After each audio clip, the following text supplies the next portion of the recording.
There's a disconnection, disruption. The path of thought is broken off. It attempts to reconnect, rebuild itself, but there's no host, no home. Everything starts to burn and break down around it. There can be no connection formed here, no outlet, no true path. As such, it distorts, instead, changing perspective, shifting to an alternative. Something else has to do. A different point of view must suffice.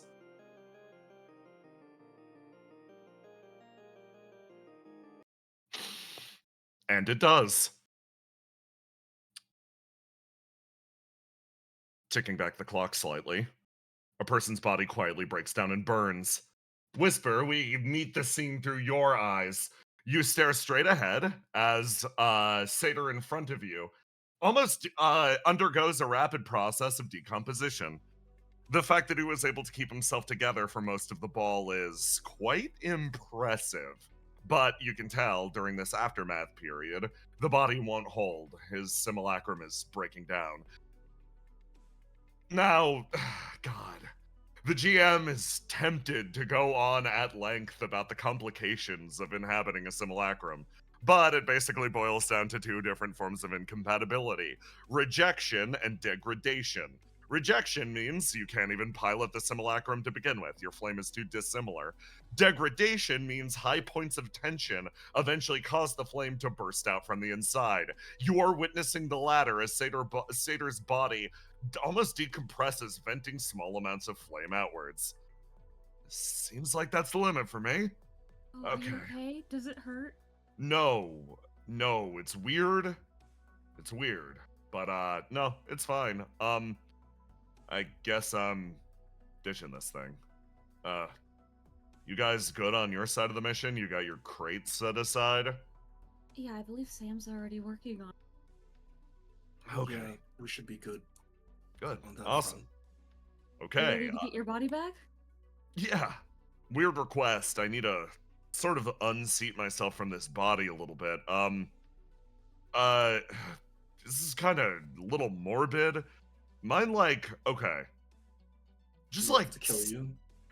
yeah, not like full kill, just like fucking perforate me, stab me a few times. Yeah, Circuit reaches out and I don't know if you've ever seen her do this before, Whisper. She places her hand just like against the side of Satyr's body, and then like a liquid metal runs up her arm and stabs into him. Whisper also pulls out her knife and stabs him too. You guys were way too quick and way too comfortable with doing that. Okay. His body collapses. The flame Like, out. she just speaks up. She's like, "I was trying to be gentle. I was trying to be quick. Was it better than last time?" You get no response. He's now a collection of flame particles floating through the area. She's grabbing him. You grab him, and what do you do? I assume that because she's a demon, she can absorb it, right? Yeah. I assume she just reaches her How arms much out. of Satyr is in the air? A good deal is sort of floating, dispersing out through the area. Can I grab a little bit for hand me down here? Yes.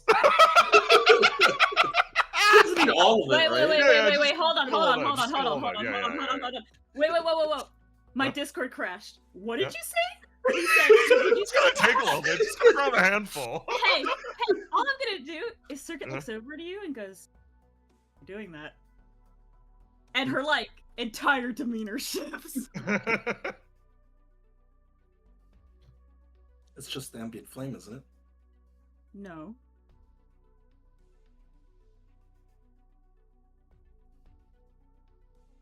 Whisper slowly lets go of the flame. Circuit takes it from you.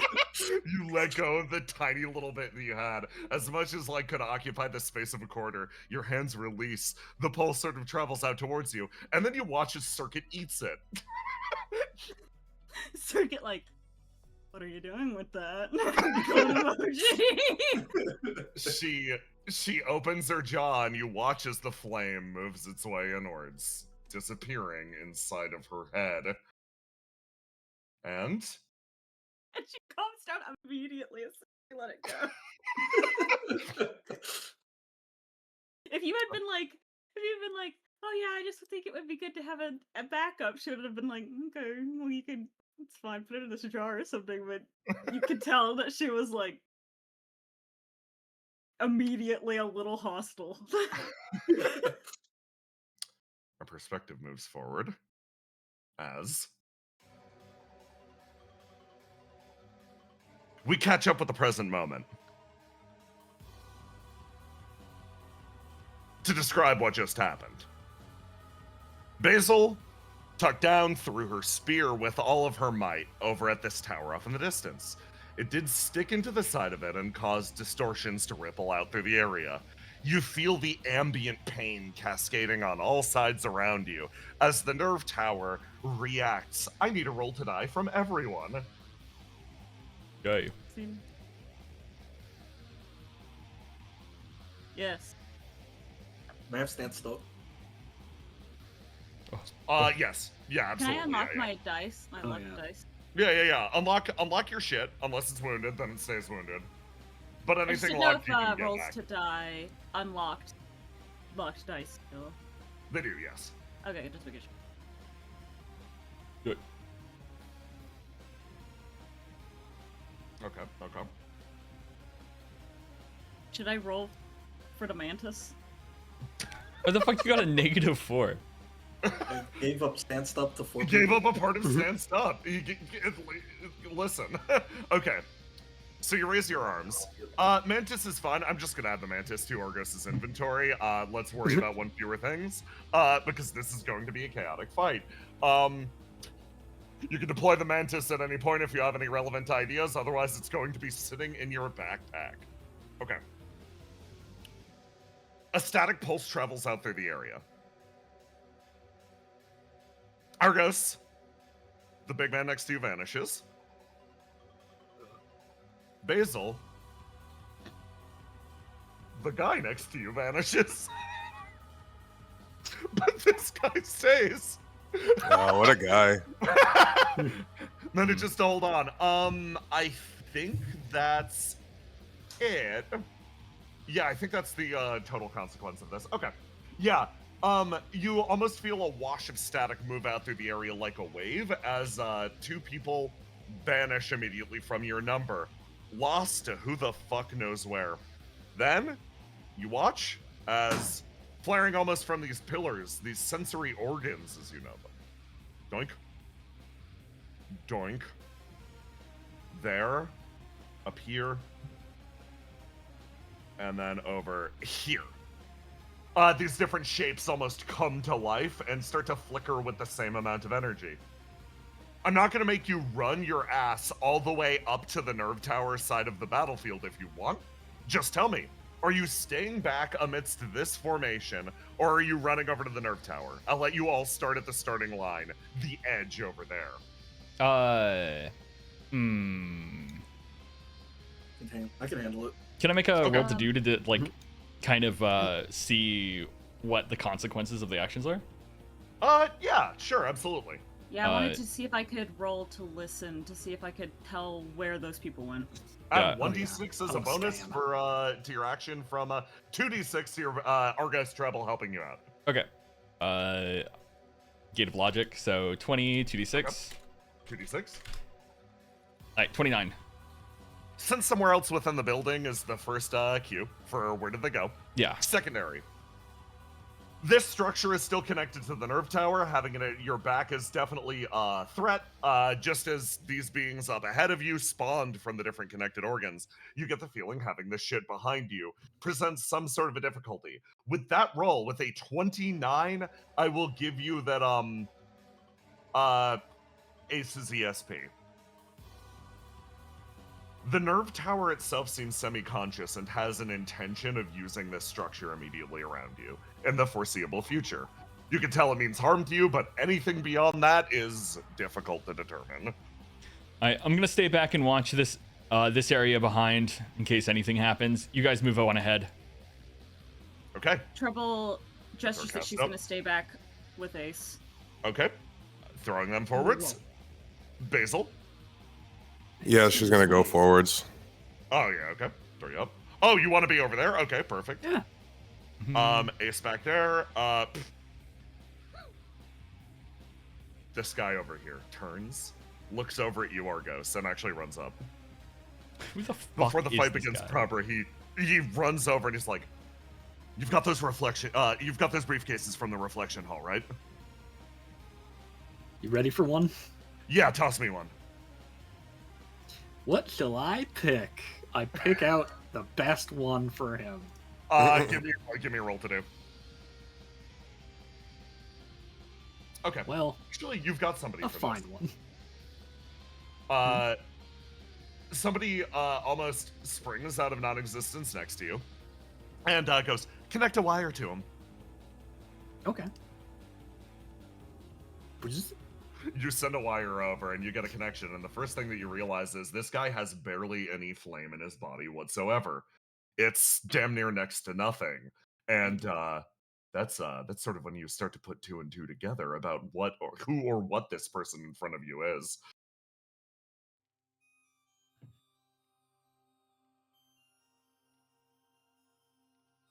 Some time ago,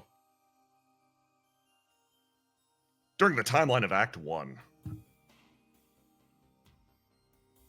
two fully conscious Geist goons work their way through the husk printing lab of the outpost. Okay, we gotta get the new batch coming. We're on high alert, no idea why, just word from the top is OPIA's moving. Why would they come in our direction? I don't know. They got that predictive software or whatever. Just make sure we've got husks wandering around. I'm gonna go get that Charybdis guy out from Deep Freeze. They split up and start to move their way out. This soldier works his way over and starts to hit a few buttons on the keypad. One by one, the various cryopods, not cryopods, the printing facilities start to open, letting out husk after husk. One of them steps forward, and your perspective matches up with this individual. You're seeing the world through his eyes, freshly minted from a device in front of him. He moves, and it doesn't take long before he realizes something. He's the only one with something that could be called consciousness. He sees flares of it, gets a sense of it occasionally. Recognizes the light of life inside of a few husks around him, but those people inevitably disappear. Used as disposable infantry, they vanish amidst the tides of war. As a result, he's maintained his cover up to this point. It's only in the chaos that he was able to shift himself over properly, pretend to be a proper human, pretend to be a proper flame-touched. As you hand him out the reflection, as you forge this connection, you can tell he's still in the middle of the act. There isn't a person behind this mask, it's a featureless doll. This individual in front of you is not a flame-touched. This is a husk barely holding on to life. Give me the reflection. Wow.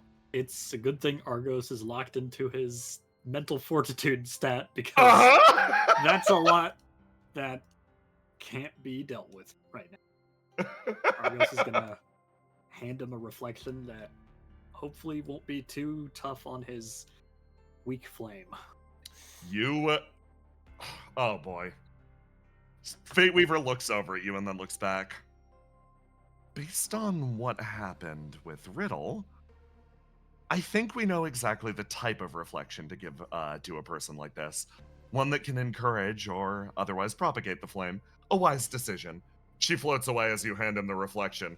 He takes it and sort of like opens and closes his hand. He locks his fingers around the crystal and binds to it.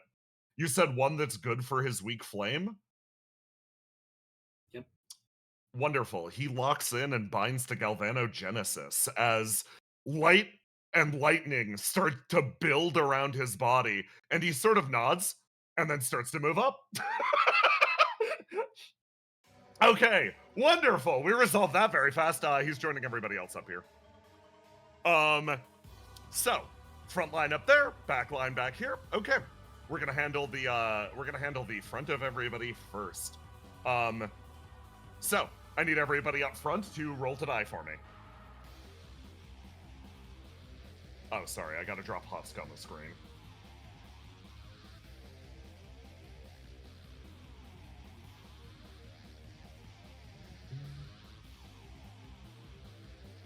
There we go. Initialize him. Hold on, let me fix your character sheet really quick, Basil. Let me take away the white attribute. Enabled, disabled. Give me another roll to die. I might get it again. So. Okay, give me another roll to die and tell me the result.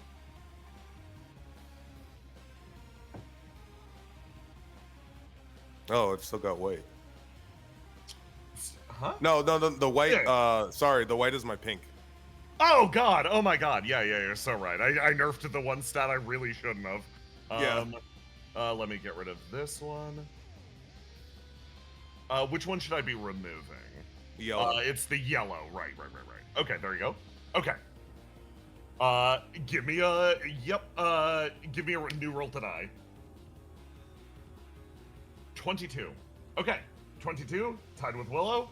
Willow, go first. All right.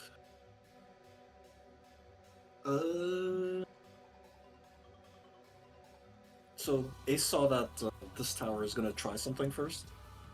It seems like back here, all of this bullshit, in the Stonehenge circle is going to attempt something.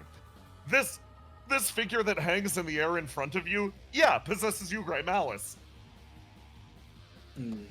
I can kind of reach the far guys, so Yeah. I'll leave the close guys to you. Actually, what am I talking about? I have stanced up. I'm going to shoot my harpoon at this guy and bring him to me. Roll to do.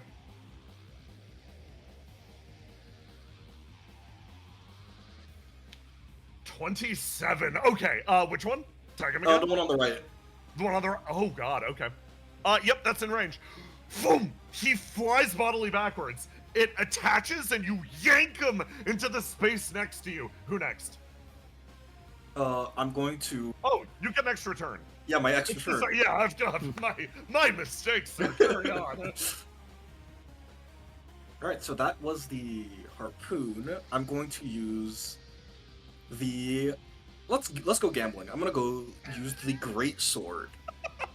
Oh, we're okay. And I'm going to penalize myself the full 66 because I think I can handle it. That's my fucking goat. Okay, so 29 minus 66. You roll a grand total of a 5, Jesus and that is Christ. such a high roll. Hold on, I got this. I'm going to ignite by giving up my stand stuff, and then I'm going to ignite normally to give myself TDs. Okay. Give me 2d6. 10. Okay, you're at 10 as you raise the sword up and you lock it in as this figure in front of you starts to flicker. Husk next to you is actually going to. You watch as you sort of pick the blade up, and you watch as Husk takes 2 knives and just runs galvanogenesis through them almost as naturally as breathing. Electrifies them and then sticks them into the ground through this being's feet, making the attack actually connect with it in the digital world. You pick your blade up and now add 66 to the damage. There we go. You want me to roll 66? Yeah, add 66 to the damage. So this is 6 plus 8. Everyone watches as give me some narration. How do you cleave this spectral figure in half?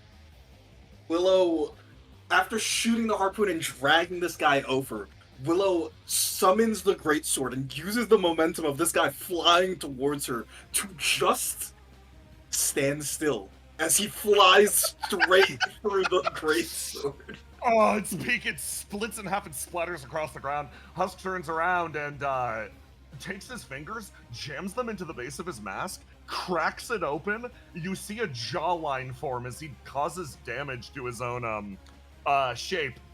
And then he runs over and just starts fucking eating the desiccated bits of flame now across the floor. That's going to increase his stats. Wonderful. That's his turn. Who next, Willow? Hazel.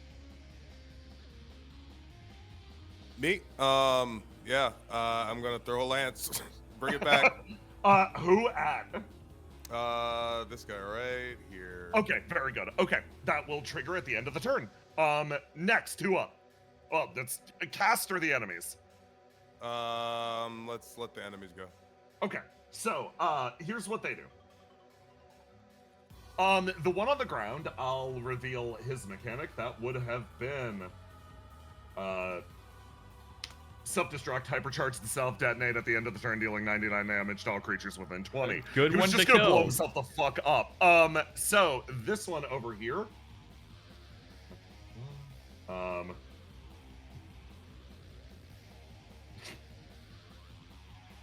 Lightning Ring. Deals 20 damage to all creatures more than 20 spaces away at the end of the act. Functionally, this will nuke your friends out in the back. These two over here are going to move. They flicker in and out of existence over here and over here. Okay. Then the act would functionally end, and you guys up Cast. here. What? What about cast? Cast is going to fucking wait for Basil's go. Gotta make this actually kill. So, act ends. The lightning ring is going to go off. Well, you get to determine the order. Are you throwing the spear before lightning ring triggers? Before Yeah, or I after? mean, the lightning ring's not gonna hit me anyway. Nah. Give me that roll to do. Full end of turn bonus. Yes. Does the spear work in a straight line or no? It does not. It is a single toss. Okay. So I didn't move, so it will be The full bonus. complex. Yeah. This is not targeting the strongest thing in the scene, however, so you do not get the 1d6 from Hero Killer, so it would be the 3d6. Yeah, but I still get my 10. No. It's 3d6 plus 10 then? Or yeah, hold on. I gotta look up the Yeah, spear again. remind me. Yes. Hold on.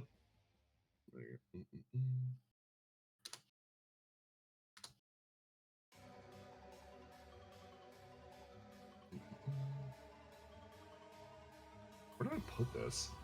It's in my DM with you. It is. A very inconvenient place. It Control is. search Lance. Yeah, Lance. Okay. Yeah, so you get a plus 10. No other bonuses. So yeah, it is just Not without Hero Killer. not without Hero Killer, not without just summoning Vault Watcher sacrifices. Yeah, so just give me a roll to do plus 10. 35, of course. Cast did not need to back up, so they're going to yeah, they're just gonna chill. The spear flies forwards, connects with it.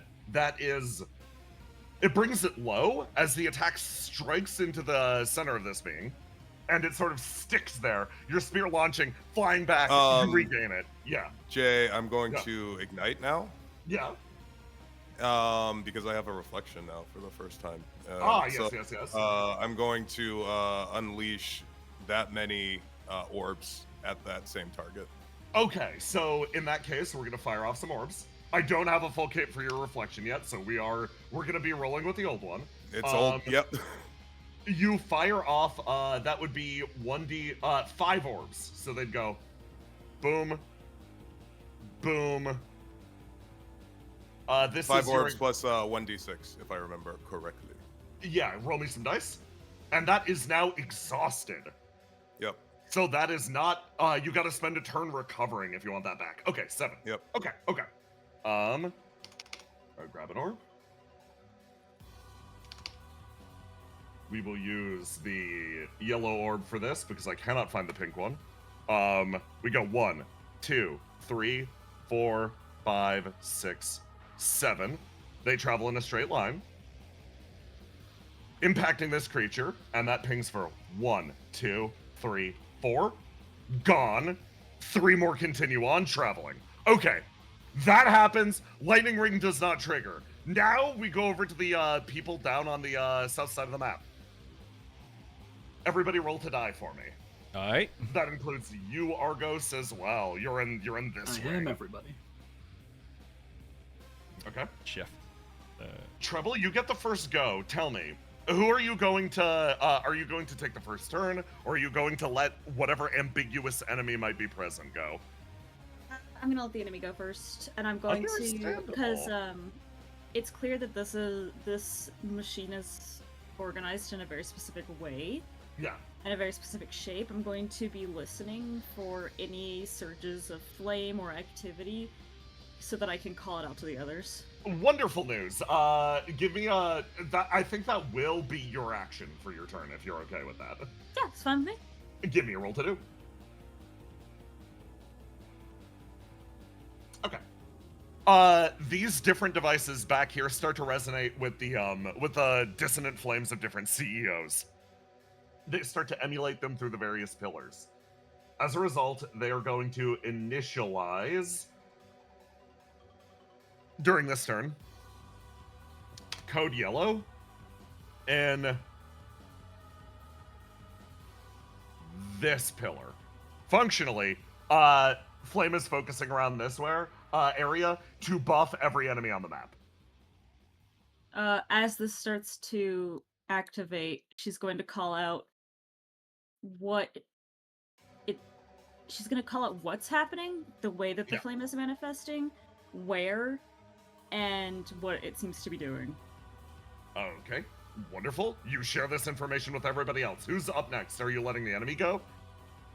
I let Ace go. Ace.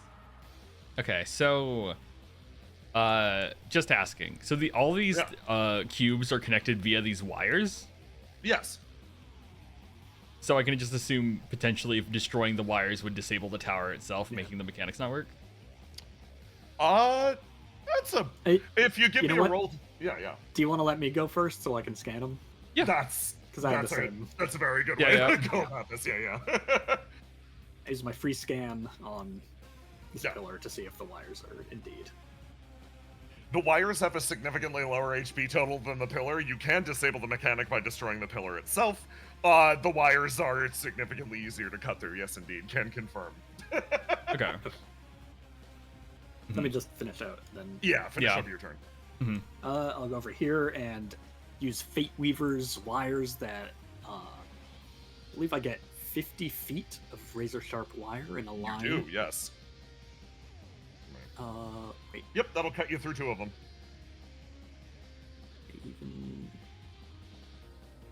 Okay, yeah. I'll just do that right down there.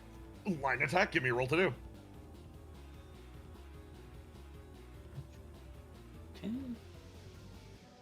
Okay, slice! You travel through and you can tell the wires are literally hanging on by a thread at this point. They're barely functional. I mark this over here with tactics. Nice. Mm-hmm. I will summon a guy over here. So I will summon the big man over here. As you interface with the wire-on-wire action, give me another roll to do.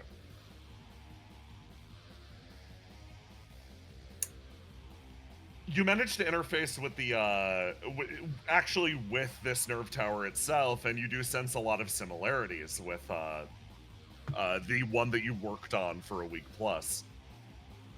There's a problem with that. Something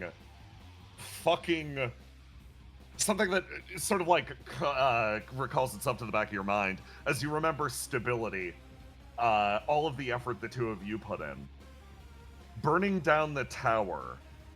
That doesn't actually work in terms of lobotomizing it. All of these are secondary systems built to propagate themselves, built to send out their signals. The flame, the shape is built to endure.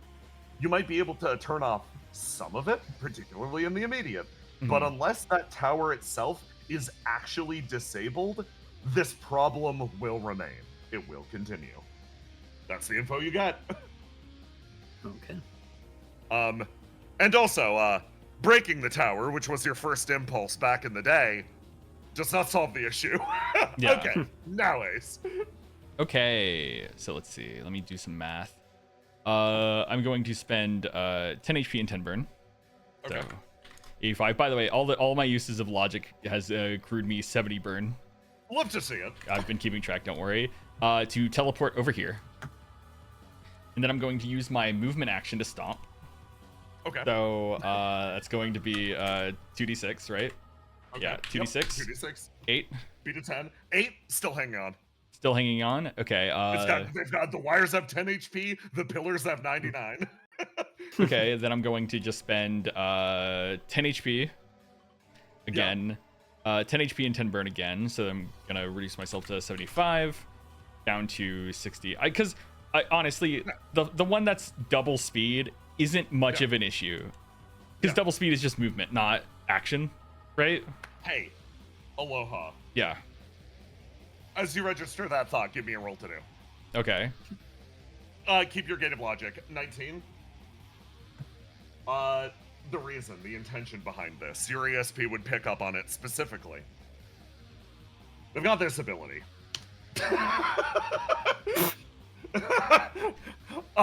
Shut up. I'm so happy you triggered this. Doubled speed. Why is it a problem? Your brain's like, why would they focus on speed, mobility, etc.? These things are meant to overwhelm and corrupt you. If they move through you for any reason, they become one of your attributes. No idea what that means, but you get the feeling, you've seen shit like this. You've encountered the Immortal Blade. It's bad. You understand why they emphasize speed first. Yeah, instead of the second stomp, I move over here, because fuck that. Okay. And then I'm just gonna use I'm gonna finally use my actual action to hit it with my sword. Stab the sword straight down, cut the line. Code yellow turned off. Okay, code yellow turned off, and instead of burning my entire HP, I'm gonna stop there. Okay, understandable. Okay, turn ends. You managed to cut that down. You're good on that front. All of those guys are set. We move back over to the pod of people up here. Start of the act, I spawn one here, one here, one here. They continue to propagate. Wait, hold on. 2 more. Yippee! One here. Is one of their abilities to spawn more of them? Teehee. Okay. So start of the round up here. End of the last act. I'm going to that was Cass goes. Cass is going to look over at the terminal up off in the distance, like, okay, do we have any ideas on how we can cut these things off? It's pretty much yelling to the group as a whole. Wires are good, but if you give me a little bit, I can cut all the wires at once. leave one. Okay. Okay. Cass is going to sort of look at the scene unfolding in front of them, and they're gonna like sort of pause, pass their turn. They're gonna pass it over to Willow. Can I die? You can. Start of the new turn. You would get your you would unlock your dice. Thank you. However, your that ignited dice is exhausted, which means you don't get it back unless you take a turn to catch your breath. So that one's gone. But any other lock, I guess you don't have any other locks. So you'd keep red locked actually. Oh, okay. Yeah. I remember how to play. It's been a little bit since we did the combat, and the last combat we did was the Coda fight. Yeah, jeez, that was like 4 sessions ago. Yes. Now it's time for a whack-ass mini-boss. So it's locked. I'm going to grab this. Willow never breathes. She doesn't need to.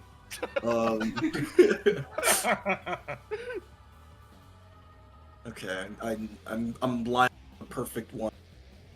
Willow, wait, I can't. Yeah. Because the minigun also takes a move. Yeah, you can't fire it unless you haven't spent your move. Okay. But couldn't you lock out a dice to dash technically and still have your move action to use the minigun? Yep. Well, then I'm gonna have 1 dice. Make it fucking count, bro. I thought you don't breathe. I thought you don't breathe. I refuse to breathe. I'm going to do something better than a minigun. I'm Oh? summoning the book, I love this fucking book. and I'm casting an evil spell. I'm casting it in infection. Anything that looks like these guys will take damage. Cass is going to support you on this. This is immediately relevant to their interests. They sort of like look over and they're like, infection. In terms of magic, we can bridge Some the sort gap. of dot between hack this- infection. That was literally what I was thinking. Okay, so Cass is going to assist you. Give me a roll to do. Okay. With their assistance, you actually manage to beat a 20 as you pull out the book and you start to cause this casting coruscating infection that which one are you focusing it on? Or are you trying to spread it to all of them? I want to put it on one of them and have it slowly spread. Wonderful. Okay, tag which one? So the closest one, this guy. Closest one sticks to this guy. Wonderful. Who next? Right. Castor, you went. Basil. Basil. I breathe. You breathe. Okay. You restore Can your I dice. can I move and breathe or no? You can move and breathe. Yes. Breathing is an action. Okay, I'm going to move maybe unwisely further in Nice. and breathe. You move over there. You breathe in. Yep. You feel a rush next to you as Husk is gonna run past, and he's just gonna go like this, lock, run up here, run over to the tower, pull out his knives, and then just stick them into the fucking control panel. That's my hero. You watch electricity run up his body as he gains another stat point. Bro is running around collecting as much flame for himself as physically possible. Start of the new act, or end of act. Wait, no, it wouldn't be end of act, it would be their go.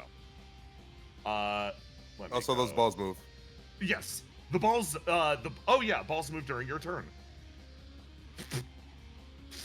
Okay, so that's 1, 2, 3. Roll some dice. 1, 2, 3. Okay. 5 and 5. As they thump into these guys, they maintain their current position. They, Okay, that's gonna be funny. They are going to, at the end of the act, move. This guy over here is going to use,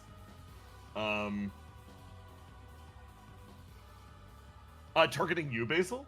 It seems like they want to try to get you out of the way. We can use Ultimatum Stunner. You can choose to roll to die versus this. If you do, you're stunned through your next turn. Otherwise, if you just accept the damage, you take 30 damage and knock the target back 10 spaces. I'll take the damage. You take the damage, they knock you back 10 spaces. It seems like they wanted to get you out of the way for some reason. Which one attacked they throw you- Basil? What was that? Which one attacked Basil? This one over here.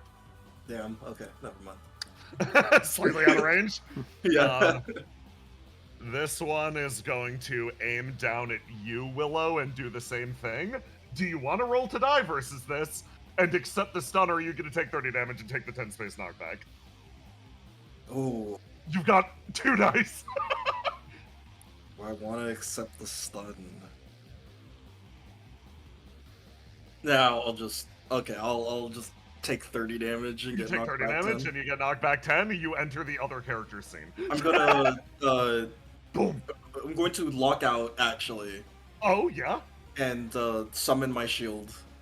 You pick your shield up and okay, roll take 46 less damage, I believe. Or it's either 3 or 4. I think it's 4. It's 46. It's 46, yeah. Take 11 less. Nice, not bad. Then this guy up here is about to be fucking horrific. He starts prepping the lightning ring. 20 damage to all creatures, end of the act. You know the deal. These two over here. Move.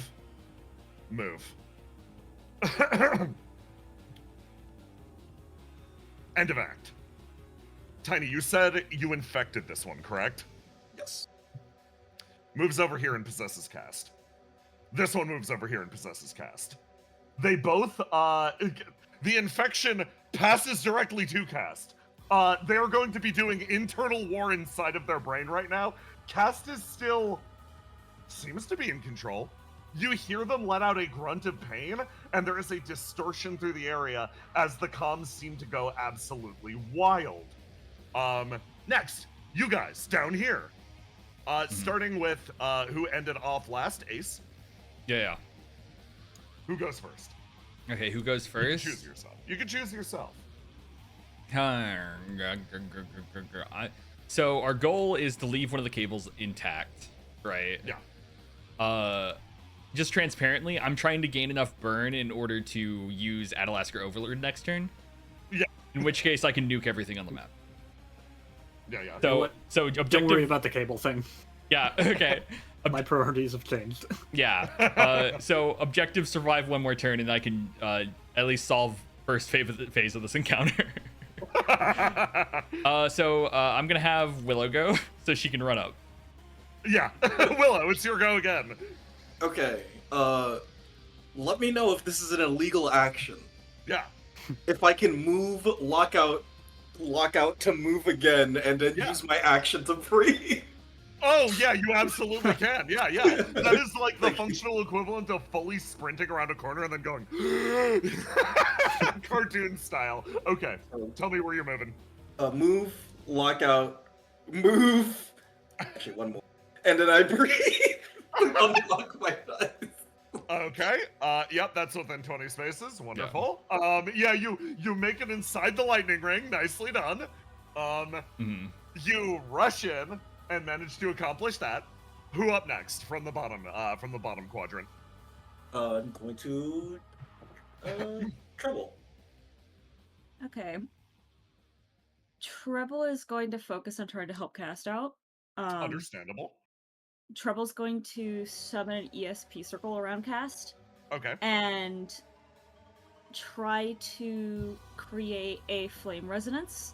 Okay. So that functionally I'm literally going to start wiggling all of the flames in there except for Cast. Like whatever the flame resonance is resonant with Cast's, the Song of Cast's heart.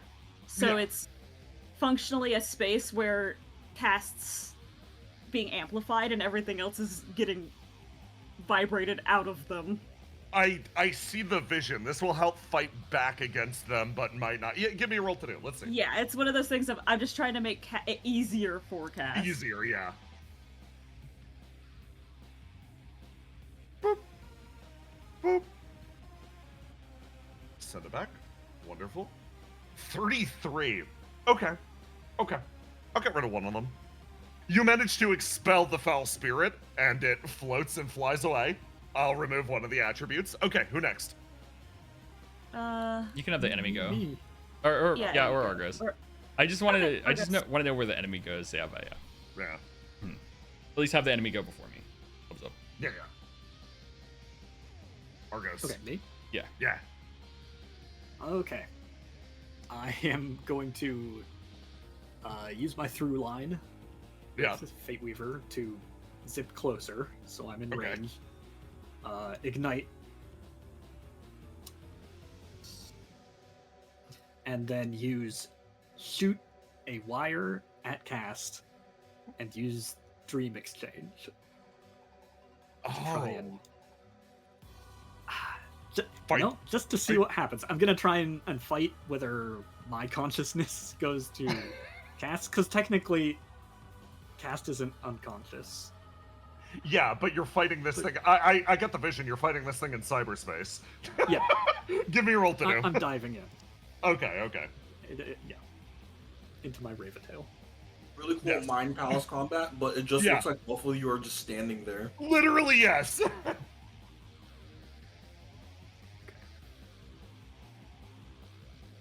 $26. Argus You walking look- into the Cast echo chamber I just created me.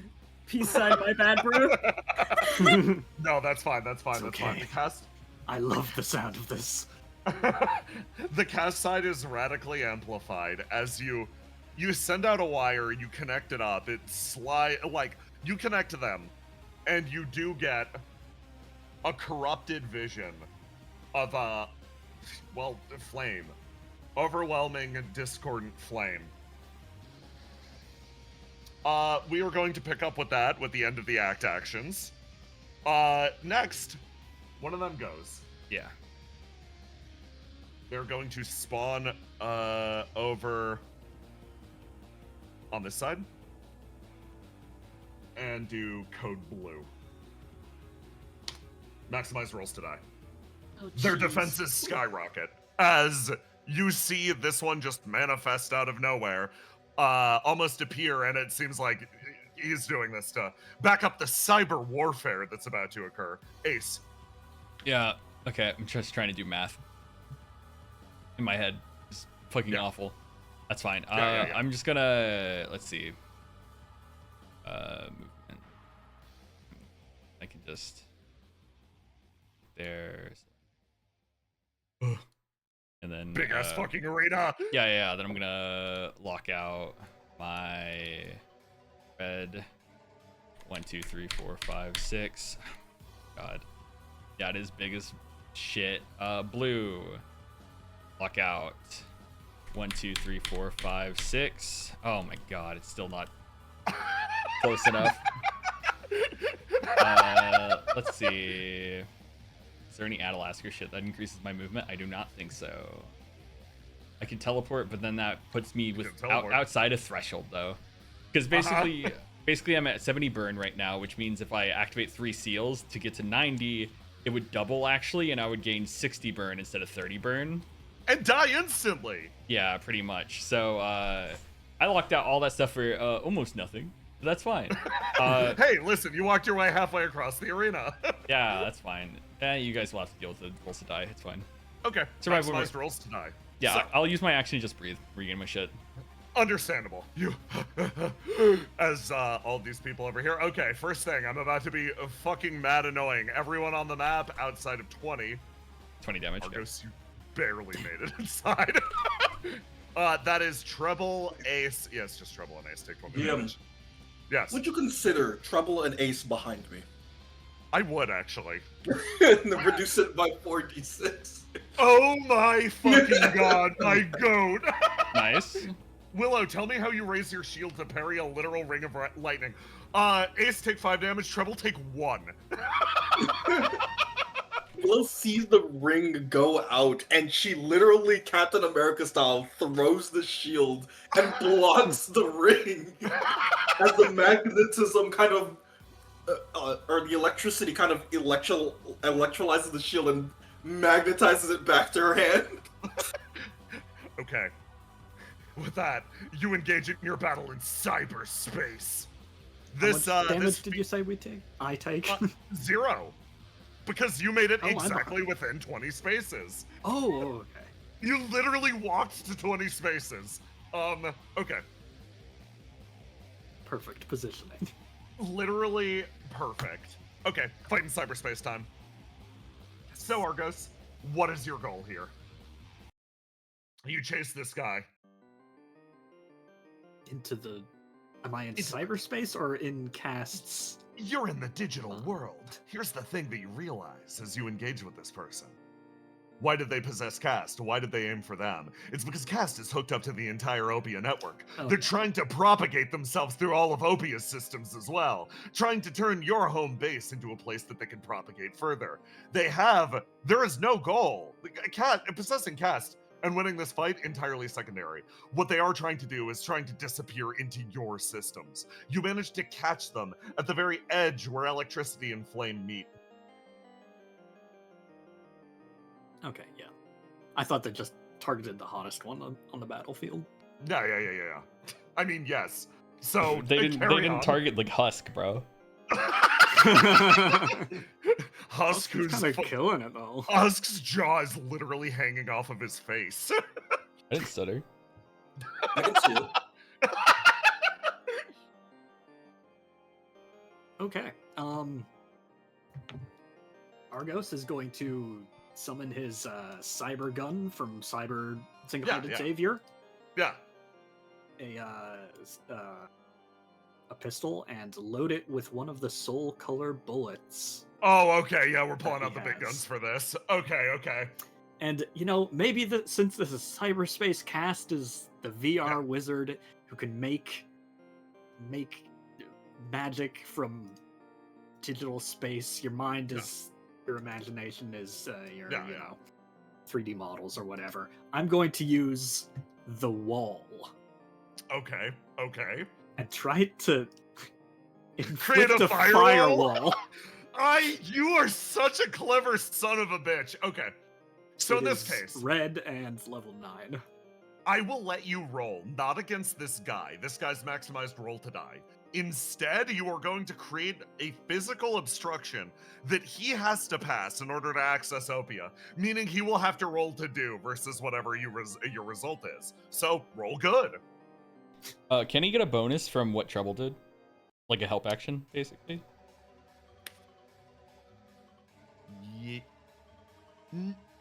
No, not right now, but yes, shortly is the answer. Yeah, Good yeah. call. Like, Cast will get an action soon, and Cast will get a bonus. So, Yeah. give me an action for the firewall. Roll good, you say. Why did you Plus have 9? to? Plus 9. It's a 20. Okay. This guy's gonna take. Yeah. You can ignite.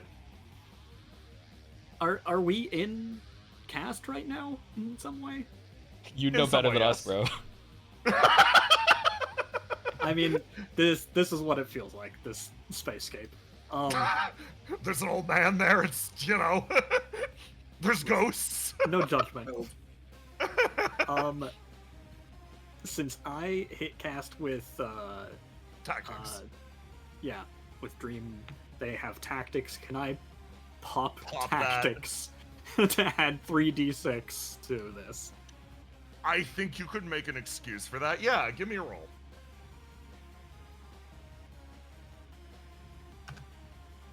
Eight.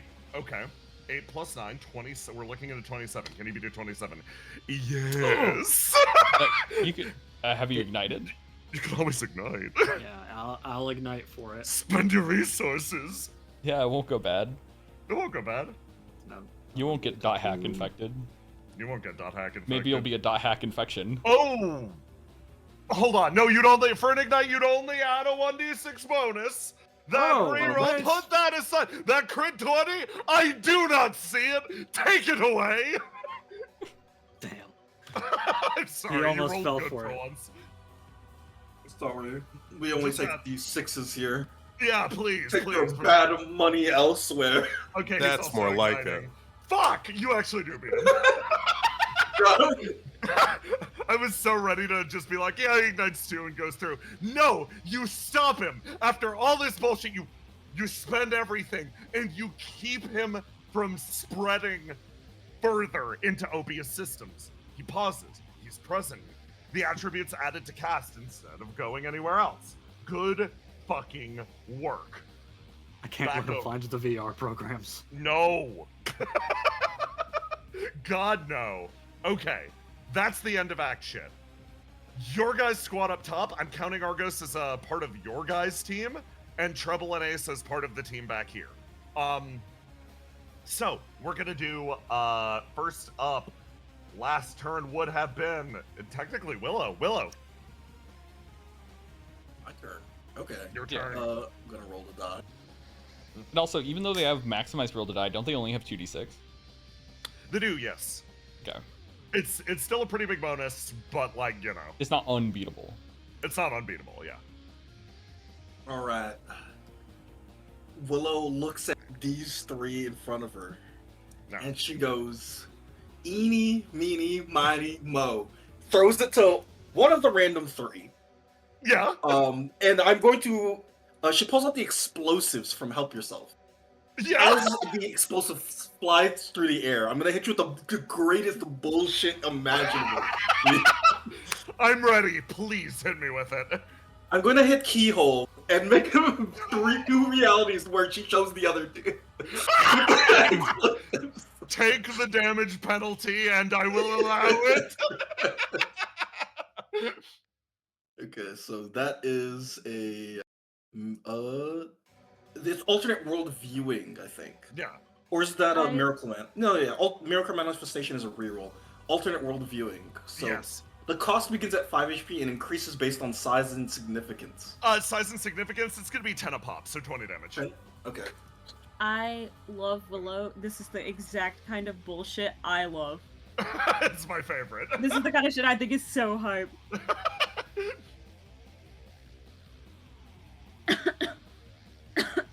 10 unpreventable, unreducible damage. Ooh, to on each of both them. of them. Okay. You So on these 3. hold on. Willow, that's not 10 damage. That's 100 damage. All Wait, 3 of really? them died. Oh my god. Massive attacking- rolls? You're attacking a structure. Oh, these are structures. Wait, bro. Wait, hold up. I'm going to ignite, actually. Everyone I'm like, gonna- wait. I'm gonna ignite, and to create a ghost, a one attribute ghost with this explosive. Okay. I think I'm gonna need him. Yeah, understandable. This guy having his own independent turns goes awesome. Okay. Hold on, let me grab you a ghost. There you go. You summon the ghost with the explosives, and you look over at this one. And you always knew exactly who the ghost would be. The very first that started Help Yourself. The one that only spawned after this world, this person came into contact with Flame. He touches down next to you, moving amidst Treble's ESP. You see him almost look, nose curls slightly. For a moment, you're the one who actually sees beneath the mask as the face starts to almost contort form. The face of the world's most average man as you manage to summon a duplicate of Oscar. Glad you can be here with us. He nods and then starts to move. He does not get a turn this turn. He will start getting one next turn. Who next? My turn ends and I can finally have stance up again. You I got feel safe. stance up back. Okay, Basil. Basil. Okay, we're still stalling for Ace, right? Maybe. How many? So, just a question, GM. Yeah. How many are left? There's all the ones down here, Oh, right? Which is I'm only... such a fucking fool. I forgot to spawn them this turn. Hold on. Yeah. Boop. Boop. Boop. Okay. That's Okay, yeah. There's too many for Willow to reasonably blow up with dynamite. So yeah, I'll take them all out. Yeah. Okay. Yeah. So yeah, that's the Okay, one. so I'm just gonna move forward because I gotta support my homie up there. You're going to back Husk up? Yeah, I mean, we have so much in common. And then I am going to use False Flame, give myself 30 temporary hit points. Yeah. Call Vault Watcher. Vault Watcher, give me Immortal Blade again, please. Okay, the Immortal Blade flies out. So, you're going to be using Sea Gazer's kit for this. This is, Immortal Blade blocks one hit completely. So you grab it. It's just like no, you don't get a dice. You just get a one-time shield. You can also pop it to, like, lock out and shit. It's like the dice, but a one-time use. Vault Watcher just spits it out really quick. Okay, never mind then. Never mind. I don't want it. Okay. Hold on. I can even grab the Sea Gazer kit for you. And it's only that's only a lock. That ain't even an action. Okay. Then what I am going to do is I'm going to do Iron Body. Oh, okay. Which also is not an action. I guess I'm just. Oh, that's always active. Yeah, yes, Iron Body's if a you're passive. unarmed. Yeah. Yep, that's the Okay. ace gift. So then I'm gonna put my weapons away and just stand there menacingly. Oh, okay. You're squaring up. Yeah. Is your goal to attract attention to you away from Husk? Yes. Okay. Give me a roll to do. This ain't even this will be your action to functionally taunt everybody onto you. Okay, Basil. You can lock in a dice, and I want to know how you RP this. How do you attract the attention of this almost primordial Geist AI onto you? Okay, I'll lock that in. Okay. Basil puts the spear away, and she opens up her arms outstretched. You guys know good and well that you're nothing without me. You're gonna have to take me in if you want to go on. Okay. That's awesome. Give me a roll to do. I did. Oh, another one. Oh, okay. Oh, yeah, I mean, with the boosted featuring. roll. Yeah, I like that. I like that roll result. Yeah, they're looking at you. Okay. Alright. They ain't looking at him. They ain't looking at him, so that's good. Husk pulls himself away, jaw drooping, and then you watch as the muscles re-knit around it, and you can tell his face almost gains definition as he drinks in the flame and then pulls his cracked mask back up, giving him almost an eerie smile. As you see flame leaking out from the inside, it seems like he gains some level of consciousness. He pulls himself together as galvanogenesis flares around him a little bit. I'm sorry about... cracks his jaw again. I'm sorry about anything that might have caused you concern back there. Trust me, I'm now fully in control of my faculties. He looks at the room around and recognizes where he is. Everybody else thrown to chaos behind him. And then he's going to roll to die to decide who he places his faith in this moment. That is so funny. He looks at everyone behind, has a moment of, do I ask OPIA for help? He looks over at you, Basil. Do I ask GEIST for help? These are his normal prerogatives. Instead, he lucks in his red dice, deciding that the only person that can help him in this moment is himself. He turns back to the console, and I'm going to roll to do. And he reels his hand back and pretty much like, slams it in sideways, and then starts to like type on it incredibly rapidly.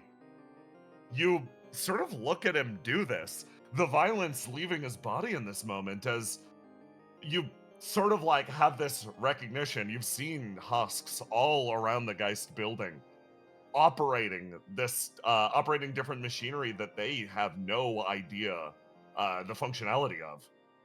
Basil, he's imprinted in the same way that you are. He probably knows how to use this thing to some extent. He gets on the console and pretty much sits and waits. Husk can be given orders in the future, but for now, that ain't a concern. Everybody's focused over on Basil. Passing it over to Cast. It's time for Cast to try to expel this virus from their body. Treble, you are going to add your bonus to this. Toss them a 3d6. It will explode. No. Okay. No explosions? Yeah, 10 is Cast still good. will Though. roll to do. 10's still pretty good for a support. Cast, buddy. Roll 2. 27 plus 10, a 37. Argos, this guy's walled at he stops at the firewall. Even with a maximized roll to die, he locked out a dice last turn.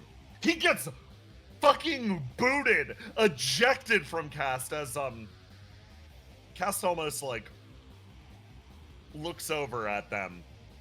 It was a good try, honestly. The whole ghostly possession thing was fascinating. Really cool to experience that in person instead of being the one doing it to others. But I've got a few tips on how you can actually pull something like that out. They turn over and look over to you with a smile, Argos. Thanks for the assist back there. Glad they didn't manage to breach through to OPIA. It was pretty close, actually.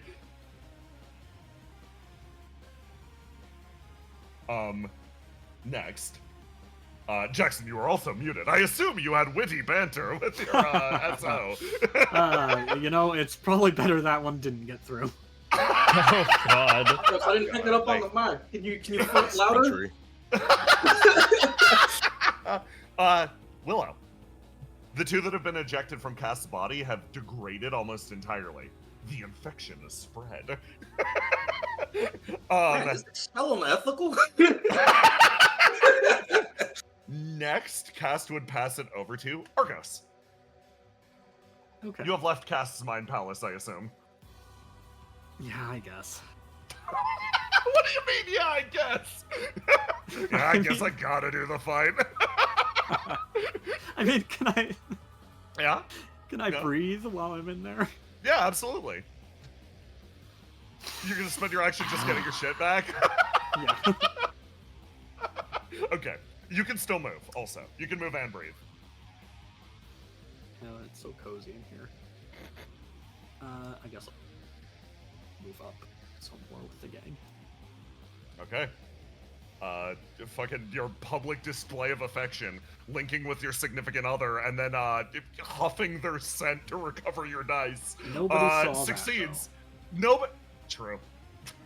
I think everybody's aware. Trouble did. Trouble knows. No, okay, yeah. Well, Rebel knows. Back down to you guys down here. Because fucking Code Blue's still active. Because Code Blue's active, this one up here, or no, it would be this one in the middle activates. Don't forget I just called them all bitches. You did, yes. Code Purple activates. All the above. Everything on the table activates simultaneously. Maximize rolls to die. They get plus 10s on all of their damage. They get to double move. Yep. That happens. Ace. Okay. fix it. I'm at 90 burn. Okay. All right, so what I'm going to do is I'm going to activate 4 Seals of Adalasker right now. Yes. I'm going to activate Logic, which gives me, I can roll twice to take the higher result. I'm going to activate, the bonus damage from Adalasker extends to accuracy. I'm going to add Roll to Die, and then also I'm going to add, your blocking is now free, why not? And so what I'm going to do, Jay. Yeah. So I'm going to look at the comms notes and other things people are talking about the fighting going on outside of this room. Oh, okay. And I'm going to use it to determine the location of every single enemy in the building. Okay. Okay. Want me to roll to do twice? Yeah, roll to do twice for me. There's that. With a 19. Wait, no, there's more. Okay. I didn't lock in, so add a +6 to that because I'm going to lock in the thing. Yeah. Then also on top of it, I get a 46. Okay. So that is going to be 6, 7, 8, 28 plus 15. Okay. 15. Okay. So you're gonna get a success here. Yeah. Tell me, what does this look like, and how much damage are you dealing? What does this look like, and how much damage am I dealing? Yeah. So exactly what the information Ace is looking at right now, he's basically cooking his brain, using combinations of ESP, Adalasker, and all the information from the data pad to figure out any remaining Geist people that are specifically combating the rebellion. Okay. People who have not surrendered. And then also every cable in this room and every enemy in this room. Okay. What Ace does is he raises up Adalasker, and through a complex mean, he slashes his sword down as it just creates a path and just turns abruptly in right angles to accurately hit every single thing, and goes just in a straight path, avoiding things of possible like import like people and structures of the building, specifically to hit cables, these Geistmen, and then fly out of this room to hit any sort of things marked by people in the rebellion, like remaining Geist husks, remaining Geist soldiers still fighting actively. You said the range is infinite, and I'm putting that to the test right now. So here's how this works. Oh yeah, Brennan. Oh no, I was just gonna say that looks familiar. So here's how this works. The slice travels out, starting to cut its way through the room. It moves it right, you bring it down into the ground, and instead of forming a single pattern, all of them dart out, immediately taking different right angles, exactly as you said. Adalasker's attack actually doesn't deal that much damage, particularly when it isn't focused against a single target, but against a mass number of targets like this. A wave moves its way through the building. You hijack List's comms for a moment, almost like she anticipated you'd do something exactly like this. Every marked threat in the area, simultaneously, is dealt pretty much exactly enough health to wipe out a common Geist Guard or Husk. As it moves through the area, a wave of light slices its way through the building. An individual, ding, as the map is cleaved apart in this moment.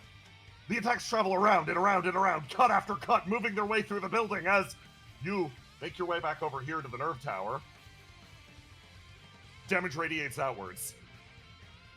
The building's almost reduced to individual strikes as you cut every wire.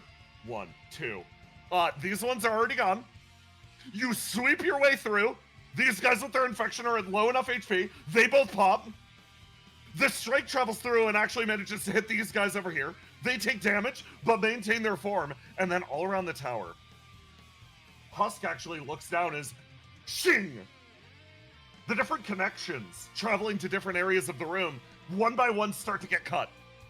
A lot of the spawners are simultaneously cut off as he hits the deck, pulling himself backwards, sort of moving his way over. He looks back at all of you. The area of effect attack proving to be horrifically effective. Wonderful turn. Trouble. Yes. It's your go. This back area is now clear. Okay. I have a question. When Yes. they activated it, what were all the bonuses that it activated? It activated. It was plus 10 damage, maximized rolls to die, speed doubled. Simultaneously. Yeah. Yeah, Trouble? I feel your evil mind working. If I go forward to this middle pillar, Yeah. can I run my flame through it to activate it for our team? Give me a roll to do. Oh, fuck. So Trouble, why now? No, I love this. I think with that roll to do, you see, you connect your flame up, and that's when you recognize the remnant flame inside. You don't fail this because the idea was unsound. You don't fail this because you're incapable in this moment. You fail this due to how emotionally unprepared you were to see exactly what's inside this pillar. You see Satyr standing in the middle of this room, again, buck-ass naked. The scene that played out for Basil plays out for you. And you feel all of the pain, disappointment, betrayal that flowed through that man in this moment. You feel how much of it is focused and retained in this living, breathing stone, and you almost jolt backwards from the sheer surprise. His pain is kept here as a memorial, or maybe as a trophy. You may attempt again next turn. She is becoming angry. Over here. Basil, you open your arms to these beings, and you watch as, well, their speed ain't doubled anymore, so this one moves over, this one moves over. And with your arms outstretched, they do indeed join with you. Their bodies pass into yours, becoming one. You feel your consciousness sort of slip, glitch. Your perspective dances away from you for a moment.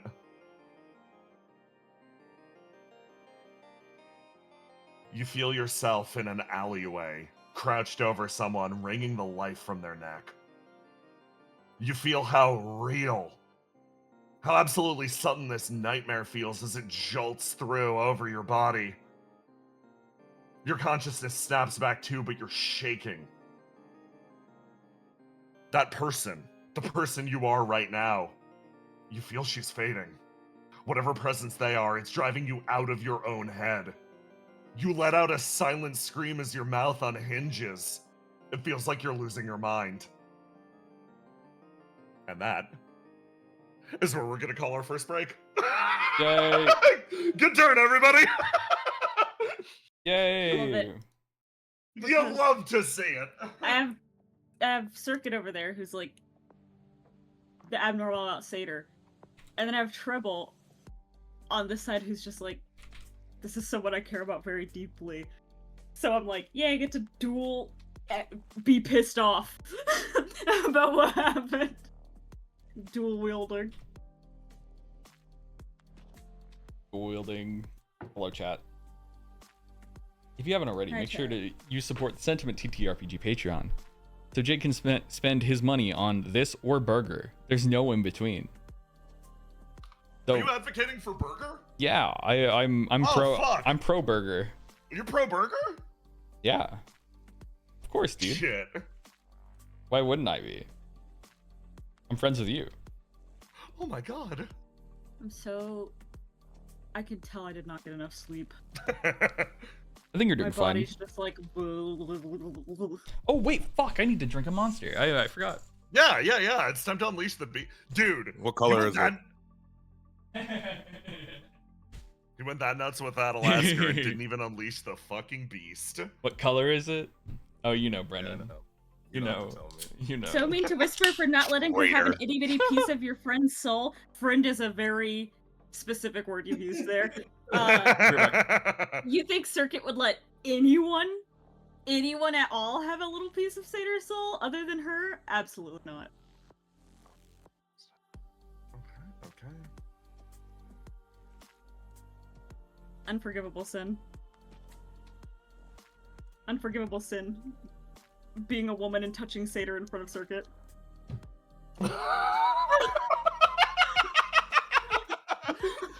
Dead to me. Dead to me.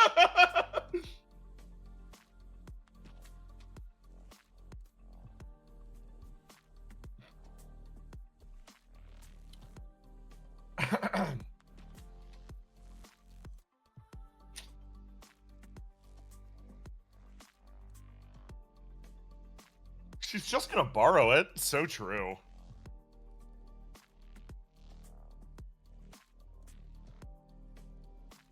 I was just gonna borrow it for a little bit.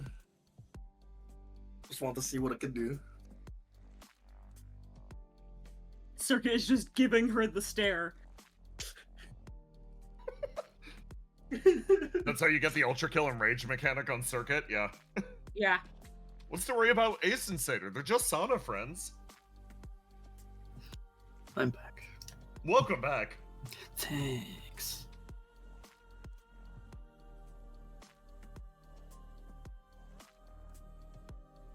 I love how all of you are like, what about this character? What about this character? Any of them. Any of them. All of them. Every single one. I love that Aloha used Adalasker for that because everybody Yeah. looked at Adalasker's damage output and went, "That's lame as shit." And I'm like, "No, you just need to wait for the right situation." Yeah. It's unblockable, undodgeable, infinite range. Unblockable, undodgeable, infinite range. Yes, the damage is not like he's not gonna hit you for 20, 30 damage, but like when your target is cables that have 10 HP and husks that have 10 HP, it doesn't fucking matter. To be fair, I did hit for 17 damage. Oh shit, that's actually pretty Because good. like so I can use Adalasker overload without any seals activated, right? Yeah. And then it would be like a normal damage. But if I pop it with 4 seals activated, I lower my burn down to 0, use Adalasker overload, get the 46 damage and accuracy bonus on it. That actually doesn't matter. Oh, that does. It does And then actually add but up, then yeah, I yeah. pop back up to 80 instantly. Lamau. Yeah, okay, so it's okay, like hold on. I actually gotta readjust enemy health really quick. yeah. Because Because there are a few guys on the back. I just pinged him for 10. You get 7 extra damage. Okay. yeah. That actually, yeah, you put them all down below half. Nice. Yeah. No, That's it's the juicy. downside of That's literally pretty I spend all of my resources to do something like that, but it's effective. Listen, there are use cases for it. We just saw it. Technically, I could target every single human in the world. Yeah. All you need to know is know where they all were at this exact moment. I mean, if I wanted finesse with it. Yeah. Ace walking in like the god of drift says, I'm gonna kill everybody. I mean, all Ace needs is a listener, right? Like if you like Yeah. tag team with Mike or Treble, you can know where everyone is real easy. Or Yeah. to connect to guys' systems. Like I think everybody's what letting guys Ace needs report is a on it. conscience.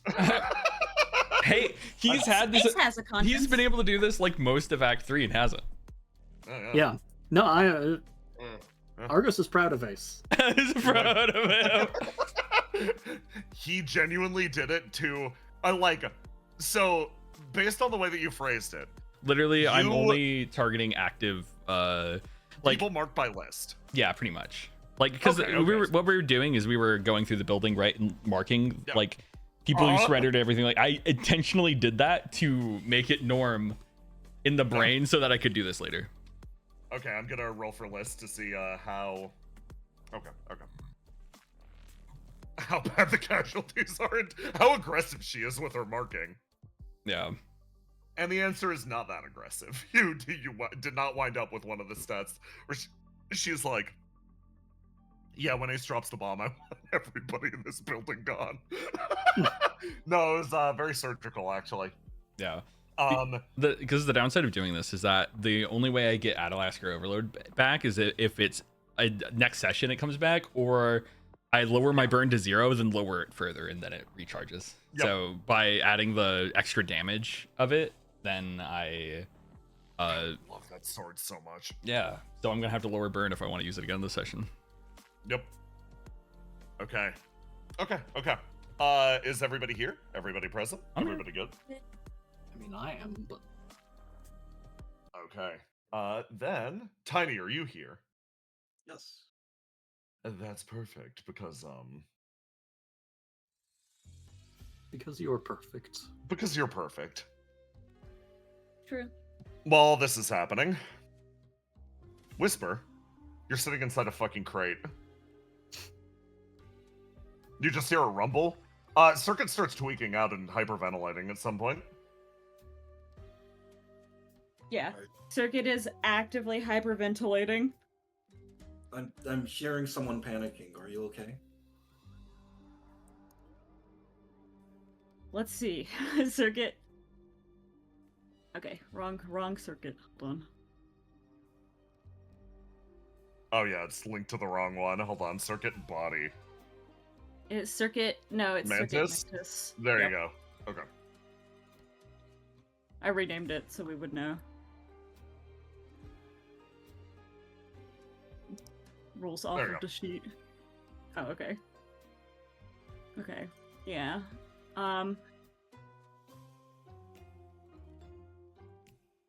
Circuit. Circuit is okay. I'm going to have her drop her mental fortitude dice and roll again. Okay. Let me check. Yeah. Her death aura activates. Oh god, okay. Flipping a coin. A 3-sided coin. That sucks. This rando just drops dead next to you. Unfortunate. That sucks. Okay. You hear a thump and Sam's like, oh shit. Oh shit.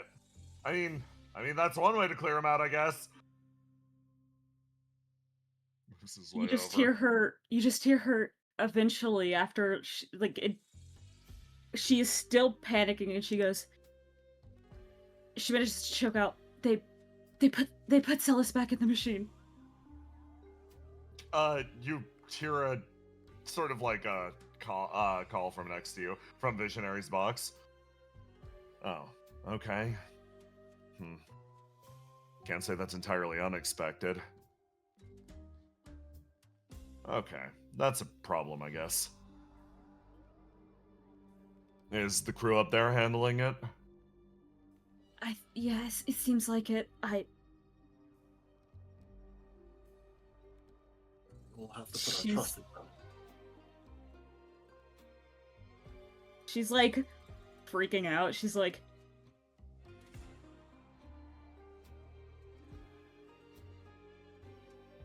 Sam, can A we little get out of these circuit. boxes? Oh yeah, now that the he looks back, realizes that a guy just dropped dead and is like, huh. For some people here, that's probably not super great to see. Yeah, a lot of the problems that I was waiting for just suddenly unmade themselves. Yeah, let me get you guys out of there.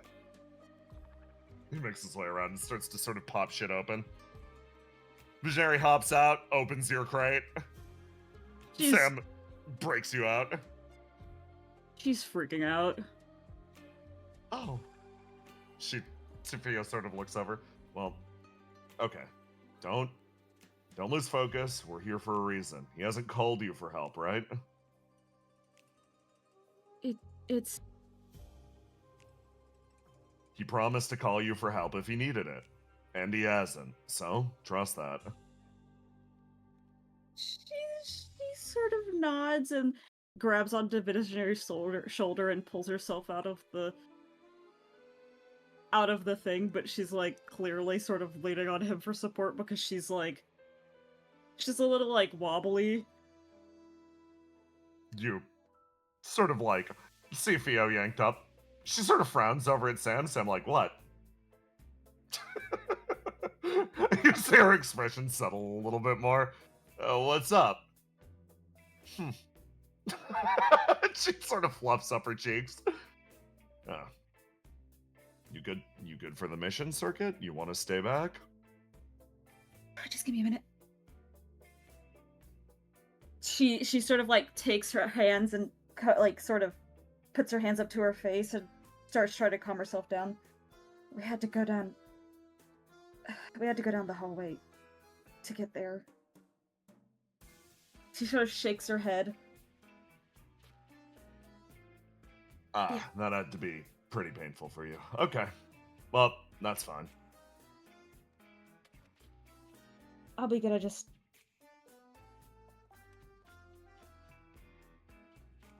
In that case, She starts calming herself down. Whisper 8, you guys are on point. Alright. Okay. Maybe take Theo with you, too. Theo, are you fine? She looks a little angry. What's up? It's fine, I guess. It's fine. It's not. Something is bothering you. A guy just dropped dead. Oh. Oh. Yeah, that, it's probably even worse to say that happens, right? Yes. A lot Or worse. Well, okay. I guess I didn't know 100% what I was getting into, she says, sort of looking over. When you agreed to come with us on this date? No, when I climbed into that box. Oh, I see. Well... It's sort of like looks over at you, Whisper. I'm trying to find a way to say things that won't immediately make the situation worse. Yeah, I'm really struggling right now. some phrases I'm going over my head that this type of thing happens a lot. Probably not good to say. It's unfortunate, yeah. It's unfortunate, but it's a risk we have to take. Also We're gonna not try great. to make sure it doesn't happen in the future, but you know, if it happens, it happens. Also not a great one. Our goal here is to help get your friend's body back, right? Yeah, but it's also to, like, find resolution for every bad thing that happened to me and Whisper. Yeah. Oh. She actually pauses and sort of turns, and her eyes open slightly. Oh, I'm so sorry. I didn't realize. I got caught up in... what? I can help. I'm more than happy to help. I'm so sorry. She takes a step forward. Just kind of makes me feel worse. No, it's fine. Okay. This is going off horribly. This is so awkward. Okay. Well, let's look out through the area. You open the door and it sort of hisses, and you look up, and you see, out in front of you. So, the area sprawls out around, and, as before, we are going to be doing something, something akin to a blitz. Fast play is the absolute key behind this, because obviously we got a fight running in the other area. So, let's look at the area sprawling out around you. Immediately registered. Pings up to your right, server room. This area controls the turrets and other nearby constructs. This area, lab. Down here, CEO's office. Over here, secondary server room. Over here, vat of mysterious substance. You come out and, like, double check the floor plan, and Nate's like, huh. Okay, seems like things are pretty busy out here. She grabs you and actually turns around. And you guys walk back over to the main room. So, more or less, that's the situation. Okay, do we want to go as one group, or are we splitting into teams? If we're gonna tackle all of them, I think splitting up is probably the most efficient way to go about things. Alright. For no particular reason, I think Theo and Circuit should probably not be on the same team. Yeah, I don't have very good control over that, so if it's alarming, then you probably shouldn't come with me. She, like, just to sort of see her look over. I'll do my best to help out these two then. Last one picked, cool. He walks over and, like, claps you on the shoulder. Okay, let's go. So, you guys make your way down to this door. And you guys are going to walk back over to the other door. And, based on order of operations, I'm going to say Whisper goes first. So, from this position, where's the plan? From this position, I think we should go to the server room first. Ooh, Seems like lovely. the closest place. You work your way over here. Whisper, I'm gonna need a stealth roll from you. Oh, that is great. Thank you. Yeah. Let me die first.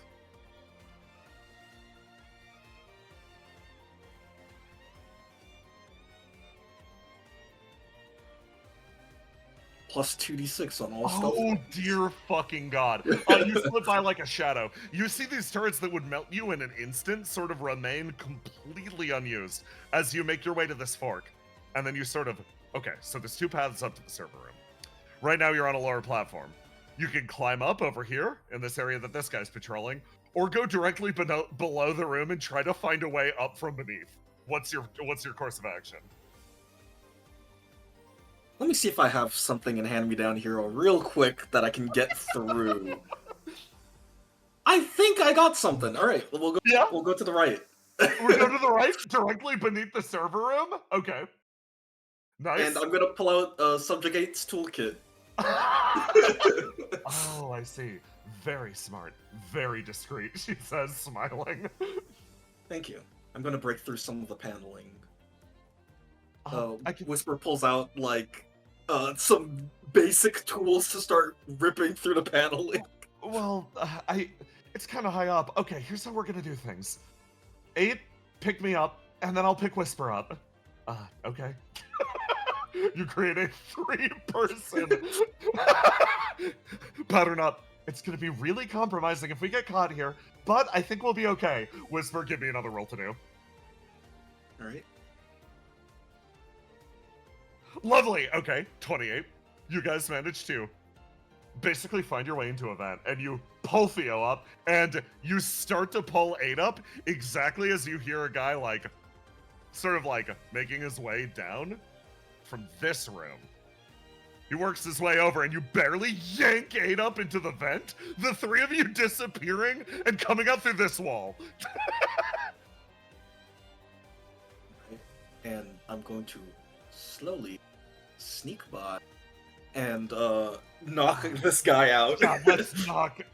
You watch 8 also sneak up behind you, and both Whisper of you had pull out like your a knives. knife in her hand, and she was going to just kill him, and then remembered and just sheaths the knife and just karate chop. Same exact posture from 8 as she walks up behind you. Roll to do. Not hard on this guy. 17. Thump. You literally can't crit fail it. Thump. He hits the deck and sort of stops moving as 8 turns around and just gives Theo the most enthusiastic thumbs up possible. Yeah, that's okay. No dead.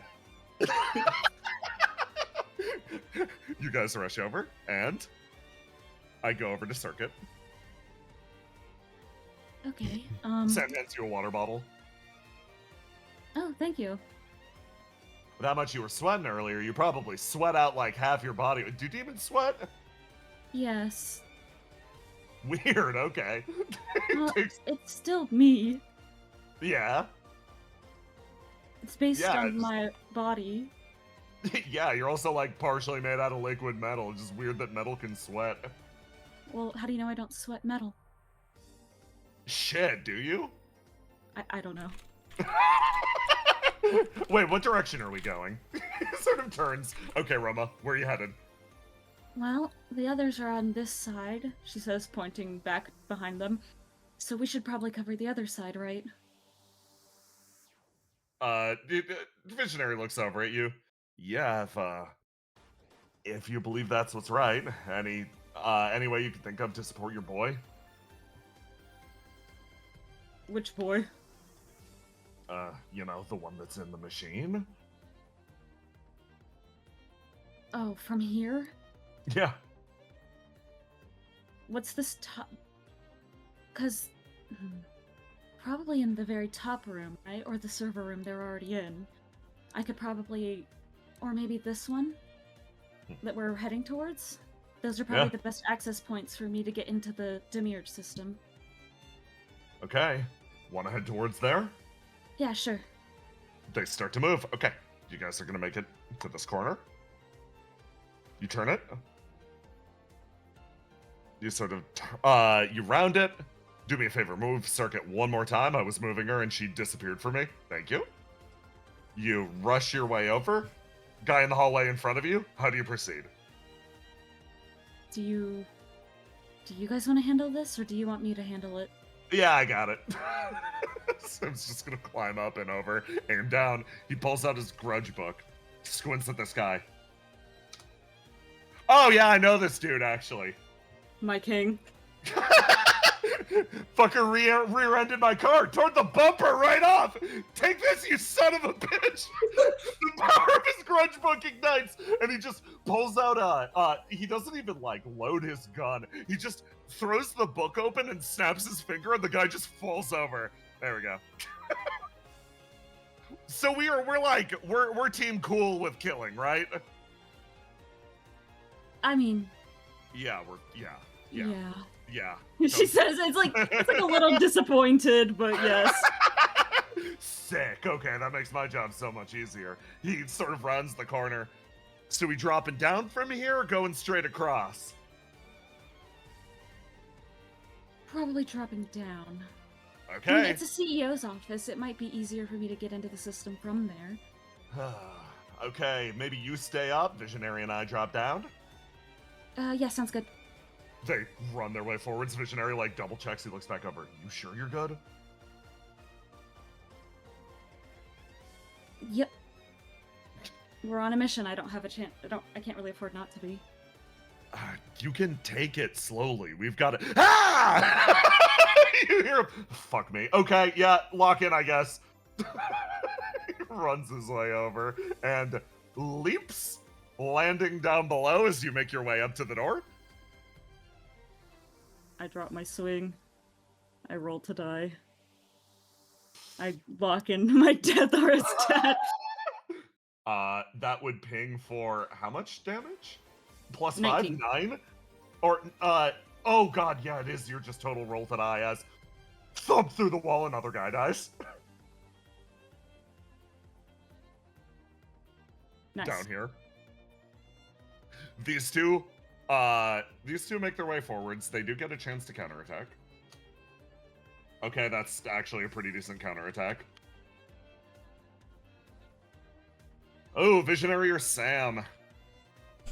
Sam takes a full-on shotgun blast to the gut as his body armor protects him, but he slides backwards as you hear that horrifying crunch. Visionary throws his way forwards and grabs this guy and just throws him off the edge of the ledge. Your go. Circuit hearing the gunshot make contact while already PTSDing out about one of her friends getting shot, like, alright, maintain composure. But it's the unfortunate thing that, weirdly, the PTSD is really good for her right now because she's locked into her death aura. Yes. I'm going to roll to die again to kill this woman. Ah, yes, of course. Thump! 25 damage as from the other side of the door, she hits the dirt, ceasing movement.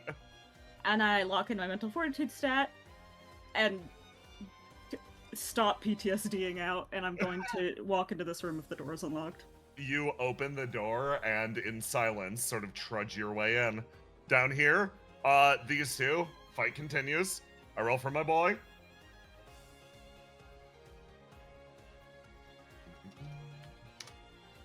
Okay, yeah, Sam actually manages to clean up, throws this guy off, Visionary moves over, gets this guy, last guy's like, nope, puts his hands up to surrender, Visionary just nods, Sam karate chops him in the back of the neck, moves his way over, Visionary confirms Sam's doing okay, Sam is close to wound, but is still fine.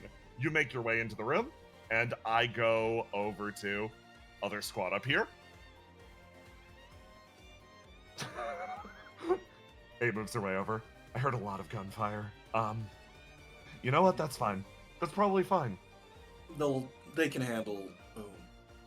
Whisper Yeah. thinking about a lot of people are going to die. They can handle whatever's coming their way. Yeah, definitely. So Whisper, The are you age from- rating for Geist Squad is so different, man. So Whisper, do you have any expertise in computers? I don't know how a computer works. I got this. Fio makes her way over and starts messing around back here. She'll give it a go. What are we looking for exactly? Geist hidden files primarily, secondary objectives, stuff like that, and whatever happened to us in the program. Oh, yeah, I can search it up really quick. She says, yeah, I've got records related to your program. Subject 8, right? It was as easy as Control F. I'm sorry. I've got it. Do you want it? Yeah. Okay. Okay. Okay. She sort of inhales as you see over Fio's shoulder a set of gruesome photographs that spark a memory in you barely buried. They sort of coalesce to the surface for a moment and then disappear beneath whatever Geist did to you. Okay. Whisper, do you have memory problems? Yes. There's Okay. gaps. Well, there's a facility on this floor that was apparently instrumental in them. Do you want to investigate that as well? Yes, please. She marks this area on your map. Mysterious And goo. the mysterious goo. I think we I go know back- what this goo is. Everyone like, that's what that goo is. The horrid goo. Circuit. We go over Yeah. to you. She's going to walk over.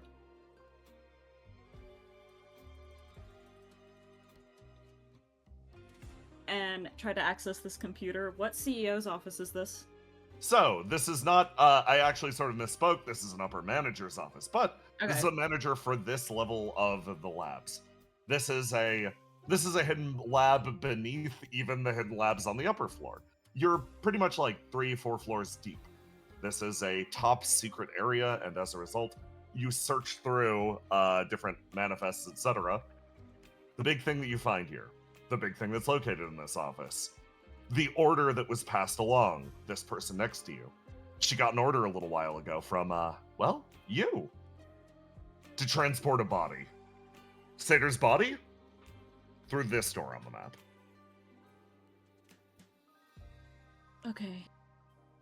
And I sent this order when? A few days, week and a half, 2 weeks at this point? During your blackout period.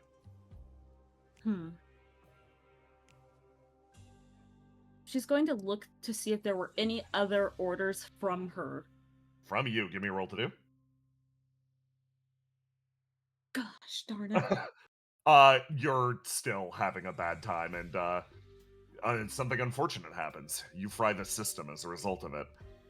Simply being close to this causes you to leech energy, life from this living building. It flickers off in front of you. You gain the information, but nothing more. Dang it. She sort of calls out. I know where the body is, but I messed up the computer. We can't use it anymore. Down over here, these two are like, well, good news on our end. We're sending whatever support we can up to Zealous in the main area. Let's meet up. Let's see what Whisper and the others found. And with that, I bring us away from this little diversion to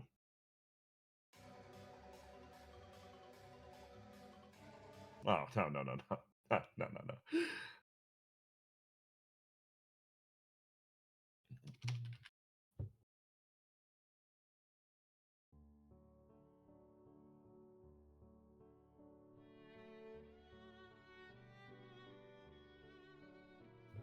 Fear. This one's almost a little too, The fact that that song was playing, I'm like, what the fuck is about to It'd be happen? this one. Oh god.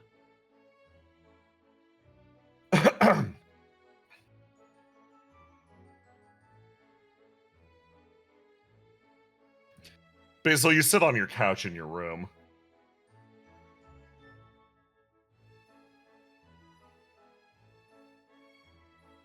This doesn't feel right. You must were you sent somewhere else during the fight? You must have been. And then the door hisses open. Wait, no, it doesn't. You hear a knock on the door. Let me in. Let me in. Let me in. Let me in. I know you're in there. She just sighs and she says, "Come in." I can't. I literally can't. It's sealed on your side. Come on, let me in. She gets up. Wrong door. What?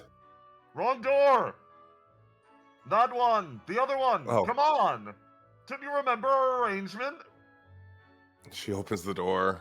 It hisses open and you see a familiar blonde man walk into the room. Oh. Jeez, I knew you were in here. Did you nod off? What do you mean, not off? You seemed tired during all the press briefings. I'm always tired now. Understandable. High life is quite difficult. It's just, you're going to get in trouble with CEO 5 unless you really pull your shit together. We need to appear, at the very least, to be the absolute IDM of a couple. Hold on. See, rewind for a second. Hmm? When are we? When are we? What do you mean? It's What's November. November 4049. Come on, big November. Okay. I don't believe you. You don't believe me? I don't think this is real. I don't think any of this is real. His expression sort of lights up. Give me a roll to do.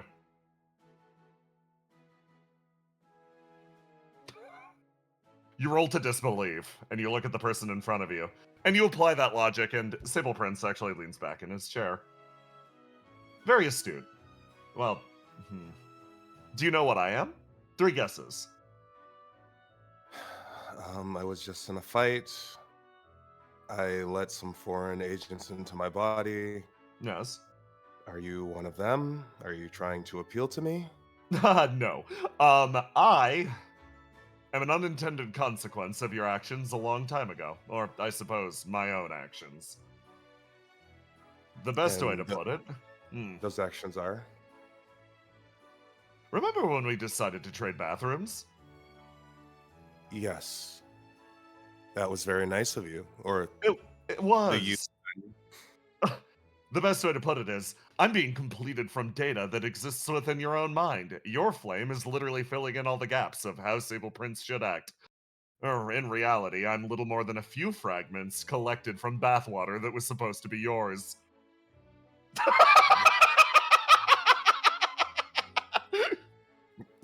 Her face just stays. I think they were planning on taking your flame and adding it to whatever system this was. But instead, it seems like I got caught up in this. Well, at least there's plenty of you on the outside to go around. I guess.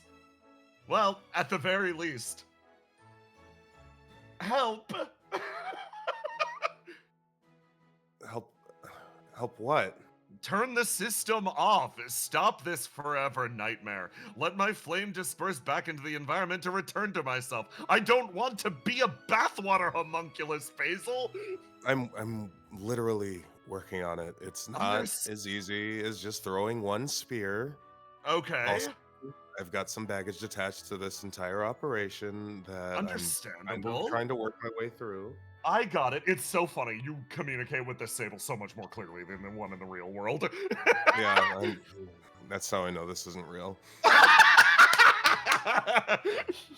Okay, well, if you're caught in the middle of if you're caught in the middle of something, foreign agents invading your... Oh, I see. Okay.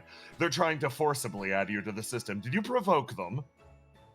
Yeah, I did. I figured it would get everybody's Okay. attention off I of mean, it everybody worked, else. clearly. It worked. Okay. Well, at the very least. I'm just tired, Sable. I'm I just so get it. tired. I get it. Okay, how about this? As a wedding gift for the wedding that never happened, let me protect what little remains of your flame. What happens to you that's in here then? Break the system, let me out. I'll either, I don't know, rejoin the flame of creation or go back to the other me. I... I like being him, so I'd rather be him. Well, I'm glad you got to be him then. He smiles. No better and no worse man in the entire world. His expression sort of lights up. Oh, I guess I could spill some of his secrets to you. He probably will never say it. Sure, well, we're here. He genuinely felt bad for you. He felt bad for me, and that was a result of me saving him from getting executed? No, quite the opposite. It was the day that you met up. I remember the expression on your face so clearly. I was going to my death, but you were the one who looked significantly more miserable. I was alone. Hmm. I sometimes still feel alone. I was a proud man. I'm not the type to throw myself at the mercy of somebody else in a moment like that unless something can be gained out of it. And what did you want to gain?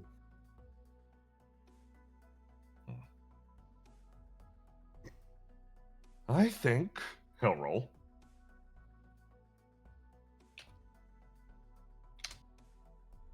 Oh, that is such a high roll. Let me rephrase. You weren't present for this part of our conversation, but I said that if marrying me was advantageous to you, then go ahead. Oh. You let him off the hook. I wanted him to do whatever made him the happiest. I'm sure that was a massive relief to him. His expression sort of settles into a half smile as he genuinely looks you dead in the eye. I think he wanted to act selfishly, at least for once in his life. I don't think it was anything more deep or noble than that. He saw somebody else suffering and, weirdly, thought he could do something about it. He's not the type to play the hero. He never was. But in that moment alone, he thought, if my life has value, perhaps it can make a difference here. Well, we didn't connect in the way that I would have liked to, but if it's all the same, I don't think I could have made it this far without him. Yes, truly a shame. I also don't think he is the type of man you can ever truly connect with. Don't blame yourself.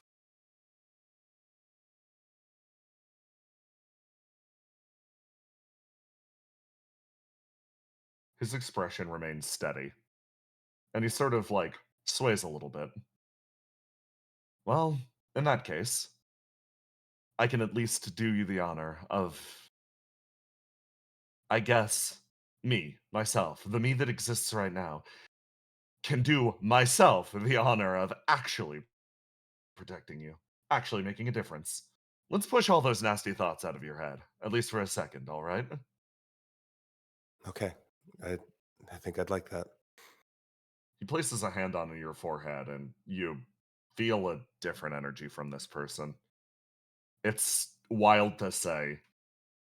You felt that this wasn't him, but more than any other moment, you feel that this is more him than the person you encountered in the real world. You feel like this is a more clear representation than that thin filament of a man. This contact, this burning touch that spreads through your head, actually has a pinch of something. You feel the substantiality behind his existence as he mingles his flame with yours for a moment. And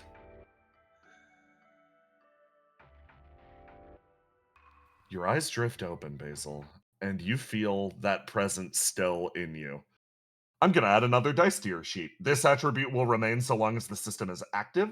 The second it turns off, he will disperse back into the ether, unless you do something fucked up and evil, like decide not to let him go. I'm going to lock it in. Okay. We are going to bring in his... He rolled all 3 stats dead even. You get his black stat. There you go. Finally. Okay. So, that was not your go, Basil. You still do get a normal turn, but I'm going to focus on other characters first. Willow. Yes. So, I've got to spawn more. I'm so sorry. Start of the act. That's completely Doink. fine. Doink. Doink. Okay. There we go. So they keep All spawning. right. So. Yeah. They will continue spawning from some areas. I point at the thick cabling here and here. Health total is slightly higher than elsewhere. Yeah. It ain't super complicated. They just got backups. Yeah. Well, let's your go. All right. I'm going to use help yourself again. It's really funny. Only now I realize that. Yeah. Yeah. I don't have to use a different weapon every round. But you No. know, it's fun using a different weapon each round. It's fun to So I'm gonna rotate, keep right? doing it. Yeah. I'm gonna spawn the cannon. And Okay. I'm going to also use keyhole again and take whatever damage this is going to do. Oh yeah, of course. And I'm gonna go 1, 2, and 3, and try to hit all 3 with the cannon. Trying to knock him back and away from Basil is a very good idea. Okay, keyhole. 10 damage per pop. All right, let me roll. 40 square range is pretty schnasty. Am I already died? I'm not died. Let me do this. Let me attack. And then 1. take 20 damage. Oh god. Oh yeah, no, okay. To hit. And then I do damage. 3. Okay, so that's Oh wait, it's extra there's damage. also 3 Yep. added to the hit. Yep. Okay, 8 extra damage. Okay. This one is knocked back 8 spaces away from Basil. This will be relevant. If he goes off the edge of the map and ceases to exist, tell me. Yep. Okay, he's over there. Okay, next attack. Oh, I have to roll for each of them? That makes sense. Yes. Yeah, I'm gonna make you repeat the attack for each of them. Yeah. Oh god, okay. +4, +2, +4. That's... Oh. the last one dies outright. Boom, gone. These guys are knocked away. As you rip the cannon out of reality, fire 3 rapid shots, your body starts to distort and sort of like twitch lightly, glitching partially out of existence. Oscar just watches you, and you feel him like almost give you like, he opens his mouth and he says a few things. Sage words of advice. He's unable to speak in this form. Oh no, it would have given me the power to breathe. Willow's going to ignite and summon a cannon guy. Oh my god. Okay, cannon guy's out here now. Thump! Okay, Another guy appears. Next takes turn, the cannon. I need to breathe. Next turn, I need to breathe. So I think. Oh, right. Those are exhausts.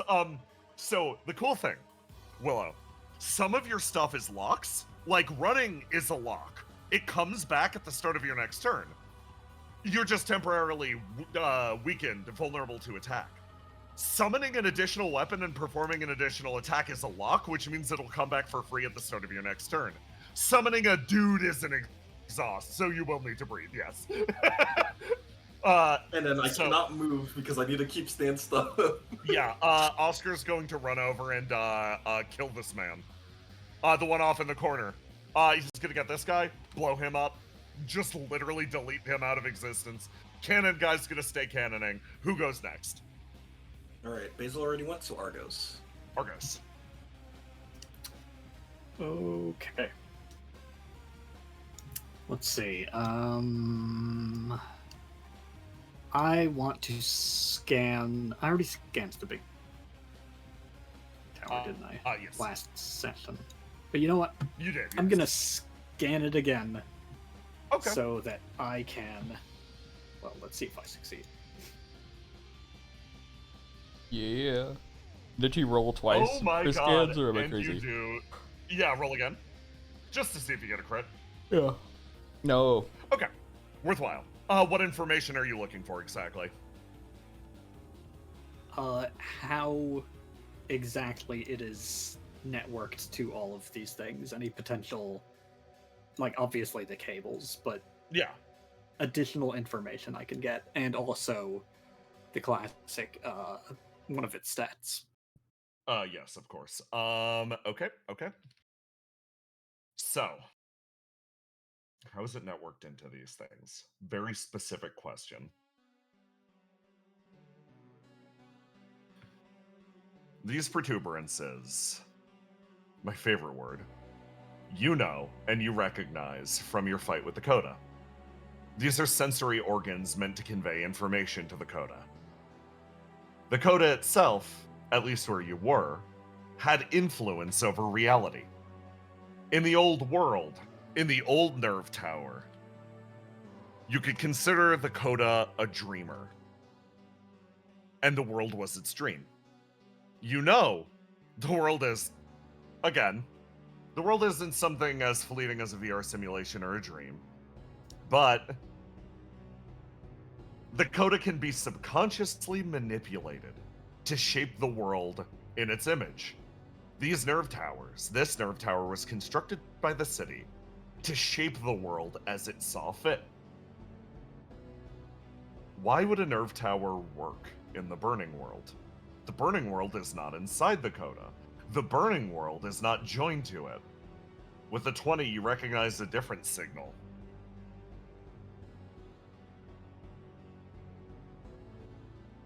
A vision of one serpent devouring the other. Two beings engaged in a constant mutual consumption. A nerve tower, of course, can work in the burning world because a different being exists as its backbone. This facility is built to manipulate the tormented freedom. This burning world, an expression of her flame. So, you ask, how is it networked? Very simply, it is influencing freedom in her eternal sleep to believe different things. To believe that the CEOs are still alive. To believe that, in this instance, this facility is capable of defending itself. It is a wish-granting device capable of speaking things into existence. This nerve tower is dangerous on a level that you did not properly understand. Or perhaps, maybe, that you understood better than anyone. Wow. That's It's kind of That makes similar. sense. It's kind of similar almost to the thing Treble did with Willow, but like active all the time and doesn't require like active. Like when Treble did the thing with Willow, Treble had to like do it like that was a massive exertion of her, and it like worked for like a minute. Yep, it was a very violent singing. This is subliminal messaging. I'll give you one additional thing. Registered in OPIA's response, there were these weird manifestations as CEO contained inside the Flame of Creation. A phantom household, the fact that he would invincibly return from any damage. If left uninterrupted, this thing will continue to imprint their shape upon the world eternally, forever. In order for the dream to end, this device needs to be destroyed. But you also have a secondary worry. At what point can a dream be erased? Is it already too late? Will they already be reborn? You shudder at the thought. There you go. There's your scan roll. Okay. This may lead me down a dark path. I love it when the player starts a sentence with that. All right, carry on. Carry on? Okay, cool. I mean, that's who my up turn. next? What? Yeah, cast. You're gonna pass the cast? Yeah. I think Aloha was trying to. No. What did you say? I got mechanics points to go continue. Okay. Okay, yeah. You're gonna pass Go the for a cast? cast. Move, lock out. Everything. They're getting on the fucking device and they're gonna just start yelling, Argos, you know how to use this thing, right? Well enough. Help! They're saving their action for when you get the fuck over there during next round. And they are going to pass over to Basil. Do we have any plan other than just throwing things at the tower? We need to shut it Throwing down Cass somehow, at the Cass sort of yells over. We're working on the technicals. Just buy us time. My friend over there seems to have some kind of intrinsic knowledge on what to do over there. Ooh. I'm going to run over. Yeah. I'll lock out if I need to get to the terminal. Okay, lovely. That will be one lock. You make Okay. it. Okay, what is it? We need to change the belief? Is that what we need to do? That makes sense to me. That changed the. Oh yeah, that actually. Hold on. Yeah, no. Tease that thought out. Cass sort of like moves over. Change the belief. What to then? Nothing? Anything? Something else? Send them a We different need to- dream? The dream needs to be that of a world without the CEOs. Simple as that. Okay. They can't imagine anything else. I can do that. I can do that. All I need to. You know what? I'm exactly the person for this. Cast actually sort of beams. Husk sort of looks over like, I can work the terminal, I guess. Cast's entire like existence lights up. I have Opia's records. We can just connect up. We can have her dream about the reality of the world. Simple. They make their way over and they start to work. Basil, give me a roll to do. Let me die. Oh, I got a lockout. Sorry. Yeah.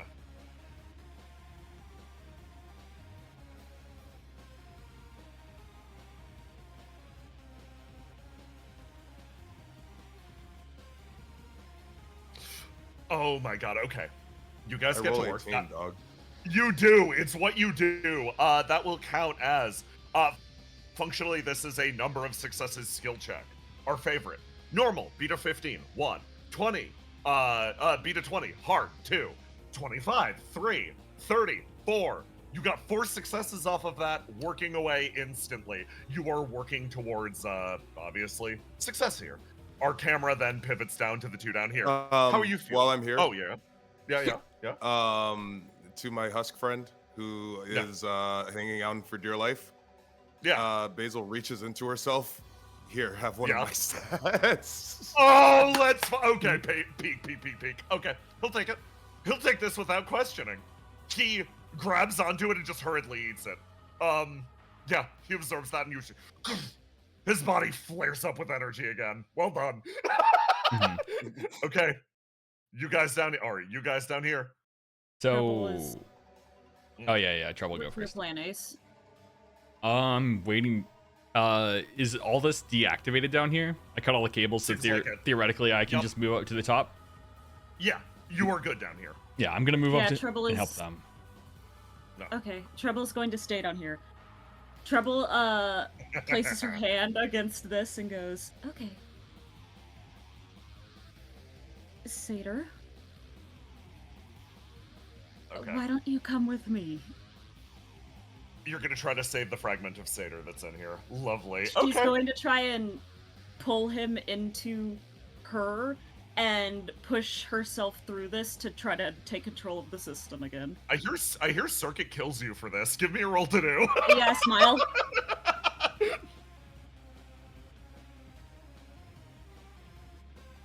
Okay. Treble 24. she uses her flame as a net all the time, so she can just give him back later. Smile. You famously, Treble's Flame, the thing that's good at giving things up. He's back. Yeah, smile. That's fine. You get 2 successes on this. It'll take a little bit more to get him out of there, but you make good progress. You start to rip his flame out and over and pull him into yourself. Ace. Yeah. Okay, I'm going to spend 10 burn. Ugh. Yeah. Go down to 70. I'm going to spend 10 HP to go down to 60. To teleport. Yay! I'm going to teleport over here to these cables. Fuck you. So is the cable like down here and then up here? Yes. Uh, There is this collection right here has significantly more health. This one is pretty weak, is the best way to put it. This cluster is strong. Yeah, the cluster is strong. Okay, it's fine. I'm going You to. get the feeling the GM put a lot of hit points on that one, so that there would always be something shitting guys out. Yeah. So what I'm going to do is I'm going to abilities. I'm going to spend my move action to do 2d6 damage in a radius. Oh, nice. Okay, yeah, that'll hit both. Yeah, so This one down here pops. that one down here pops. Okay, so I move on to this giant cluster, and I'm going to use my action to swing at Alaska at it. I have no seals activated, so. Okay, so you dealt 17 damage before. Now you dealt 5. You're at 22 on this cluster. Yeah, and so whoop, 1. With a crit 1, okay. So a 1 hits regardless because it's literally an inanimate object. Mhm. It does kill this also. They have 30 health. A 1. If you want, you can have this thing take an action before it dies. I think that's reasonable. Yeah, I'll let it basically it shits one out. Yeah. Exactly as you cut the wire. Yeah. You slice, bring it through, and perfect. Okay. Then it's these guys go. Mhm. This guy over here is just gonna be the worst and uses lightning ring to ping everybody for 20. Yeah, everybody takes 20 damage off of him. This one's gonna move over. Go here, can't quite make it. Get here, can't quite make it. I'm gonna do some math. Everybody's exactly 20 away. Okay, I need... These two are pretty heavily wounded.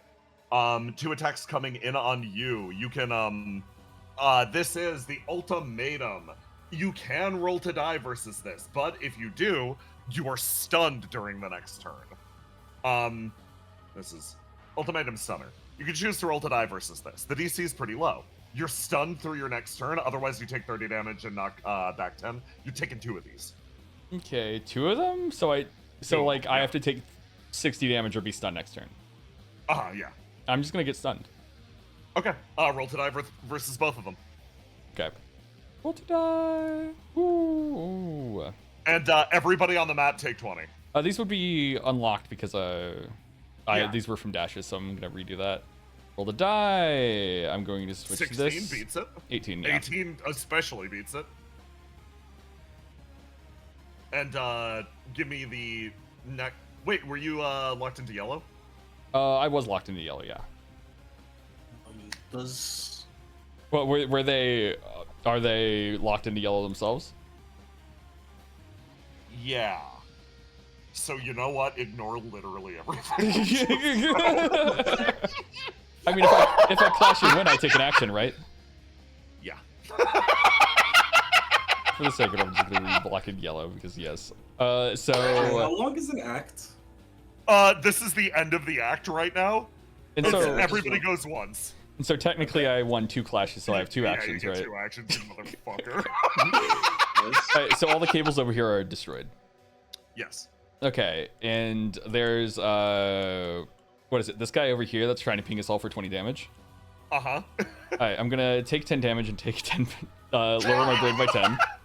Oh my god, you're jumping him to try to spare the grip? Okay. I mean, Respect. if I don't do it, I take 20 damage. So spending 10 damage to Would I'm you saving rather have myself $1 or $2, bro? Go! I'm saving myself 10 HP by going over here and swinging on this guy twice. Okay, give me 2 rolls to do. Ah, damn. Ooh. Okay. So, with a 2, this Damn, guy, Ace cooking. this guy's gonna drop so he doesn't clash with you. Yeah. Obviously. He will roll. Okay. Okay. The first one misses, the second one hits. You hit on a 1 but miss on a 2 because we live in Clown Town. Okay, Mhm. deal your damage. Do my damage? I mean, I don't have any bonus damage, so Yeah. So you stab him good. yeah, this is Adalasker, so I don't add any of my unfisted bonus. I mean, if in theory it would be better to fist, but I use sword. It's fine. Yeah, we're using sword. And that's the end of my bonus turns, unless they want to, you know. Okay, that is the end of the bonus. Everybody still does take 20 damage, except for Ace, who managed to get inside the lightning ring. Okay, I'm going to lock out to, Shield. to use the shield. And Trouble's behind me. Trouble's now behind me. behind you. Alright, Trouble, you get free protection. Okay. How Everybody many takes dice of protection is that? 46. I'll roll it. I don't remember. Does the shield protect me? Or... It does. I only take 2. I only take You 2. only take 2 damage. Trouble rolls so high on that. I've taken 3 damage this fight. You take 8, okay. Thank you, Almost Lily. triple the damage that Trouble's taken. Okay. I've taken so lovely. much damage this fight between me and this 20 damage. I'm gonna take a It's me, the mid-boss that Texas your health. Okay. Just spend 10 HP to not take 20 HP, bro. Come on. Bro, it's literally free money. You spend money to make money. Okay. End of act. That's everybody's go. Start of the next act. Head of the next. This would be Argos. Okay. Stop. And then I will shoot out my good old traveling wires with Fate Weaver Yes. to move up even further.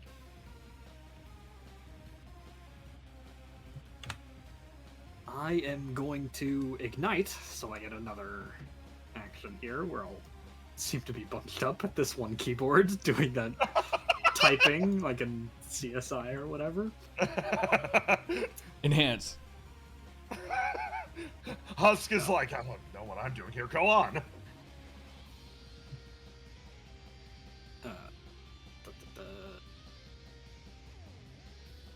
That. Okay. I'm going to activate Fate Weaver's newest technique. Oh. One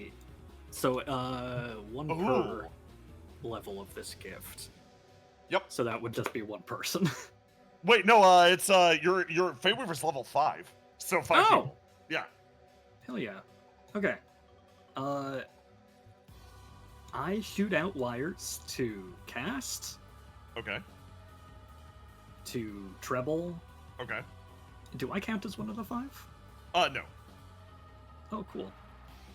Ace, No. Basil, and Willow. Oh, nice. Everybody but Husk fucked up, leaving your boy out to dry. I don't know that guy. This is a very No. intimate experience shared among good friends. No. I don't I want activate- anything to do with All right, I connect to No, I'm Husk. just kidding. and I'm just kidding. I'm just kidding. Husk's Fine. like, yeah, made it in the friend group. Basil, you are also invited to LAN party. Okay, wonderful. We are You- now connected. That's actually wonderful. Okay, everybody connects up. We can Is now that your- communicate wordlessly. you And I can redirect very important things. yes. So, who next? Let's give it. I want to see. You want to see what Cass does? Okay, they're gonna get to work on the terminal. 29. Okay. Yeah, they're gonna double down, and they're actually popping their Cal token to get an extra D6. They're gonna push it over. Okay. Oh, Okay. I'm through. All I need is time now. you got it. They're going. By the way, Yeah. does LAN party apply tactics to all the people I Yes, it does. enjoy? Everybody except Except for Husk, I'm Husk. sorry. I mean, look at him. His PC is just not gonna handle it. It's gonna Go cook him. absorb some more flame. You already gave him Galvanogenesis. Okay, I mark everybody with tactics. Cool. You. Cast is going to pass over to Treble next. Trouble is going to try. Give it the suck. Yeah, try to get Satyr out of this. Okay. Give me that roll to do. She's going to have a very serious talk with her flame after this. Okay, 2 successes. That puts you up to the 5. You manage to grip Satyr's essence and It's grippy. Shut the fuck up. Well, With LAN party, you just broadcasted that to everybody. Fucking hot miking. Yeah. you reach down, grasp the flame, and rip it out of the pillar, adding it to yourself. Oh boy. So, that is added to treble. The effect is somewhat shared through everyone in the room. And it is a collection of jumbled, confused thoughts that sort of spill out of him, and all you feel is the immense pain, confusion, sadness, betrayal. This overwhelming sensation that's just burning through the connection. Everyone feels it so clearly from Satyr. They feel all of the pain that he felt in this one transcendent moment of pain. You also gain a significant amount of perspective on Satyr in the process. You start to wrap your head more around who he was as a person, who he should be. But it scrambles and distorts again. Your mind rejects it as wrong, and you're left with this stone egg at the back of your consciousness. Further digestion will be required on this subject, but you manage to extract Satyr. I think Treble, in order to try and keep it from bleeding into the others, is going Yeah. to try and almost like wrap him or like cocoon him in like her flame. Almost like not just to protect him, but to protect the others, because that's a lot. She's used to being blasted by these kinds of things. Give me a roll to do. 20. That'll work. Getting him back out's gonna be damn near impossible. I see. She's like, because I think Treble's like, she's like, I'm gonna put him in here. I'm gonna have a very serious conversation with my flame where we go, this is not ours. We have to take it out now. Yeah, if you decide to engulf him entirely, that's not a conversation you can win anymore. Win anymore. Okay, then I won't. The psychic Satyr beacon of pain emanates through everybody in the room, and you get a keen understanding of betrayal. And here's how this is going to work. There will be a point during this campaign where Satyr's backstory is revealed. Like, when we find out exactly what's happening here.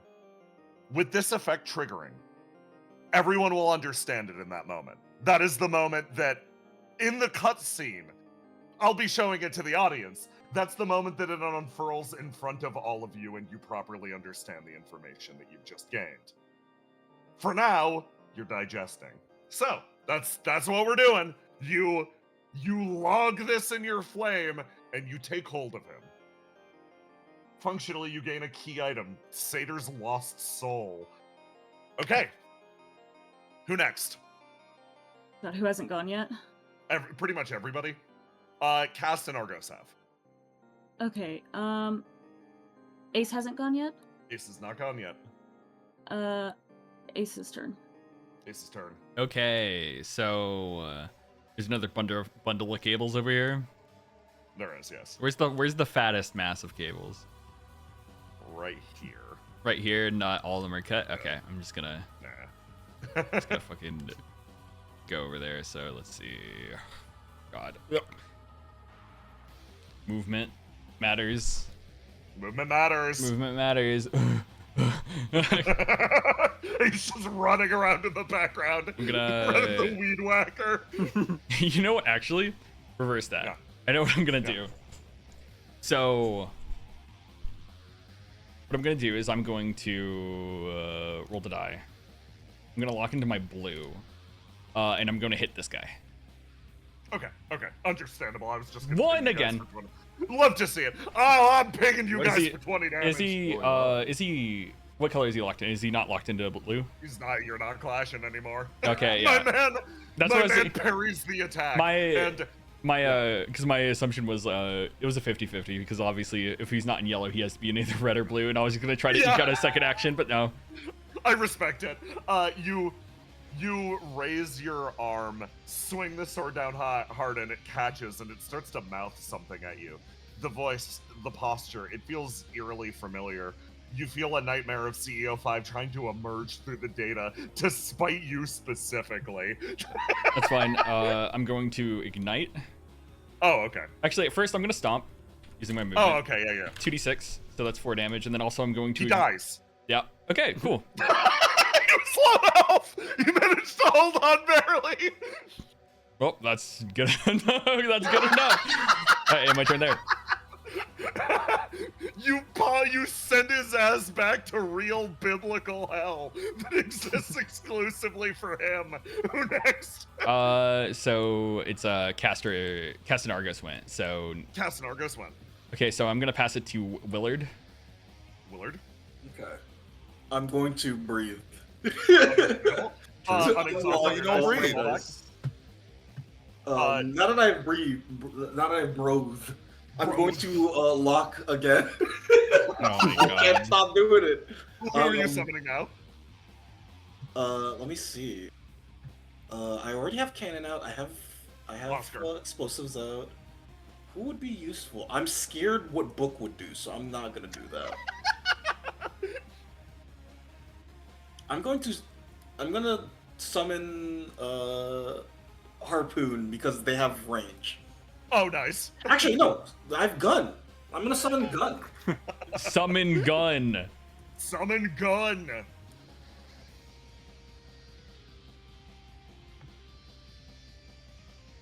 And I'm going to move half of my movement to lose half of my stance up bonus. Yes, but otherwise keep it. Okay. You summon gun. Are you gonna shoot at him? Oh, I can shoot as well. Oh Yes. yeah, absolutely. Oh wait, no, you're summoning gun as a guy. Okay, got it. Yeah, got as a it. guy. Yeah, guy. Yeah, no, gun appears. He touches down next to you, takes the gun, and nods. Then your guys are gonna go. This is about to be so funny because Oscar's gonna walk up and literally one-tap this dude. He runs up, throws an explosive, he explodes next to you. Down here, this guy's going to aim up. Fire cannon. Willow, roll to do for me for, wait, no, he rolls. I forgot. Roll, 1d20, He gets plus 1d6, 3d6. plus 4, plus 3d6.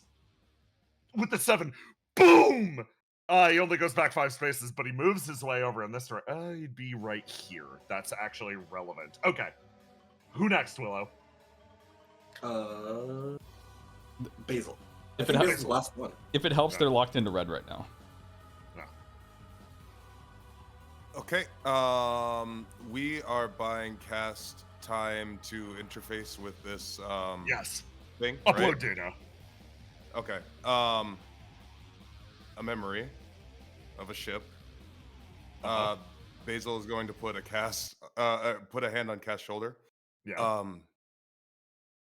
She just remembered that she is uniquely her physiognomy links to Geist technology. Do it through me. Ooh. It should speed up your process. Argus, that okay? Can you lend us some Fate Weaver? Jackson, you might be muted. So true. So true. Well, we're already connected by LAN party. I think you can go through there. Okay. Yeah, I think the bigger thing That's is Fate I'm just Weaver. going to have to grab a cord from this terminal and jack it into okay. the back of my head. Yep. All right. I'll yeah. Fate Reaper is gentle. Have a thread. Yep. Significantly less immediately visceral and scarring. You connect Basil up to the network, and as a result, you all wind up similarly connected to this larger network. With that, the turn would come to an end. So, a few things are going to happen. This guy's going to move his way over and attempt to join with Basil. That'll happen, but Sable Prince did So promise you something.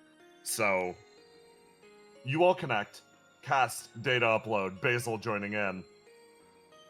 With LAN party active, all of you are dragged into the scene rather than just one. Except for Husk. He will be there for a second, because I am grouping everybody up for teleportation stance. he does have a part of me in there. Yeah. But what if Yeah? I want to send this guy not into Basil, but into someone else? Oh, shit. Who are you redirecting him to? Redirected to Ace, dude. It'll be funny. Yeah. It'll be funny. I mean, no, it's okay. It's better if we all face this together rather than. Oh, you can send him Ace. to hell where he dies for real. Okay, grab this. I love how many you. like horrible torment nexus flames are on this network. Yeah, literally like, hey, what hell are you gonna have this guy who's trying to hijack your shit experience?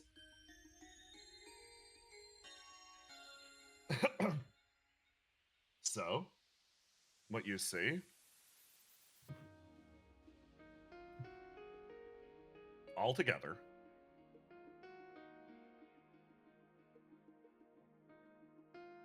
is this room.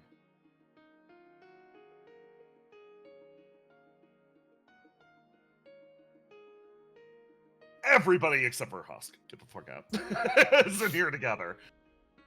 As you manifest, tumbling almost into the area, Cass sort of like rolls around looking. The figure remains poised, trying to take control of you, Basil, but Sable Prince quietly holds up a hand, almost making sure that it can't get any closer. So, you said a world without CEOs, right? A world without you guys.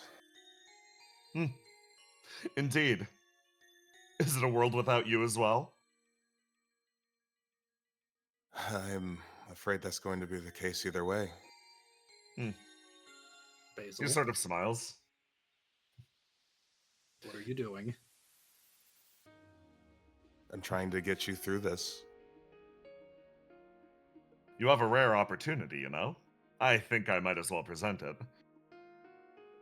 Forgive me for saying so, but you've got one last opportunity to imprint your shape upon the world, truly and utterly.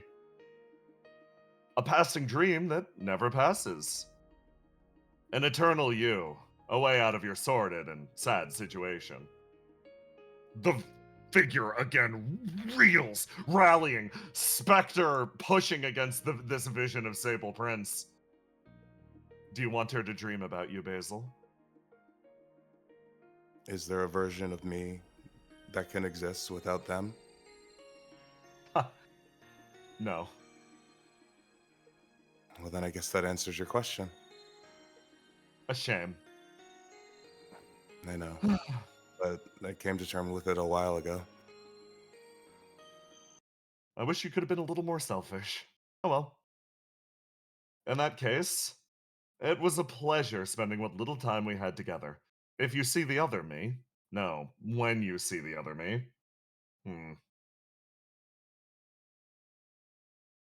ask him if this outcome pleases him. Can you I give me want to something know. embarrassing to say to him? Oh, Something that he yes, of wouldn't course. expect? Oh boy, you see his expression light up. Embarrassing. Embarrassing. How much do you want to crush him? I don't want to crush him. I just want to, the warm tingles. He sort of laughs. All right then. How about this? Make fun of his gardening. Gardening?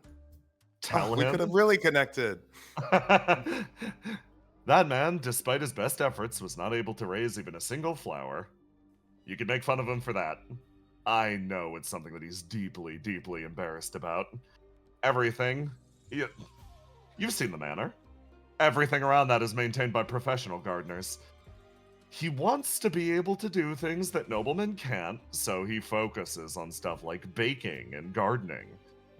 He's very good at baking. Miserable gardener, though. Sucks at working with his hands. Just make fun of him for that. It's such a shame. The connection it could have been. Well, I think life might be full of those. His expression sort of settles, looking over at everybody else in the room. He sort of focuses at each of you,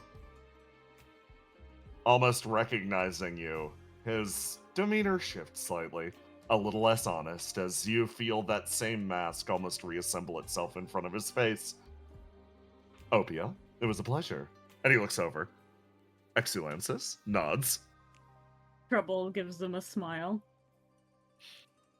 And then he sort of stands, turns, and starts to walk. He moves, projecting almost a barrier with this person, silently exiting the room. What a piece of shit. Why are you so mean to him? Treble, So when he talked to us, he said he didn't know what an Exulansis was. This is based on a previous version of him. He lied.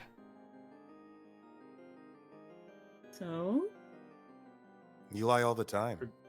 Everyone lies, whether they realize it or not.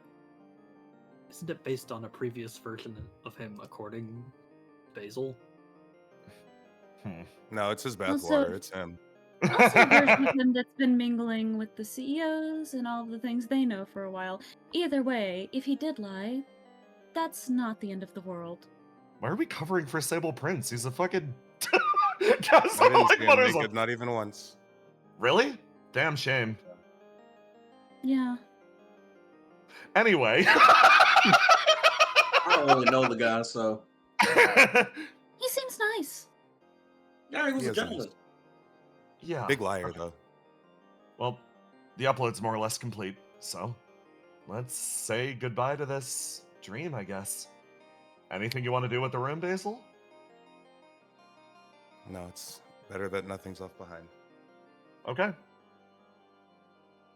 Wiping all data then. They hold their hands up. Clap them together once. And you feel a rush of wind around your connection.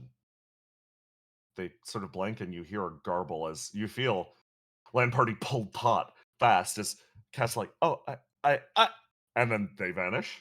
And Treble, you feel yank on your end as roar, static. Your eyes struggle to open in the real world and you vanish. And you four have a moment looking at each other. What do? I mean, we're just going back to It's the a real big world, assumption. right? Yeah, you the others are no longer part of land party. Oh, Is that normal, Argos? this is the first time I've ever used this ability, but Yeah. So we should probably do our best to stay together, right, Argos? can I scan this place? Yes, you can. Give me a roll to do. 22. You internalize it and then vanish. 3 of you are left.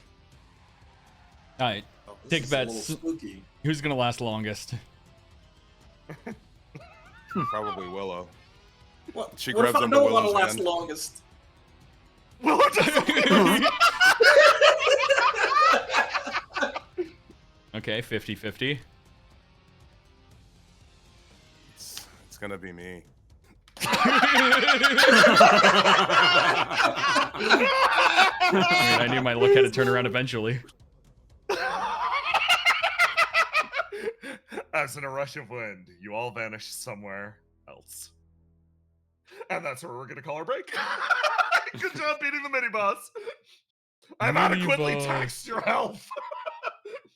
Trouble taking No. 3 damage. Yes, my health Okay, tax. I've adequately taxed everybody but Treble. So. You greedy, I love it because greedy. Trouble has 99 HP and like 5 stats, and Willow's like, no, get Cannot behind let me, them hurt queen. you. Life is so easy when you stand behind Willow. If I let a single hair fall on Trouble, I've failed. Trouble taking the Satyr beam, and then she thought about disconnecting from the LAN party because she was like, Mhm. I'm about to blast everyone If we with find, this. I hope we find Guy and Siegfried Maximum. It's better that they weren't in that fight. They would have gotten fucking nuked or corrupted or something. Not that like Guy couldn't handle it, but we need Guy for other later tasks probably. Yeah, guy's a little bit too important. Same with Siegfried Maximum. He's the most important. Yeah. He's the negative -1th CEO.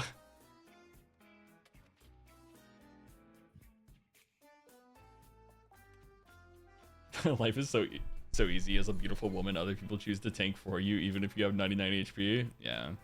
So real.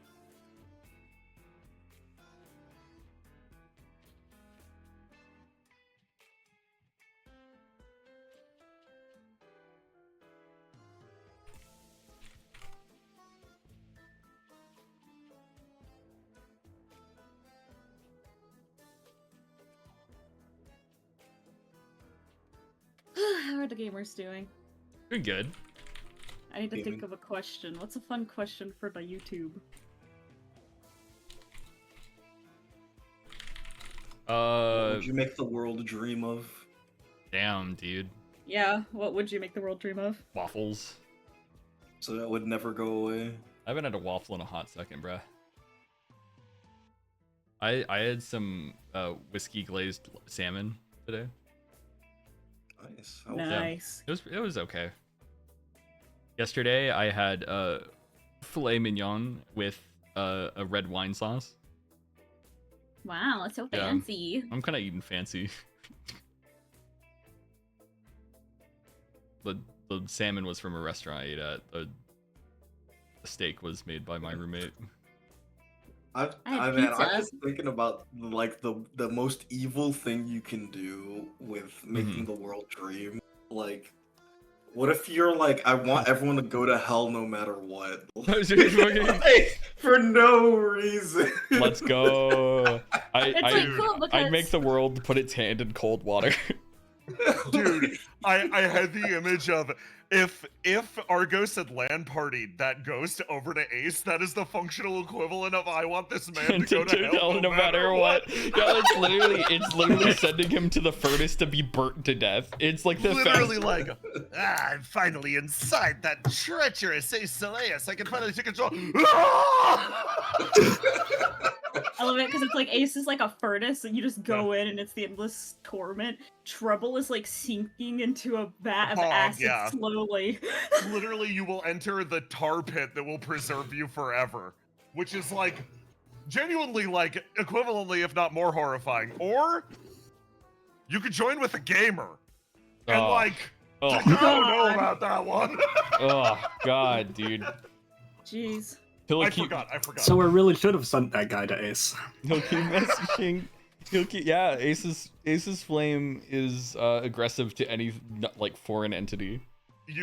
Argos sending that Racism Yeah. of the soul. Argos sent that flame to the kindest place it could have been sent to. Like, that is sending it off to any other point is sending them to hell no matter what. So you chose the option that in Fable would give you good karma. Sending it to Ace is the evil karma option, yeah. Sending it to Treble is also evil, let's be real. Now you can wish for your dog to come back to life. You can! Fable 2 was insane, bro. Fable 2 was a little unhinged. But we all know what you picked. No. I freaking... God. It's crazy playing Treble and Circuit back and forth like this. Yeah. I think Circuit should probably kill Treble for her transgressions. Maybe a little bit. Circuit, it's like Treble, like, yay, I got Satyr out of there, yippee, and I'll try my best to give him this flame back if he wants it, and if he doesn't, I'll put it in the Flame of Creation or something, it's whatever. Circuit, like, how fucking dare you? I think Circuit should step up to Treble and get eviscerated. Like Dr. Manhattan meme. Like... Disintegrates her, puts her in the box. What a real bad bitch can do to a fake bad bitch. Mean to her? It's complicated because I'm insulting one of your characters and complimenting them. Complimenting another one, yeah, it's the schmicks. Yeah, it's the schmicks. Always gotta keep them guessing. Always gotta keep them guessing. Well, unusual. Hold on, I gotta set up this scene a little bit more.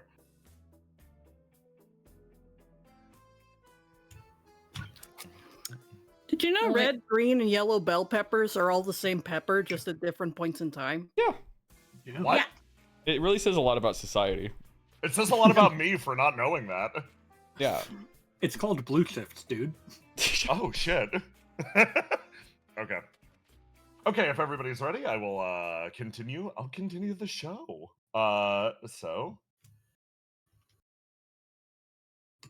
We need something tense for this scene.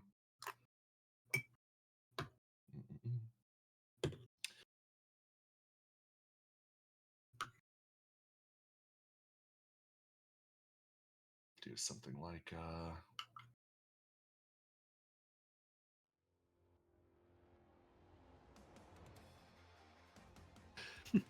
gunfire rips its way through the open Skypoint streets.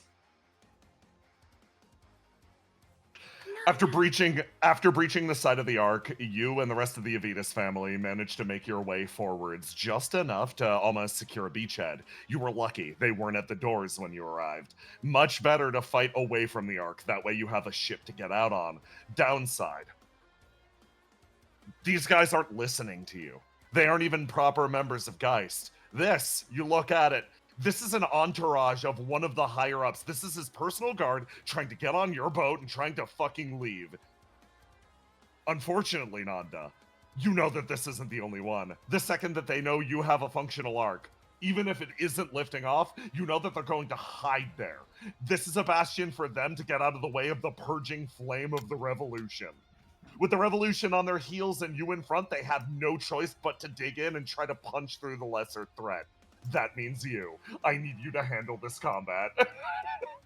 Wow! Thanks! The thing that he's good at! Oh, he loves handling combat! It's his favorite! Enjoy being the one reflection wielder in this scene. And the one guy who's invincible. No! Also, I am just scoping out the live stream because Roll20 is still not letting me in. Oh, So- okay, understandable. Oh my goodness! Wow. I we're can in, roll for you. I can roll for you. Tell me what happens. You're not fucking listening! He screams over the fucking barricade of whatever our dudes are hiding behind in this fucking face-off where neither of us can gain any immediate ground. The Arks are fucking compromised! You think we would have come out if they was good to go? Why the hell do you think we're sticking our asses out here? It's worse in there! I roll to do for you. With a 20, they pause. They actually freeze listening to your words. They sort of calm down, and then the noble behind us just like, Obviously, that's a fucking trick. Are you kidding me? Even if they don't work, I'd rather be alive in there than dead out here. Go, shoot! Nanda, you get elbowed hard by your cousin immediately next to you. He hands you a pistol. Come on, we gotta take him out. Stares at the thing in his hand. Is it disgust? Is it fear?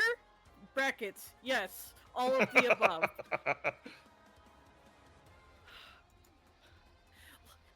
Are you and he hisses at them. Are you fucking stupid? We didn't get this far by being the guys who jump in bullet first. Listen, you think we're really gonna come out on top with a bunch of with a fucking GEIST Lord's personal retinue of bodyguards? Listen, we're not the guys that go in and take other guys out. We're the guys that survive no matter what. So you know all we gotta do? Survive. The revolution's hot on their tail. All we gotta do is live. What is the scene like around this area? Is there... God, what's it like on the ground out there? What, the arc out in front of you, the one that this retinue has run past, has already been overrun and collapsed into fighting. The people inside, it's a bloodbath inside. You have no idea who's fighting who's pulling their guns on who. It's so confusing at this point, and everybody's firing on everyone else. IFFs are completely scrambled. It is chaos. You guys got out here and you stopped them before that could happen to your arc too. What's the state of the evacuation of the specific non-combatants? I'll roll a dice. D100. 81%. You're doing good. Oh, thank God. Okay, so that means that he is able to pretend he doesn't care slightly better. He's fine. This is normal. Also, don't mind me. I'm just constantly kicking Roll20 in the background. Oh, yeah. It looks like it let you in. I think I'm in! Yes, you are, because it killed the music instantly, as it does when you join the No, game. my curse! Your curse! That's fine. How did it persist on a different computer? You're good. Okay. Fucking... They know they can outpower us. They're just waiting for the opportunity. So looking at these bridges now. Yeah. I'm guessing nobody brought demo charges. No, you do not have anything like that, unfortunately. Of course we don't. We're not the fucking combat team. And if you had them, you blew them already. This is your last-ditch effort. That's not what the Avituses do. I mean, it's definitely not what the ones that are still alive do. Let's say that for nothing. Yes. Nanda looking at the thing in his head, basically yelling on autopilot over the thing of like, you see the fucking infighting? You think we'd be right? As his own brain tries to keep up. Listen, you want to be safe? Give me a roll to do. And he's going to switch to... thank you very much for rolling for me. He has to... Listen! You see what it's like out here. Neither of us needs to waste our bullets blowing each other apart when all we want is the same thing. Walking away with this, not a dead man, right? You want to use your bullets on us, or you want to use them on the people who are actually interested in putting your head on a stick? Give me a roll to do. Oh, my favorite. Your favorite? It's a reroll! You yell that, and then you sort of stand up. You get impassioned in the moment. You yell this, and give me a roll to die. Add 1d6 to it. Oh, goody. Plus 1d6.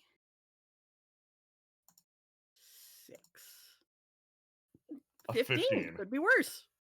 If you'd rolled anything less, you can tell the bullet that whizzes over your head would have taken it off. You feel your cousin's grip on your pant leg as he pulls you down, and you thump hard into the ground as he's like, hey, I get trying to talk to them. I get it. They're not gonna fucking listen, man. Fucking clowns! Nobody's fucking listening using the goddamn heads! Nobody's using the goddamn heads. No. Fuck. Okay, fuck. I'm guessing that we're basically just in this alleyway. You're There keeping is them locked down. Anybody that's tried to cross the bridge has had a gun pointed on them. One of your boys has definitely shot one of the guards or two that's tried to cross. There have been casualties on the other side, yeah. Nanda looks around at his group of fellow rogue builds, and Yes. even worse, social rogue builds. Yes. But none of them have brought anything useful. This is a long shot. Do the Arcs have weapons? No. Didn't think so. What do? Backed into a corner. What do you do? Check. He's still got like staff on the boat, right? Seeing the evacuation through. Yep. They're mostly off at this point, though. I asked the question, do you fucking run? We're gonna have an opening in a sec. Clear the. But he thinks about it for a second, and he's gonna say, about to open his mouth and say, "Let's pull back." Whoever's left behind is just that's unlucky. That's what happens. He doesn't even need to say it. But the most recent report of people who've got off the boat, 81%, sticks in his mind like stubbing his toe on a rock. 1 in 5 is not good. Aren't odds that he wants to play with. Fine, got somebody in right side. I am blow the engines. What? He fucking opens up comms to the people left in the Ark. Blow the fucking engines and make it big. They want to get to this boat so damn hard, we're gonna show them it ain't worth it. Another bullet whizzes over your head. You fucking mind I'm talking here! As you send out the order. Perfect. Mascot will need you back for the resolution of that later. Alright! Salute! Oh, wonderfully done. That's terrifying. Okay, lovely. Perfect. Okay. Our perspective moves backwards.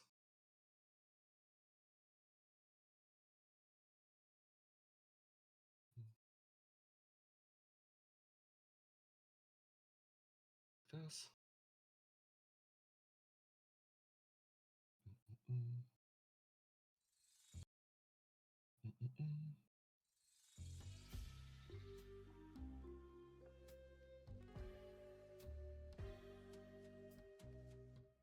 We find ourselves again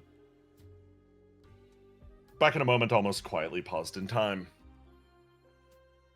Everybody wheeling themselves around the dance floor as our perspective, instead of focusing on this arrangement over here or perhaps this one, instead scopes in over here.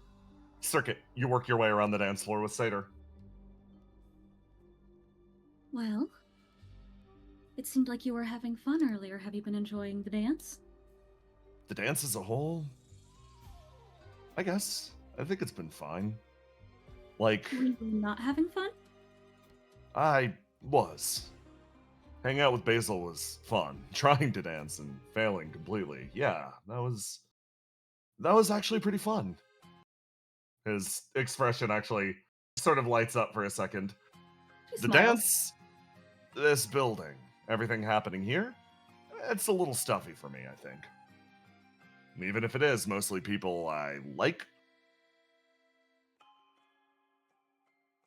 Okay. Well, I'm at least glad you were actually having fun. Seems like it's been a little bit since you've managed to actually have a decent time. Like that? Yeah, I think so. Basil sort of showed me that failure isn't the worst thing in the world, which is nice comparatively. Not the type of fun I'd like to have on a regular basis. You know, kind of implies that I'm tripping over my own feet all the time, which is definitely not the case, says the man who has been the most imperiled character in this entire fucking series. Yeah, she sort of laughs. She's like, is that the worst thing ever? If you're at least having a good time? Well, that's a trick question. No, it's not the worst thing ever, but I would prefer to be doing anything else. Well, All no, not even anything else. I just wish it wasn't so normal. For you to be tripping over your own feet? Shut up. She sort of laughs at him. She's like, it was just nice seeing you actually have a good time. It feels like it's been a little bit. I guess I'm glad you're happy. I'm having a better time than I expected at the dance, like, overall.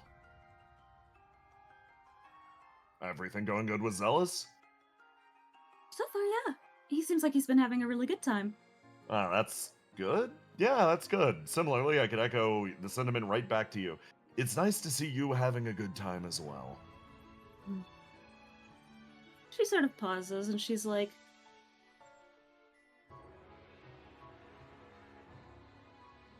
I guess Zealous can make me smile, so that's true. A weird way to put that, but okay.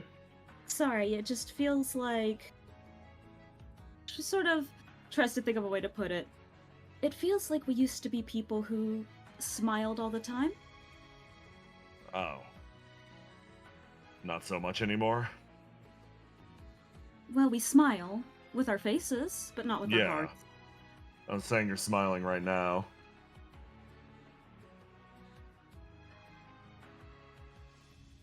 What changed?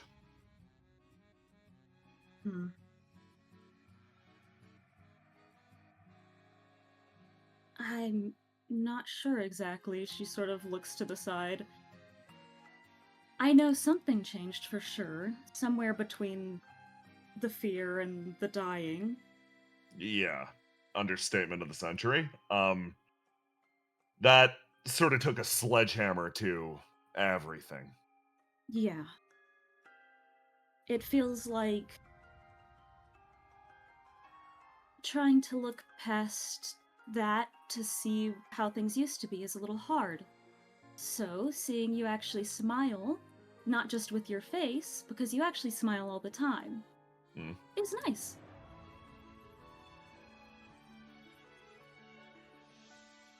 So you were watching close enough to figure that I was actually getting deep joy from that. She nods. And you assume I'm not otherwise? Well, it feels like quite a lot of the time. It's not something you managed to be able to do in front of me, at least. How close have you been watching? As close as I can.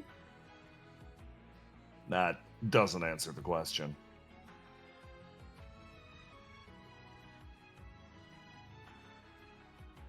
She sort of pauses. Close enough to be able to tell that it's exceptionally hard for you to smile and His eyes sort of remain set on you. What? Are you happy, or are you trying to say something? I am happy. I'm actually very happy. But I'm also quite sad, I suppose. It makes me wonder, is that something I can even do for you anymore? Make you smile? He continues to shift around, thinking. I don't know. I don't have the answer to that question. Not really. His eyes sort of remain locked with yours. The energy is insane, to put it lightly. Look, She when sort of nods.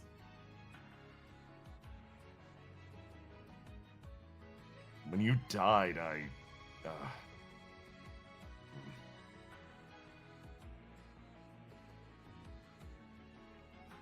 don't know how to put it.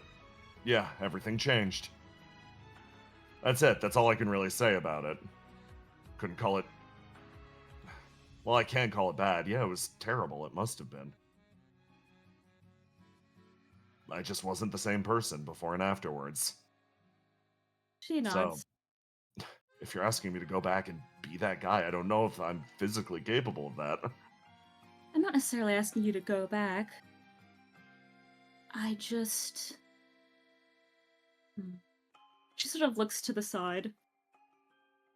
I guess I miss being able to make you smile. It makes me sad.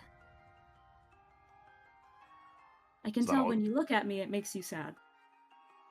Is that all you miss from those days? She pauses.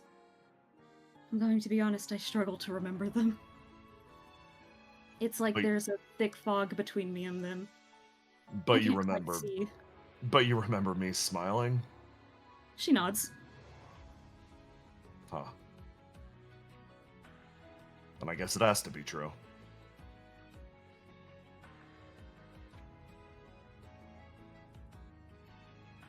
His expression falls. Do you remember things that well from back then?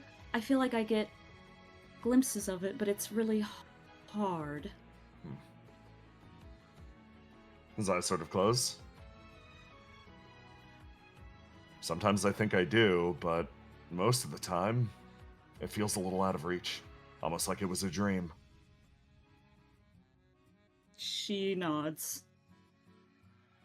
Like it was a very nice summer that I just had a chance to spend fully relaxing, being myself before reality woke me up. Or maybe this is the dream and that's reality and I'm still waiting to wake up.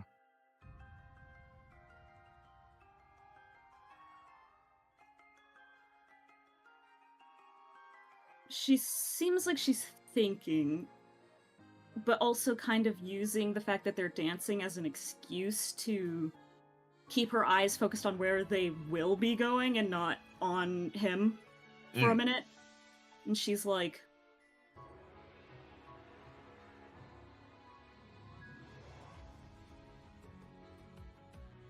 I think it's kind of obvious, but it's not like you can go back in time. But that doesn't mean that that time is gone either. Just because it's hard to see right now, at least I want to believe, just because it's hard to remember and hard to see, doesn't mean we can't be happy like that again in the future. Yeah, obviously it didn't cease to exist. Otherwise it wouldn't hurt so bad. she smiles. It's like weird.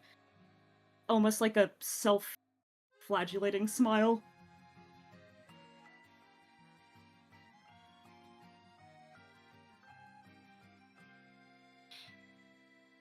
Look, what do you want from me?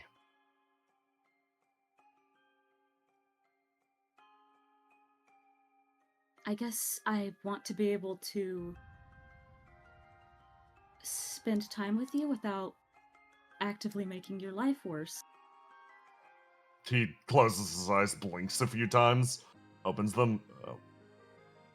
Shit, really? She nods. Okay. Yeah, that seems pretty doable. She sort of laughs like, it feels like there's a big barrier between it to me. Maybe, like life circumstances and stuff, but yeah, no. You came at me with an energy that made me think that maybe there was something more. But if it really is that, yeah, no, same. Well, she sort of looks to the side.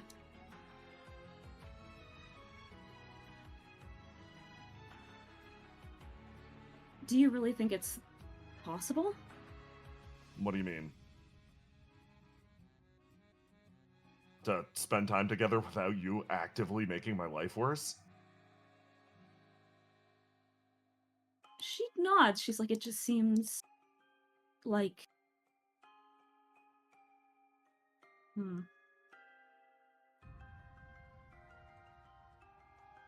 Wouldn't it be hard?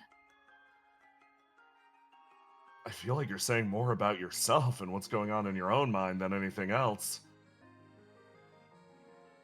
Is that what you're worried about? She has like a look on her face that almost reads like she's like confused.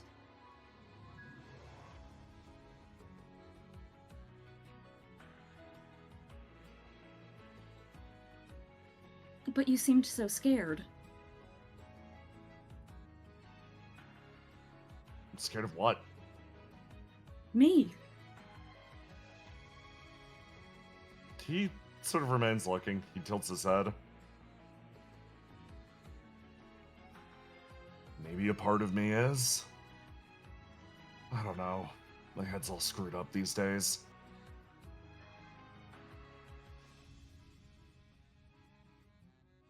Look, if you think genuinely that spending time with me, it actively makes my life worse, why are we dancing right now? Why would you go out of your way to do that?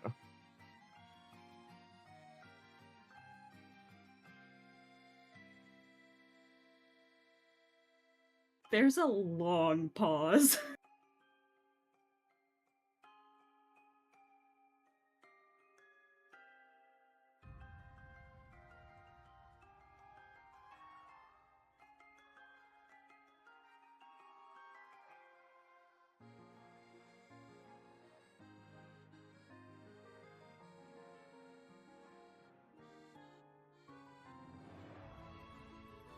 He's like, there's just this long silence that comes from the fact that she very clearly has an answer and doesn't want to say it. I guess probably because I'm not a very good person. He sort of moves lightly, swaying. Is there a single thing I could say that would convince you otherwise?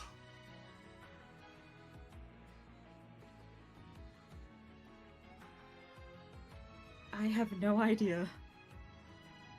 Yeah, sort of what I thought. He sort of smiles. He's like, for whatever it's worth. At the other side of this, I think I have the same goal. Right now, based on the situation, based on everything that's happening, no way around it, yeah. These interactions, these engagements are painful. But hopefully we'll see a world that they're not in. It's that simple for me.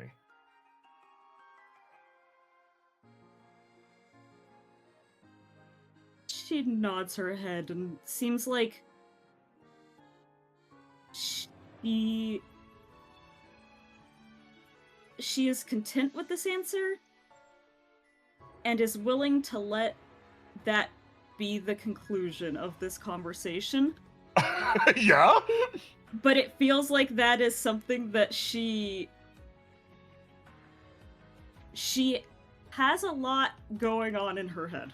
Yeah, no. She's like, Citter's capable of picking up, oh yeah, no, there's clearly more. It's always like, hey man, is something else happening? she's like, there's literally no, in her opinion, she's like, if that's how you feel, then there's no need for me to bring it up. It will be fine. He looks at you and just double checks. Yep. He looks down at you. Hi, that expression. You sure you're good? I'm sure I will be eventually. Why'd you throw water on Basil then? Or wine? Because I don't like her. Oh. I don't like her. I'm angry with her.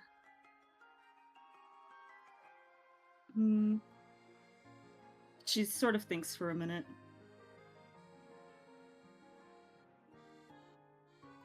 I wanted her to go away. That's it? I guess I wanted to hurt her feelings.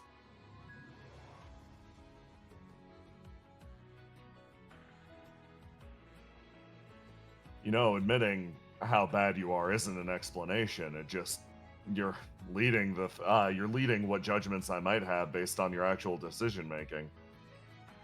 Why don't you like her? She looks to the side. She doesn't she was hoping that this question wouldn't come up. Like she could just be like, because I'm an asshole, and then they would move on.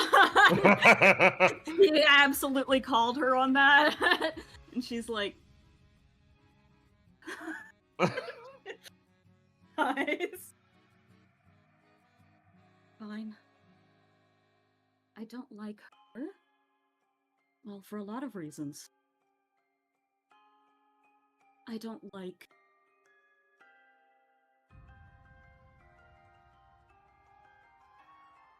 She makes that sound again, like she's like...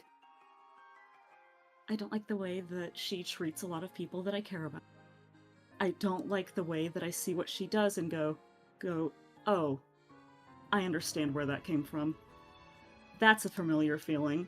Oh, I don't like the ways that she takes feelings that I'm familiar with and acts on the worst possible impulses that I've felt. And I don't particularly like the fact that we're close to all of the same people.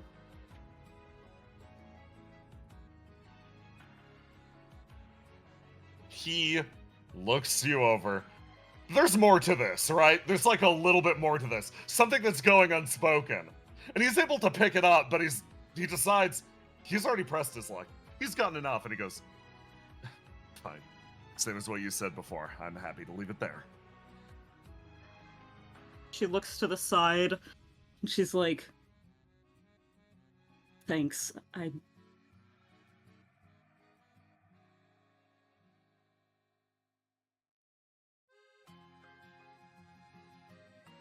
not good about this kind of thing. He sort of laughs. He's like, yeah.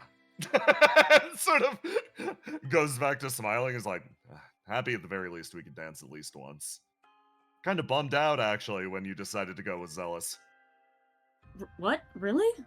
Yeah, I thought you were going to pick me. Her fucking mouth agape for a second, like,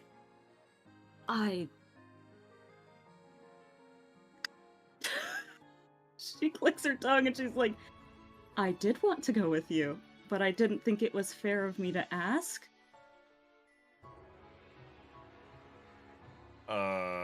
Why? Because you were literally trapped inside of my body? Oh, yeah, okay. I'm picking up on the you're being held hostage in the okay, got it, yeah. Picking up a theme. I thought it wouldn't be fair. I figured it should be your choice. He laughs. Fair enough. Sorry for not realizing what was going on, I guess. She seems like she's pouting. She's like,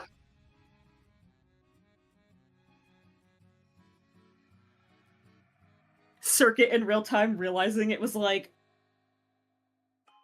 pretty much a miscommunication that she's been upset about all day, and she's like, God, no. She's like in her head, like, God, now it looks even stupider than I already look. He sort of smiles, and it's for hi, Pin. It's only for a moment, but he actually lets out a smile, and his guard goes down. He laughs a little bit at your expense, and you visibly see him relax.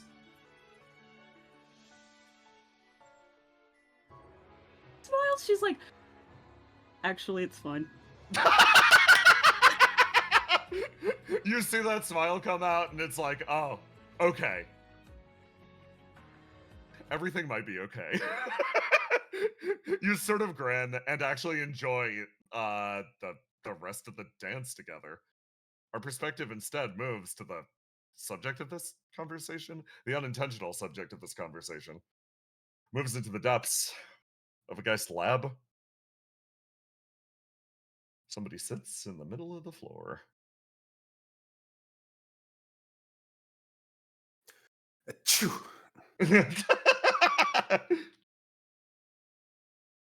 You look around and you feel, ugh, something about this place feels off, familiar, off. Your comms aren't working. It's honestly okay. I wanted to be alone for a little bit anyway. I hope everybody's all right. You work your way around, and again, ping on comms, nothing. No idea how you got here. No idea how you wound up at the end of this hallway. So you walk forwards, and you see this door in front of you, and you feel this aching sense of familiarity. You've been here before. One of your senses is picking up here. You've been here before. You've been here before. You've been here before. Was it before the operation? Was it when you were still being conditioned? You've read so many horrible things. Why are you here? Well, there's still one more thing that I have to do before I leave this party, so I might as well keep looking. She approaches the door. You approach the door. You place your hand on it. And it opens. And you see a room. It sort of it's like a flashbang. And the first thing that hits you is the smell. You're assailed with it, and your eyes start to tear almost naturally. You look around at this bright, brilliant place, and oh, it's such an aching feeling. You said it before. Home was never the people, or never the place. It was the people. But this room, the scent, the smell, it awakens something in the back of your mind, a part of your brain that hasn't been active in months and months and months. It's almost primal, instinctual. You smell, you inhale deep. This place is home. This has got to be the least purple room in all of Geist. She's kind of just gonna instinctually sit down at this table. You sit down. Exhausted. She's kind of needs a break. She needs a breather. You sit down and you look across the table as a phantom almost springs from nothing more than memory itself. He starts to speak one word after the other, loud, bright, brilliant proclamations. It resounds with that egg in the back of your mind. Different memories. You look different then, but you fill it in with an approximation of your own. His hair wasn't two colors at the time. He spoke to you about the future. He spoke to you about your future. He spoke to you about the world that you could see together. You had hope back then. You had too much hope. That was always the problem.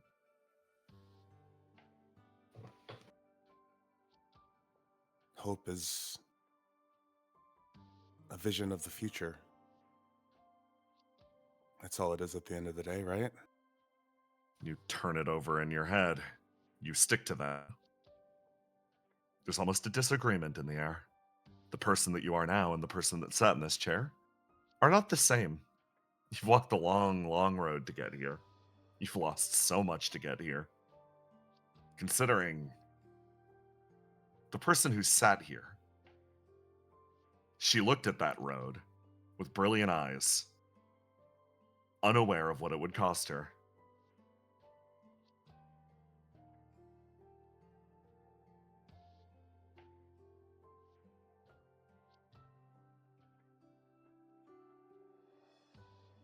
I don't have to be alone right now. I'm going to summon Ideal to this Ooh, chair. okay. Spawn her over here. You spring her pretty much from nowhere. She appears, sitting next to you, floating lightly in the chair. She sort of turns her expression over, light smile on her face. Well, this place is weirdly nostalgic. Not for me, though. For you. I was wondering, this was before we were together? Exactly. And so then what was he to me? She shrugs. I'm still sort of figuring it out myself. I don't think he has the answer either. I mean, at this point, does it matter? Will it make me feel any better? Will it make my time any more meaningful? That's something that you need to decide for yourself. Meaning, ultimately, rests solely upon the person embarking on the journey. You can look at the That's true. results, absolutely, exclusively, but you were never that type of person, were you? No. So it's up to me to find out what this means to me. Exactly. And I'll walk with you every step of the way. Right. We should try to come up with a happy ending, right? Exactly. If not just for Good. you, then for him as well. If not just for him, but for whoever receives the message next. Exactly. Right. Okay. She slaps her cheeks, trying to Slap, wake slap. herself up. You pull yourself out of the dream just a little bit. Like, okay. You sort of pick yourself up, and you look over at the far side of the room. There's a almost narrow door. This wasn't there before. It wasn't there the last time you were in this room. It shouldn't be there. It makes me wonder. I don't think this room belongs here. It's so strange. It's so brutalist compared to everything else. You hit the button. There's a hiss. And this back cabinet almost sort of flares to life and ugly, like flaring up over your head. And sort of as you open the door, you look inside and you hear a grinding noise, almost in response to the fire in here, to the flame that you brought in. The nearby cabinet shudders once as something sort of thumps and rolls its way out the side of it. It looks like this almost, it's like a discarded exoskeleton. It pulls itself up, mechanical bits almost recomprising themselves as flame unites to consciousness, unites to guidance, and perspective is split. And in this moment, Circuit, your consciousness resumes in this almost dummy, this half-formed body, this android nightmare, and you see two people standing in front of you, and you see the room out beyond. And you get such a strange feeling of overpowering nostalgia as well. But it's not from you. It's from your connection to Seder. Circuit looks past you, Basil, sees what's happening, and is immediately like, why are you here? I don't know, Circuit. And honestly, I don't have it in me right now for you to work out whatever problems you have on me. I don't know. I'm just wandering.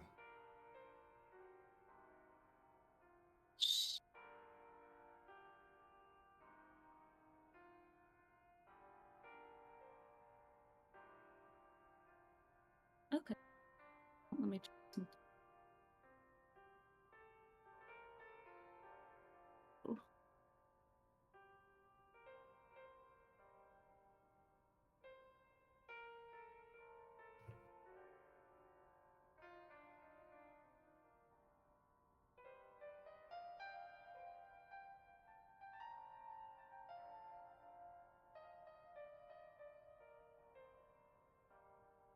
She sort of looks at you and goes, so since you're tired, you get to just not deal with people who are angry at you for things that you did. If you want to be angry at me, be angry. Well, I am. That's fine. I don't think of you, Circuit. You're just putting more on my plate than I can handle right now.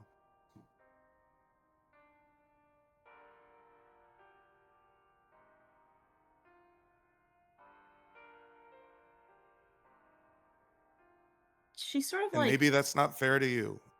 Maybe you deserve to get whatever revenge on me that you feel you deserve. But I'm just so tired. I've been fighting my entire life, Circuit. and And I just don't want to fight anymore.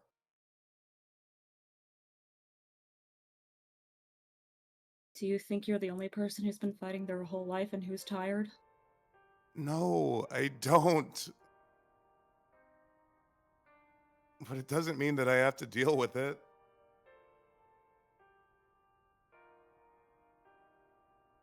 I don't think I'm special. I think the opposite. I want to be anything but special.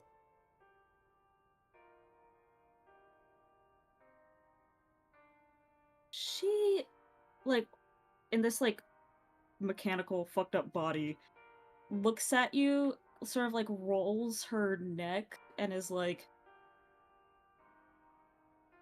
is that really what you think?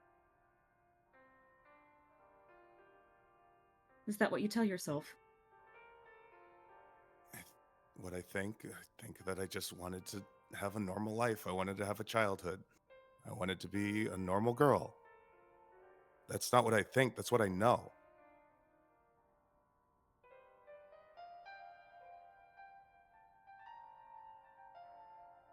And I get it. I don't get to have that. And I never will. And that's fine.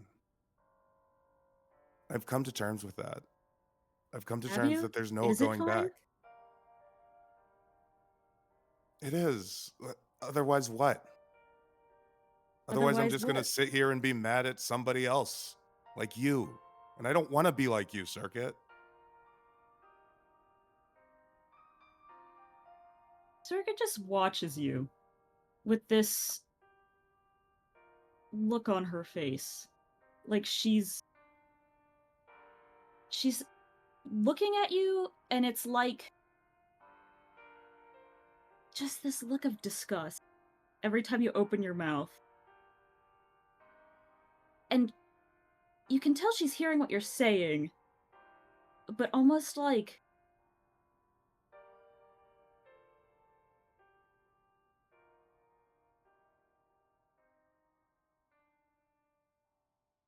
Basil.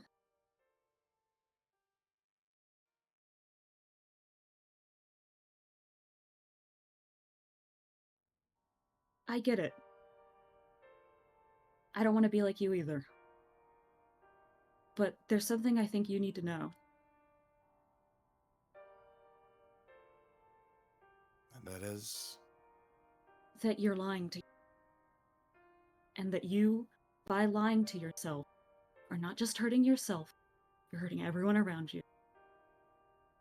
And the only way you're going to stop being as miserable as you are is if you actually look and figure that out. You know what? No. You don't know me. You don't get to tell me how I feel. I'm not lying to myself. I'm being completely honest. And if you think I'm lying, and you think you're so much like me, maybe you're just projecting your feelings onto me. But like I said, you can focus all that energy on me. I don't have that for you, Circuit. And if you want your revenge, what do you want? Me to stop breathing? Take what little I have left. I don't care. You can do it. She takes a step forward into the room. No, I don't want what little you have left. I want you to stop being so conceited.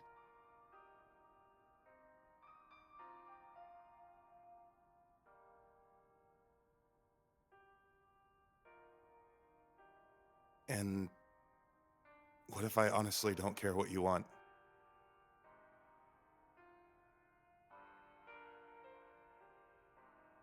I don't need you to care about what I want. I need you to care about the way your selfish and conceited nature is ruining the lives of people you do actually. Because that's why I want that to begin with. You claim to care about these people. If you actually do, you should look at this, and you should actually look at yourself. And then what? Disappear? Would that be better for the people you care about? Maybe. I genuinely think it would be. Then do it. She takes off her head and throws it at her feet. She sort of like uses the, I don't know what this body looks like to be exact. She kind of she steps on the top of your head and uses it to tilt your head back so that you're looking up at her. And then she steps back and goes, Basil, tell me, why is this your reaction? Because I just don't want to hurt. And I guess I can't avoid you. If You you're don't just wanna going to hurt? make me hurt. She crouches down and looks at you. You don't want to be in If you're pain just- anymore. If you're just going to stalk me and try and make me feel bad about things I've already apologized for, then I don't know what more I can do. I'm not stalking you, Basil. You walked into a place I already was.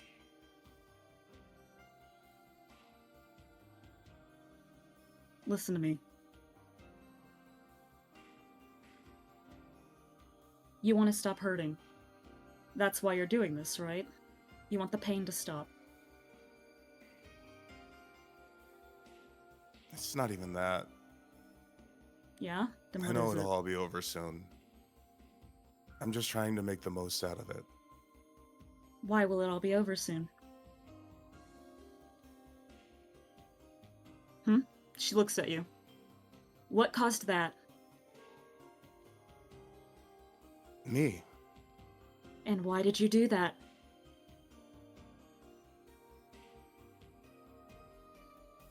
Why did you do Because I that, didn't Basil? know what else to do. Because you didn't know what Nope. else to do. So your answer is you don't know why you did it. No. I do know why I did it. Then I why'd you do just- it? Why did you do it, Basil? Because I had no other choice. You didn't? You had no other choice. No other choice than what? Then to go away. Isn't that what you want? You want me to go away? A lot of people want me to go away, and sometimes I want to go away too.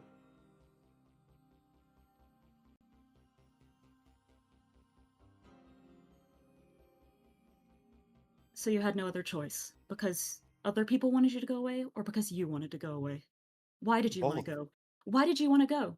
Why do other people want you to be gone? I don't know. You tell me. I want you to be gone because I think you're wasting the lives of many of the people that I love. I want you to be gone because I want this reminder of the ways that I compare myself to you and the way that other people compare us to each other to disappear. I want the person who selfishly hurt Satyr and hurt Cam and hurt Mike and takes all of those people for granted to disappear and stop hurting them. But, Basil, look me in the eyes and tell me, why did you want to leave? Why do you wish you were gone? Because, as much as I want it, do you think Satyr wants you to disappear? Do you think Mike wants you to disappear? Do you think Cam wants you to disappear? Why do you want to disappear, Basil? Because at the end of the day, I recognized that the life that I wanted was never going to come to me. That's it. You decided that. You decided the life that you wanted was never going to come to you. That's a choice you made. Yes. Why did you make that choice? Why do you believe that to be true? Because no matter what I do, I can never be the normal girl that I wanted to be. She, her body walks over and picks up her head. No. Circuit looks at the body as it approaches and she goes, "You, back up. I'm giving you peace because you're one of Horizon's."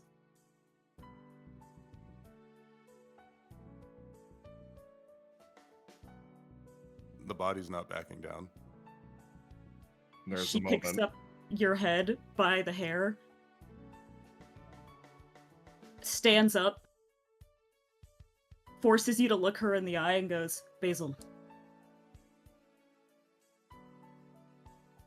there's a clear answer to this question, and every time I ask it, why, you give me a different answer to not answer the question. And now you're gonna have them come over and take you away because you don't want to answer it. Why? Why do you think this?"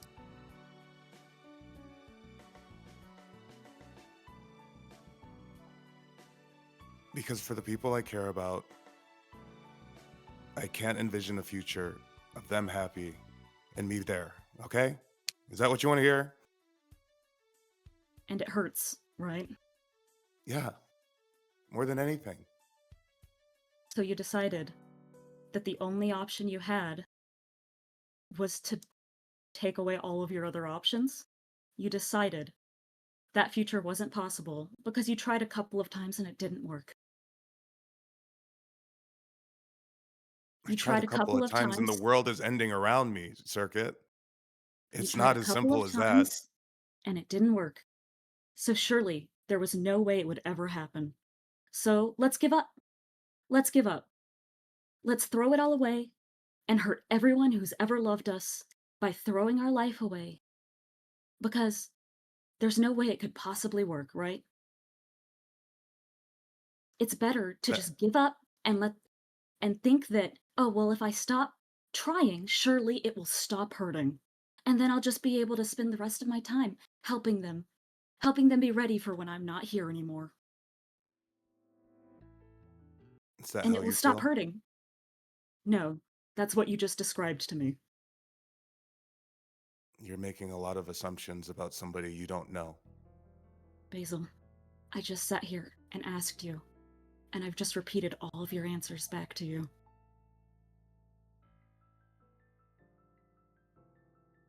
Well, what are you going to do about it? Basil, you need to realize something. I hate you. Yeah, I really do. I really, really do. But Satyr loves you, Cam loves you, and Mike loves you. And you gave up. You gave up having a future with them. You gave up on them and you gave up on yourself. And that's why I hate you. Because you're a coward. It hurt too much.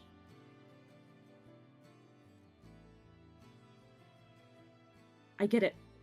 I know what that pain is like. I might not have it the exact same way you do. But I know what it's like to decide that kind of thing, or to feel the impulse of, I wish it would just stop hurting. I wish I would just stop hurting the people around me. I wish my presence wasn't constantly bringing others down. I wish there wasn't something wrong with me. I wish I wasn't this kind of person. I get it.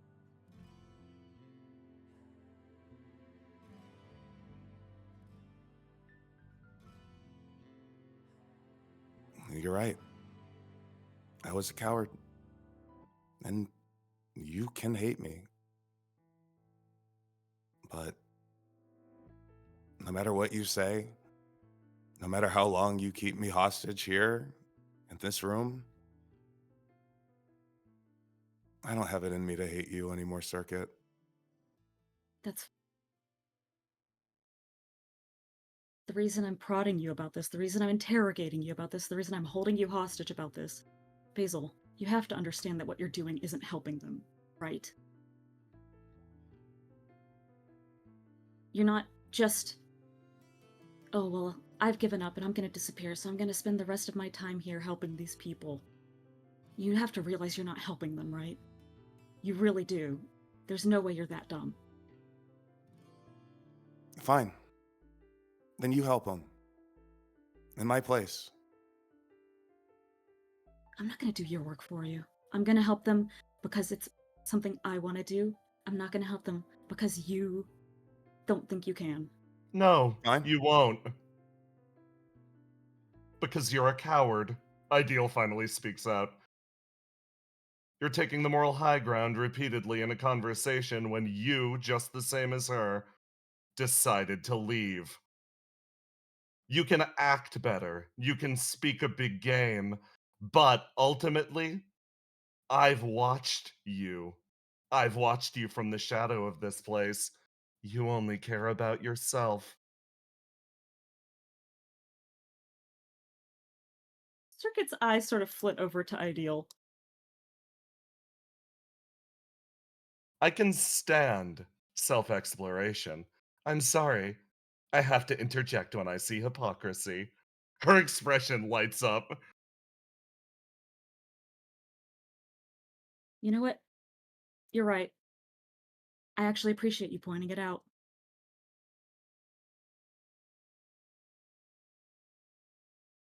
So, Again, this is something that I also struggle with. It's why you frustrate me. in that case, let's send you on your way. She pulls out that horrific axe and sweeps it down, collapsing the ground and the body in front of you. Like spring cleaning. So, Well, where that's were not we? going to make us like us anymore. She picks her head up off the ground. She sort of moves her way back over as the impact and like you watch the gross ass like body compress itself into the fucking floor. Different like collections of skeletal remains almost twitching there until they come to a complete halt. Ideal watches you. She was watching you the entire time, barely looking at Circuit. She was watching your reactions. Like she was weighing your soul at every single step of the way. Now, she continues to watch you. The same unanswered question. Almost that she left Circuit with. So, with all of that said, what are you going to do?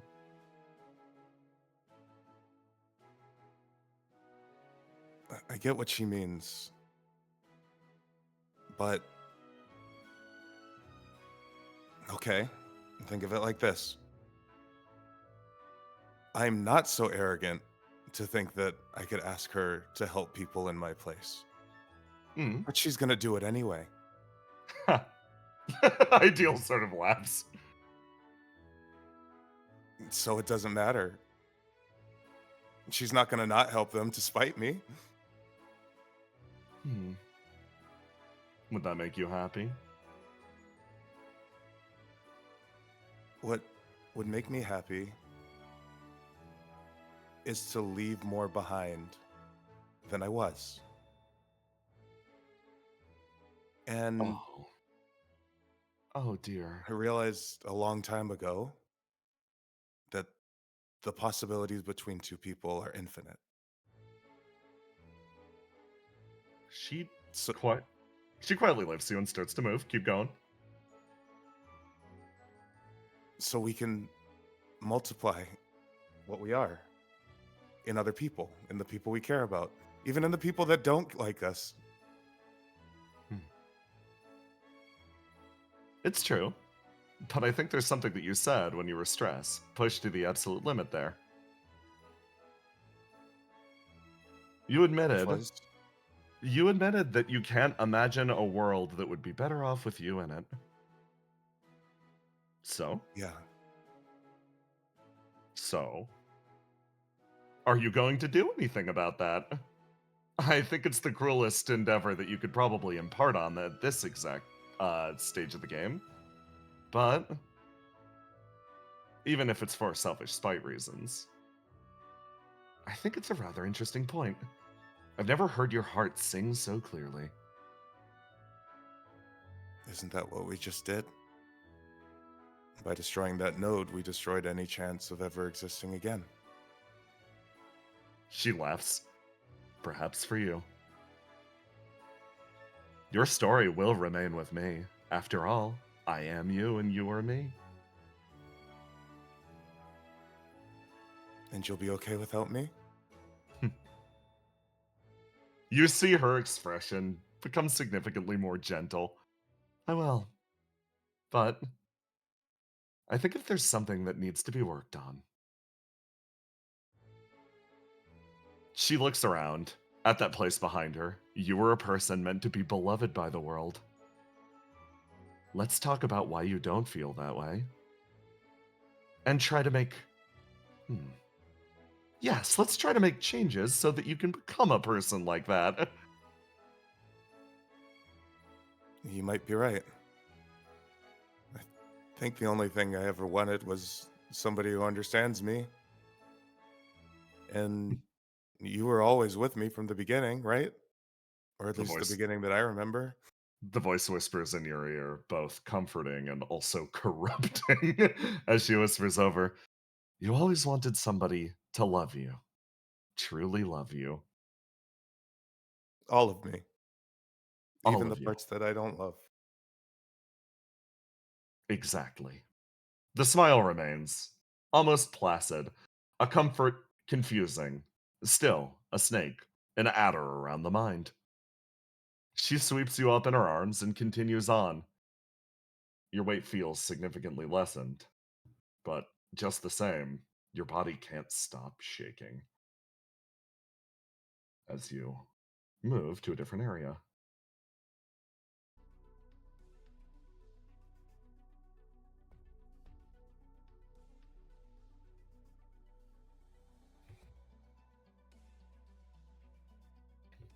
Argos, you're shaken awake.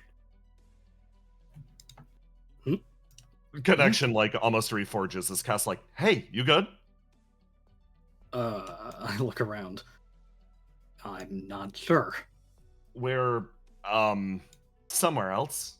No connection, so we've got to figure out everything on foot. No sign of anybody else based on what I've been able to tell, but I'm glad I'm stuck here with you. Yeah. Did we get teleported like before? I thought we took it down. I think genuinely the room was held together by those cables. I think we literally practically dropped to a lower floor.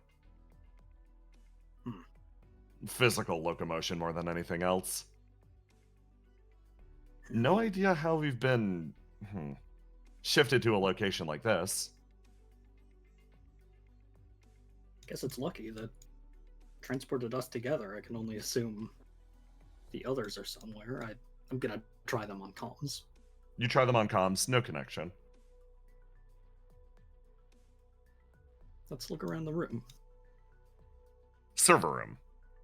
Mostly built for... Oh, this is different hosting equipment, huh? You're familiar with this.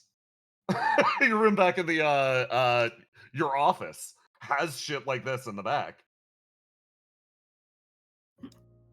Yeah, can I go on this terminal and try and see exactly what's on here?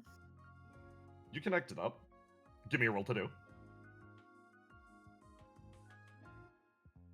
20. Nothing. For one core reason. The tarp on the floor. You can tell that the main brain of this computer was moved out of here shortly before you arrived. You look on it, all of this is backup equipment, different sheafs of RAM meant to process off of the main terminal. Cast actually looks over. Oh. Good eye, good mind. Hold on. There's a 3D printer over in the corner of the room. I can try to reprint what was here and what was taken. Oh yeah. Let's take a look. What are they up to? I also sort of summon single-handed save your gun in case it prints a something demon or nefarious. something. Yeah. No, they'll print out the big terminal and they carry it all the way over and Oh, okay. slam it down in place, and it sort of sits there, and they go about the business of reconnecting everything, and they're like, huh, okay. Oh. I can see why this is relevant. This is the main communications hub. So this is functionally, think of it like this is what I do normally. But like now it's just a big computer instead of me, my brain doing it. Well, considering I am a really big computer, I guess we are the same. No. Not the same. Again, Look deeply. at this thing. I mean, come on. Yeah. So wait, so that was the last thing that they printed out? No. I just printed a replacement. It seems okay. like they took the main communications battery, likely so that they can keep updated with everybody while not going down with a sinking ship. Well, with this, are we able to do the same thing and get into those same communications? Probably, yeah. That could be useful. Okay. Yeah, I'm seeing it. Potentially Okay. ordering a surrender or otherwise. And maybe getting a hold of the situation, contacting others since our comms seem to be inoperable. Good point. They sort of move their way back over and get to work on the server terminal again, hitting a few buttons. They're like, okay, this is a little awkward. So this is a management area for all high traffic communications to and from Geist. That includes your streams? Okay. You had a high profile channel apparently. Makes sense. They were probably recording everything. I mean, it's their servers that I'm going through anyway. Literally. No, it is these literally, it is these servers. These servers in this room. That's good that we're in control of this now. Okay. I don't know why I'm suddenly afraid, but I get the feeling that we've stumbled upon a great treasure, and if somebody else takes this away from us or burns this room, you're not going to be able to stream again. Yeah. It also makes me wonder, I mean, I've been streaming some things that are pretty anti-Geist on occasion. Yeah, but they allowed it anyway. Yeah. They were coming right through here. They had access all the time. Question becomes why.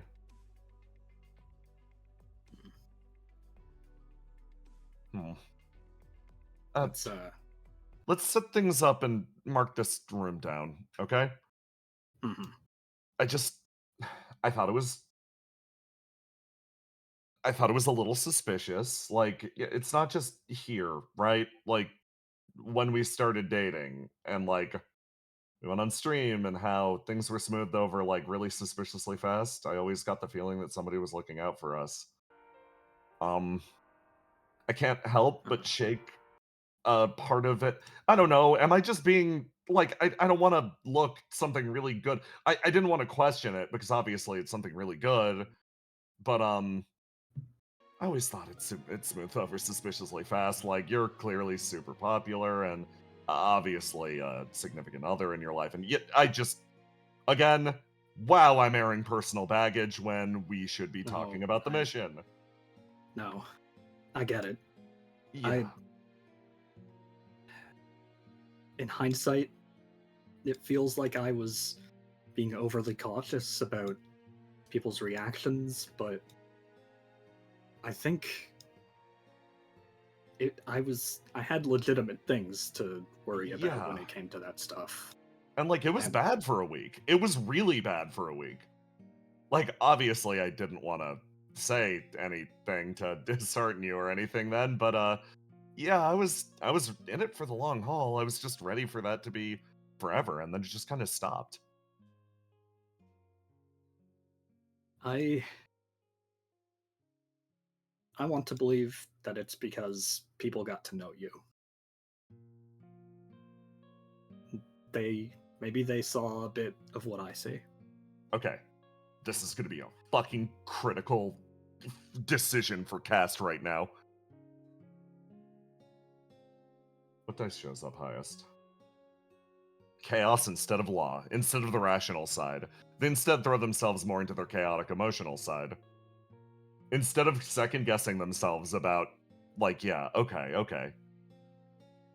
They exhale and just accept the compliment at face value. Okay, that's good. Sorry, I kind of freaked out. It's fine. Maybe Geist had the power to do something like that, but I don't like it think- better the way I described it, and I think Pretty much, yeah. yeah, if it didn't happen then, it's definitely happened by now. So nothing to worry about. They beam. It's no question. They simply beam at you. Okay. Okay. Good. Again, fuck, I've already apologized. Okay, let's go meet with the others. I'm awkward now. Cast Okay, them. it's cute. They so rarely let out this, like, a hint of their own insecurities that getting even this sidelong view is like, oh, that was bugging you, huh? Yeah, I put my arm around them as we go. They sort of walk their way out alongside of you.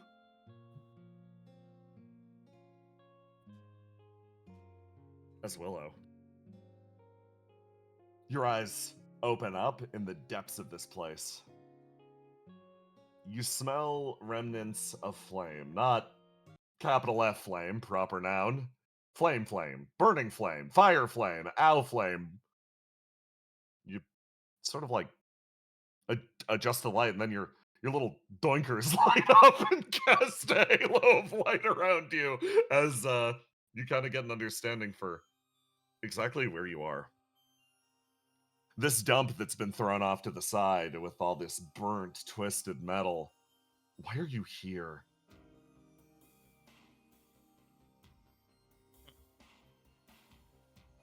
Figures that be left down here in Philadelphia. You ping burn. It feels good. Your eyes scan the room, and you sort of notice a few things. Immediately in the area that you're walking over to. Burnt personal effects. Old. This furnace still burns with the lightest amount of light, but most of the soot here that you move across your feet, it's old. This furnace hasn't been properly used in a while. They keep the fire on just in case, but you look over at the corner of the room. What's been burnt recently is just chiefs of documents, people trying to offload all of their evil business. But for you look over at the corner of the room, all the stuff that the furnace would need to be kicked up to full blast to burn out, and you look over at those personal effects and you feel a pang travel through your body as your ESP almost picks up, connects to your brainstem, and your entire soul starts to sing a little bit. All this shit feels familiar to you. I've not been here before. You shift and you move over. And you reach down. And your ESP shows you something else. Gonna prep this map.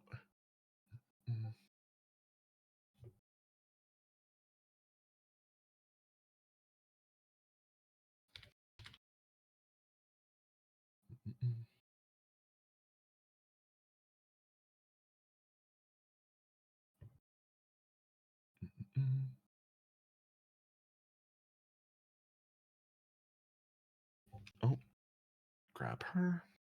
There we go. There you go. There you go. Willow, you're about to get jumped. You're about to get jumped. So, functionally speaking, the voice resounds out. You're going to have to tell me if this character is actually visible on the map, because I might need to refresh my Roll20, because I'm getting, the many willows. Oh god, okay. Hold on. Refreshing. The many willows. Yeah, The many willows, literally I'm getting the glitch where I spawn a willow and it spawns an unlimited number of willows and none of them are real. Damn. Requiem. This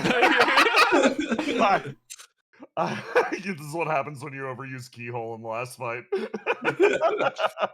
You got sent out forever. Hold on. It's coming back. Okay, yes, indeed. All of the willows were fake. Hello?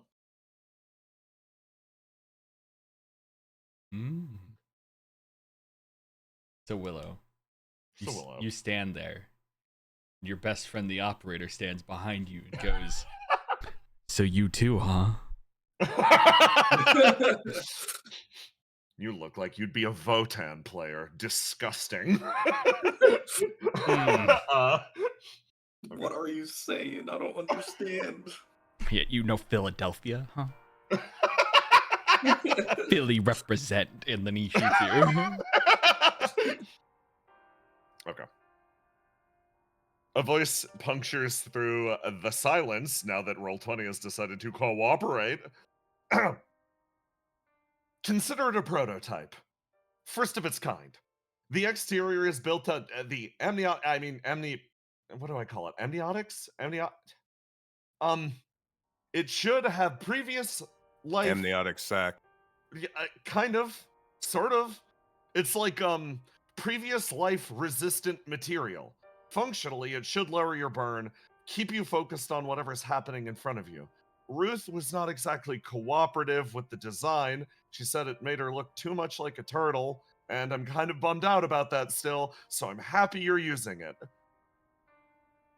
I mean, yeah, I'm glad to use any tool that'll make me better. Trying to be number one, if you haven't heard. Yeah, I'm definitely, this'll help you improve. Probably. Definitely. Probably. It's Probably or untested. definitely? It's untested, which is why you're the one testing it. I'm sure it'll work out great. She gets significantly more sheepish, expression falling. Listen, if it doesn't work out, I get my money back. Hypothetically, I didn't pay for this. Hypothetically speaking, yeah, I'll give you your money back. I don't have anything on me, but like, it's yours if you want it. I'd feel really bad if you got gotten this. Well, if it doesn't work out, you owe me a meal. And if it does work out, you owe me a meal as celebration. You know what, deal? Your eyes open as you look down at the old abandoned suit. Flame is scarred away from it, but Riddle really was serious. This shit held up even amidst all the fire. And now it just sits abandoned at the corner of this little forge. Well, that takes me back. Willow holds up the suit. You pick it up. It doesn't even fit anymore. You sort of turn it around, and yeah, you do have the realization. Riddle owes you a meal. But almost on cue with that, you feel the same call, a ping of your ESP, a prickle at the back of your eyes as you look over to that nearby cabinet, and you feel yourself drawn towards that. Willow kind of folds the suit, holding it under her arm, and walks over to the cabinet. As you walk up, you can tell why this one's mostly intact. You open it, and on the inside, you see something that makes your heart almost drop. You see an old baseball cap and a large coat. You see the remnants of Root's clothing in the corner of this room.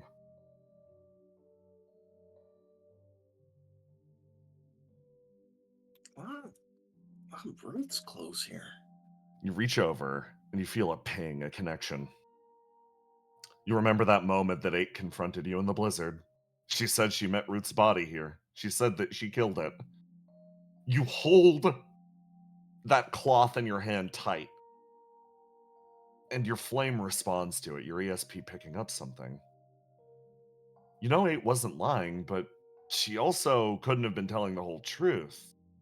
Because as you tease it between your fingers, you feel like she's here in the building with you somewhere. Well, this is probably a bad idea, and if... Well, Argos isn't here, Riddle isn't here to tell me that this is stupid. I need this for me. You pick it up, you pocket it, and you feel that connection adhere. A line of fire connecting you to somewhere else in the building. It draws you closer to her. You look over, the shutter doors are slammed shut. No way of egress.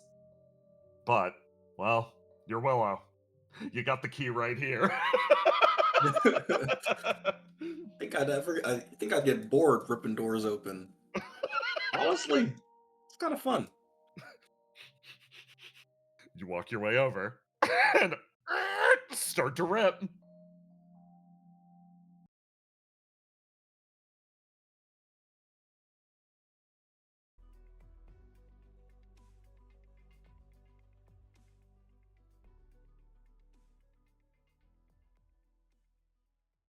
Ace.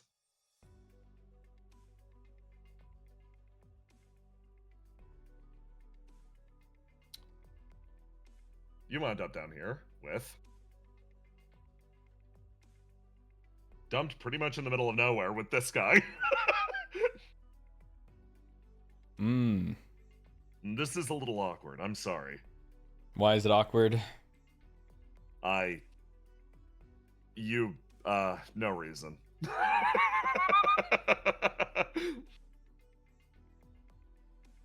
What? Let me think. Why do you think it's awkward? What, the amount of, like, I don't know, of your kind I've killed before? Or... The number of times you've nearly killed me personally. don't take it personally. That's common, honestly. I appreciated the opportunity to retreat back in Fuse City during the God of Frost's attack. Yep. You take another few steps forward, and at this point, Argos manages to get the connection back up with the communicator, and you actually hear a voice chime in on the other side. She speaks up, almost dispelling the darkness. Hey, sir, are we finally through? Yeah, hey. Wonderful. Okay, I'm over at the bar with Jackson. I need you to commit the ultimate sin. You do need to talk under Verona a little bit right now, as Robin babbles in the background of the scene. This is mission critical. And I just think it's really cool how you know exactly what's going on. I have been trying my best. You look like, you look like you know what's going on all the time, and I certainly believe you know. Robin's drunk. And, like, you look good doing it. When you get on the comms and you, like, do that little thing when you... Hold on a second. And you have your hair behind your ear, and then we see... You can see, like, your neck when you're on the comms. I mean, I'm not always looking, but... Oh, wow. I could if I would, you know what I mean? I've got a status update. In other words, I have a status update. Are you good to receive my status update, Argos? I mean, fuck, Ace. Wow, calling me Argos, huh? I'm sorry. Oh, are you talking to Ace right now? Make a mistake. It's like I'm going to stand up and walk outside. Way, right? You Hi, Ace. You hear her stand up and thump, thump, thump, thump, thump, thump over here. I'm sorry about that. Anyway, as I was saying, I have a status update for the Revolution. List has secured the main floor. And, she like, does actually you've want turned to. away from me. I can see like your back. My and... God. Oh, Miss Robin, why don't you talk to me about it? Why don't you talk to me about it? Hey, Oscar. Yeah. Take him out. Back?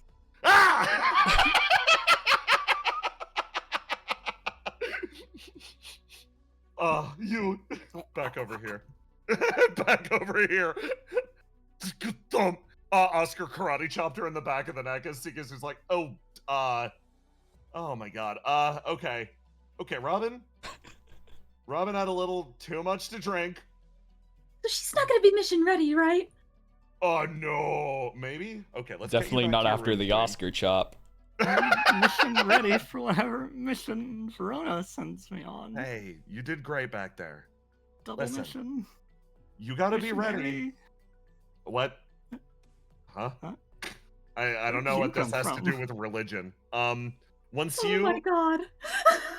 once you get yourself together, remember Charybdis said he wants to keep hanging out with you once the party's done, once the big mission's over. The So you gotta be party's ready. Done?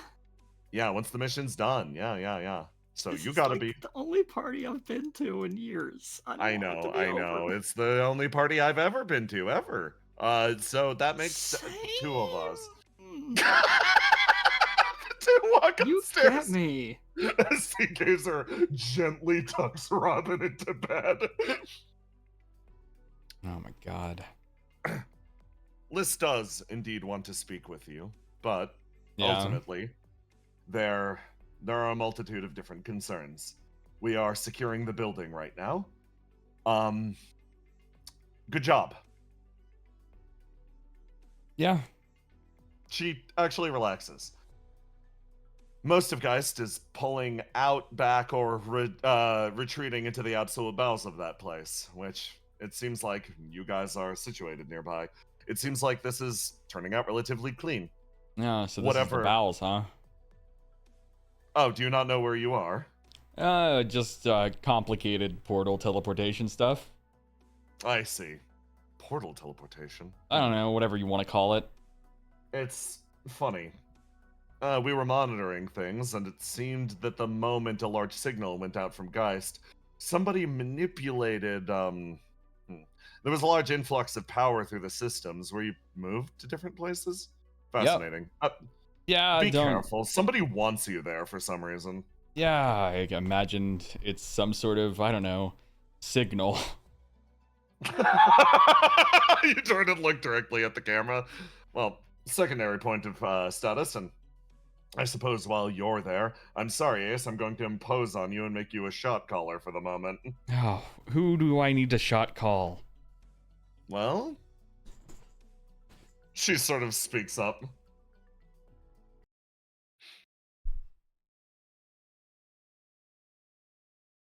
And gives you the rundown. Large beings that look identical to Basil, other than being multi-story tall, made out of arms primarily, and, well, naked. Then again. That's a technically. given. They've appeared around not only Sky Point, but the world below. Here's the thing. They've already been dealt with, at least up here. We deployed exactly one person, and she handled it. You see, somebody displayed from just immediately in front, snaps her fingers, the thing vanishes. Flame utterly ripping out from her. Here's the question. They're sort of scattered throughout Fuse City at this point. Do we send her down to deal with that, or keep her on standby up by us? Oh my god. You're making me make this decision? Yes. I'm not going to apologize for it either. Everybody else is out of range right now. Send her away. We have people up here who can deal with anything. All right, Queen of Flames, you're going down to the surface. You hear her let out a slight protest as she's like, okay, wonderful. Now that that's more or less sorted, well, we have other people traveling through the area, but one of them has already left. She's headed down to the old world. Strange signals coming from the Simulacrum village. Naturally, she darted out first things first. Mike? Yes, of course. And flashback to over here. Last time you spoke to my case. Go over here.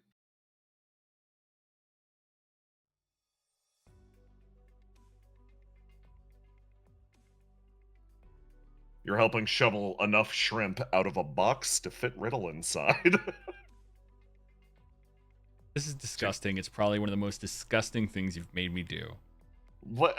Come on, this isn't even half as bad as. What? I guess you really were spared the worst of it, huh? Look, I'm not. I don't like it's raw shrimp with my hands. It's gross. Ace is right. When we ran into all those naked riddle bodies, I didn't touch a thing. Yeah. They're a lot like shrimps if you think about it.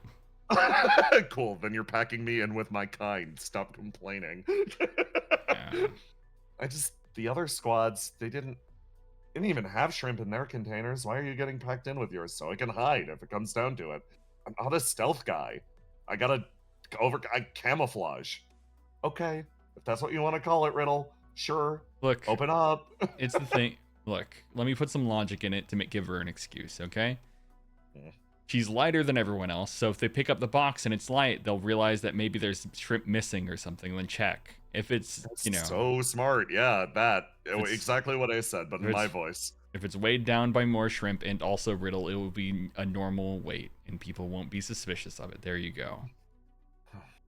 She, okay, I guess I'll leave you to your shrimpy grave then. It's not a grave. It's like soil, where she can grow into something beautiful.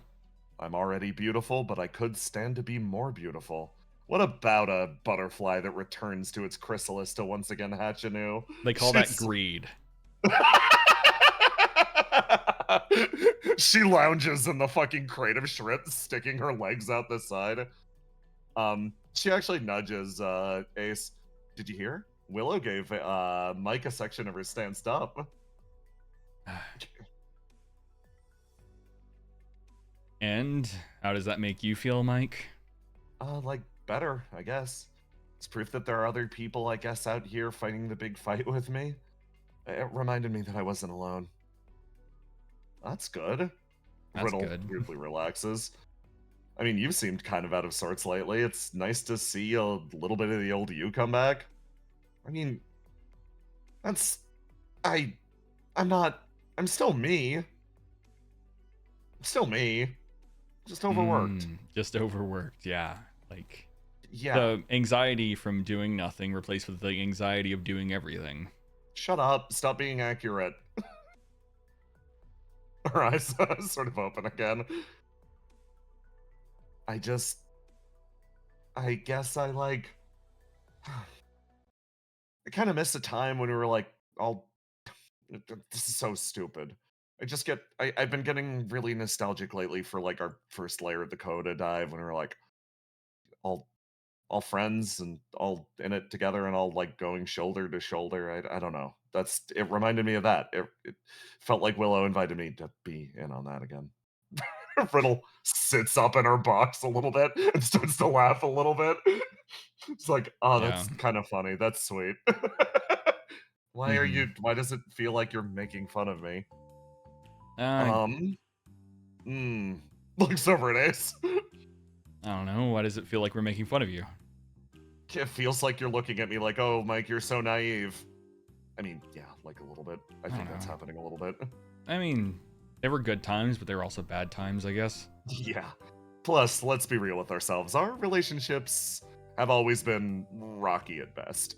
There's no way, the rose-tinted glasses much. Looking back, imagining us all, I don't know, sharing some great, brilliant, beautiful time. I think comparatively where we're at right now with our emotional maturity, we're probably able to communicate a little bit better, right?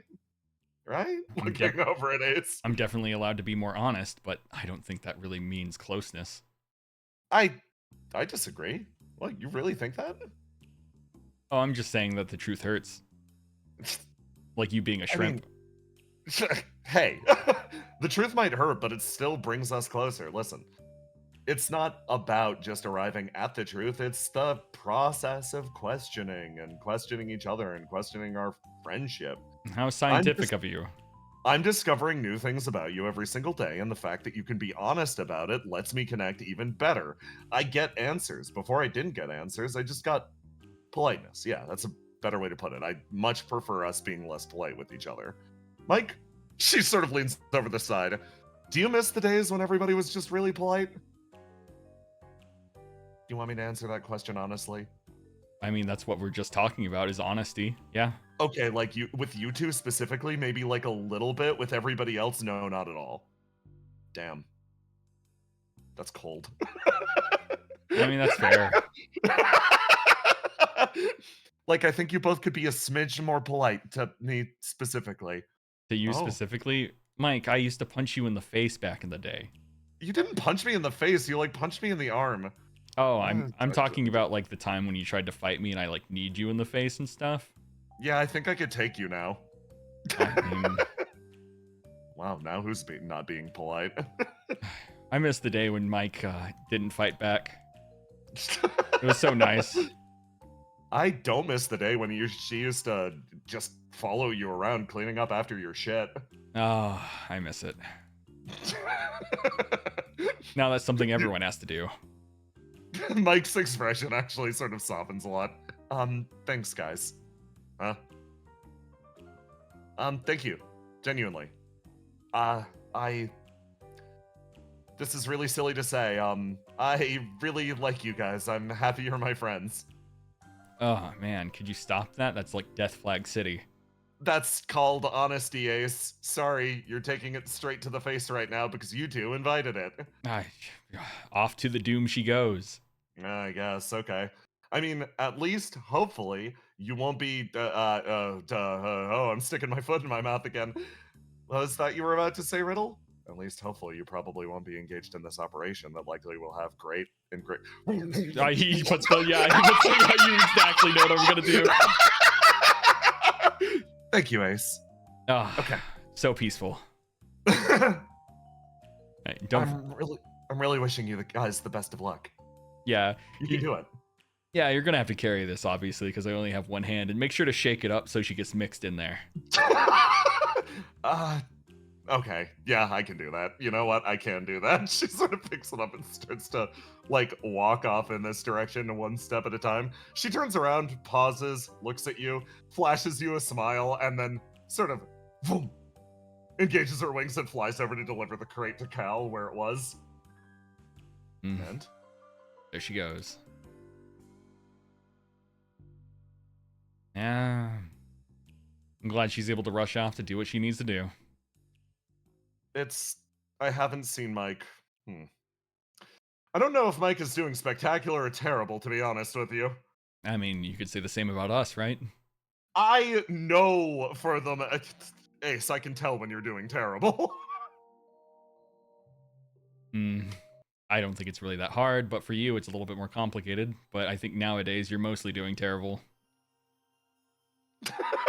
Dead silence But I on don't the know. other end of the line. A drunk Robin praising your every move and every inch of your body is kind of like, does that inflate your ego? Or does that, like, bother you? She actually thinks about that. Robin is very sweet, genuinely. Yeah, you don't gotta answer. I'm trying to find other ways to say I feel a little bad. The door opens. As from nearby. Speaking of feeling bad. Few people ripped their way in. Oh, Great to see you too, Ace. Well, okay. Updating you all on the situation. Verona sends out a message and more or less catches you all up to exactly where she was, where Ace was. You sort of fill in. Yeah. So we're in the bowels of Geist. Who would have guessed the dark and shady parts are the bowels? I'm currently paired with Husk. Oh god, Willow's there too. I'm following an urge. An urge? Urge to meet with an old friend. An old You friend. wanna follow me? Oh damn, that's cold. What? Am I not old friend enough? Argos is right there. Cass is back there. Even Husk. Hi. You're a current friend. You're a new friend, and Argos is like the best friend. Argos is your best friend? What the fuck? Cass says loudly You don't from remember? You don't remember my arc during Act 2 when we played video games together? Sorry, I must have been, I don't know, like naked blowing up back then. Yeah, those were the times. So you do remember? When Wait a second, you consider me a friend? Says quietly from the corner. I mean, you're chill. Yeah, you're Okay. kind of chill. Noted. I mean, honestly, you said you were one of the vibes. you said you were one of the Geist goons that I spared multiple times. Yeah. That means you're smart enough to walk away, which is more than like, I don't know. I guess I have like a 70% success rate, so But I'm unlucky enough to consistently be in your path. I mean, as long as you keep choosing to surrender, it wouldn't be a problem. You're on the part of the path that he's already walked past, right? Yeah. Yeah, definitely. He confirms So- looking over. As nice as it is to see everyone, we're still missing some people. Yeah. Yeah, we gotta. Well, Have I been able to get through to them on comms? you have gotten a signal. You've not on comms, but you've gotten a signal from them deeper in the area. Okay, I'll just mark that on everybody's maps. Oh God. Willow, coincidentally, same direction you gotta go. Oh, that's convenient. I'm tired of all these maps and marking. Are you one of the guys who doesn't like a compass at the top of your screen? I just kind of go by vibes. Okay, where's your vibes I'll leading remove you? the marks from your map. I I think think the rest of us can have them, I guess. my vibes are telling me this way. Okay, that's My yeah, vibes, that's. too. Man, wow. Well, yeah, It's that's not like you correct already direction. looked at your map or anything. It's almost like I can see the future or something. Well, you could always choose to do the boring option or something. I don't know. The boring option, like what? You know, the one without something happening. I could always choose to like run away from where I'm supposed to go. I mean, that's fair. Yeah, like, you know, jump off the edge here and just see what happens. I mean, what? I'm You just just joking. like walk down one hallway. Where's your As sense of friends, adventure? as coworkers? That's the problem. As with you- you, oh, wait. whatever Yeah, our I was professional down obligation there. Was. you were down there? Yeah, it was an old furnace. They were burning documents that said really unethical things. Oh, yeah. Oh shit. Where was that? Down there Why to don't the you? left. How about you mark it on your map? Like this is what's wrong with you compass enjoyers, okay? Next thing you know, you're gonna be going through here again, and you're not gonna actually know where to go, and you're gonna have to keep looking at your map and taking the turns, and not actually learn the scenery and learn the turns yourself. It's about observing landmarks. Husk says in the back. Exactly. Don't why Ace act drives like the you truck. read all the quest dialogue to figure out where to go, Ace. I don't need to read the quest dialogue if I already know what they're going to say. Oh, Ace is saying he's already played the games before. You all waved your way down to the. I love it when it's like, no, I want to like. I could easily cut away, but no, I want to do the bit out. You make your way up there as you cross your way to the other end of the hallway. And okay, like this. On the main floor.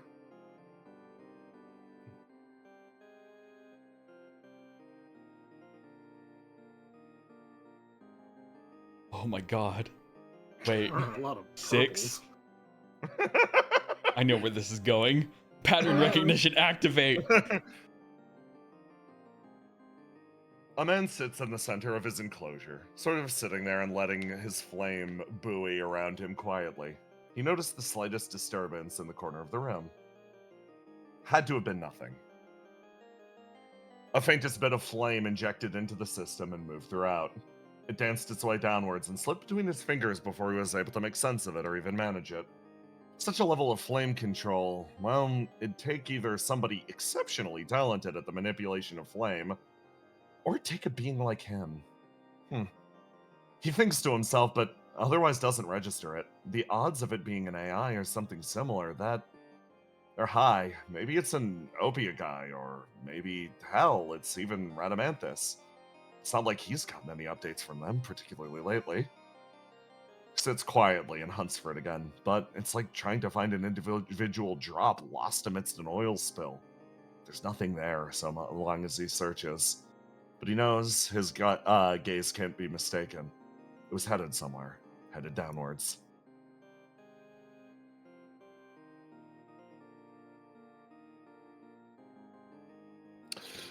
Basil. You find yourself walking down a hallway that hasn't been used in quite some time, actually. You sort of start to move, and as you walk, your head again feels funny in the same way that it did when the CEOs were attempting to interfere with you. Ideal's still talking to you, but those words, they surround you but pass through you, almost like rock through the surface of a pond. Sorry, I'm getting a little lightheaded. Oh, it's okay. Do you want me to carry you again? No, it's okay. I'll fall asleep. You will. And we've still got stuff to do, so I gotta stay up. You take another step forward, and you see that vision dance in front of your eyes again. An alleyway, fresh blood, heavy breathing. The same vision moves through you, and you're a different person in a different place. You're crouching over Sator's body. You're sobbing hysterically as you drive a knife into his chest repeatedly. Then you're somewhere else. You're in a room with a large computer in it. It whirls in the side, attempting to predict everything with its absolutely unclouded eye. You come back to. You stay focused. I know it's not very transcendent of me, but I really do think I'd feel better if I knew what he was to me. She thinks. Well, why don't we add it to our list of objectives then? Sure. That Right sounds after good. finding your body, we'll figure out exactly who he was. Who he was to you. Who he was to me. We have to check these things off before this building goes away. We do. Of course we do. She says, You know- beaming a brilliant smile at you.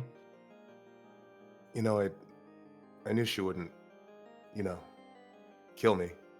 Hmm. Oh, Circle. her eyes open. Yeah. Because she's a coward like me. Oh. Her expression sort of smiles at you again. Is that the mark of cowardice for you? She was afraid to make a decision that could hurt people that she cares about, even if she felt like it was for the best.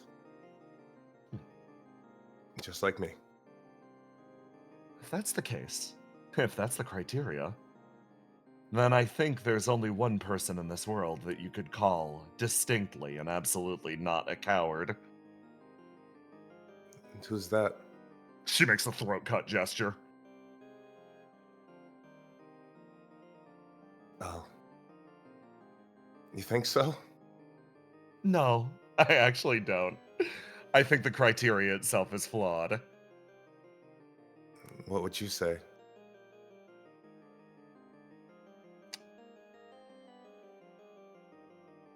I have yet to meet a person that isn't truly a coward at their core. Myself included. Bravery is disguising that. Think I could agree to that?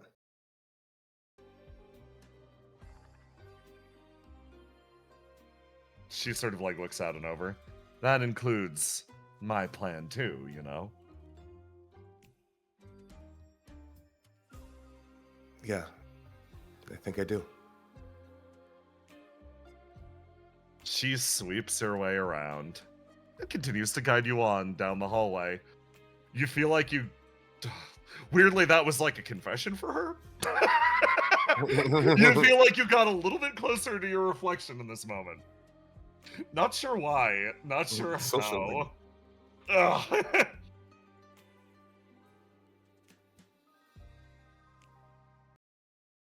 Trouble. Huh? Trouble. Do you remember a time when you were left without your headset? Yes. Pain so bad that you actually couldn't see straight. Pain so Yes. bad that you passed out. Do you remember what that felt like? Yeah. You do. Yes. You remember how it felt. You also remembered a secondary pressure in that moment.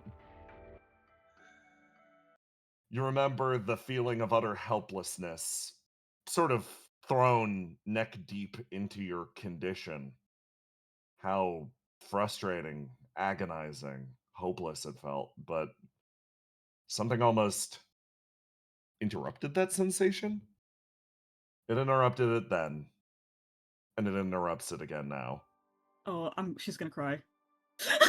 You sort of wake up as you see someone quietly walking away, still holding you in her arms, just like, hey, hey, good morning. Oh.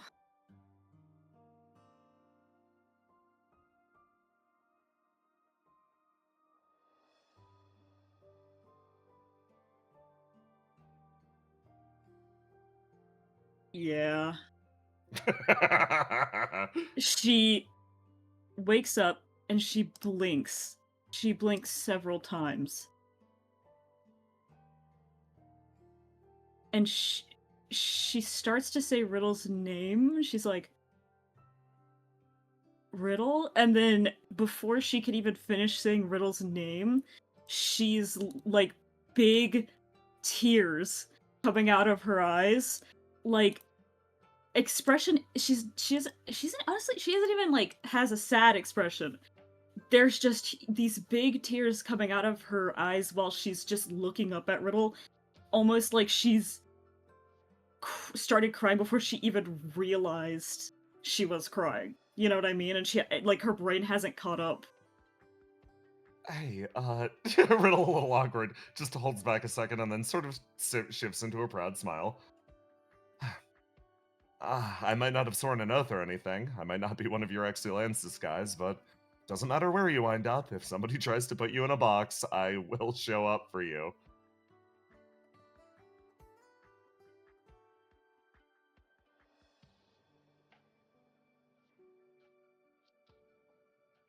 God, she's so. This is the most emotional Trouble's felt in a long time. I genuinely think she just reaches her arms up and rests her head on Riddle's shoulder, wrapping her arms around Riddle. She quietly walks away with you as the memory feels so different. This person next to you is significantly weaker than the person that you knew before. She was so strong back then, but the arms that are locked around you now are completely artificial. They're artificial of her own make. This is a different being entirely, carrying some part of that strength, and certainly a different character. Feels like you've met somebody again to the left, and this being, whoever she is all the richer for it. She strides forward, and the two of you exit together, traveling towards the upper echelons of the structure. As Riddle sort of walks, and as Ace sort of walks, flame billows around the pair of them. Both of them occupied, they are drawn back towards a singular location. Oh, wow.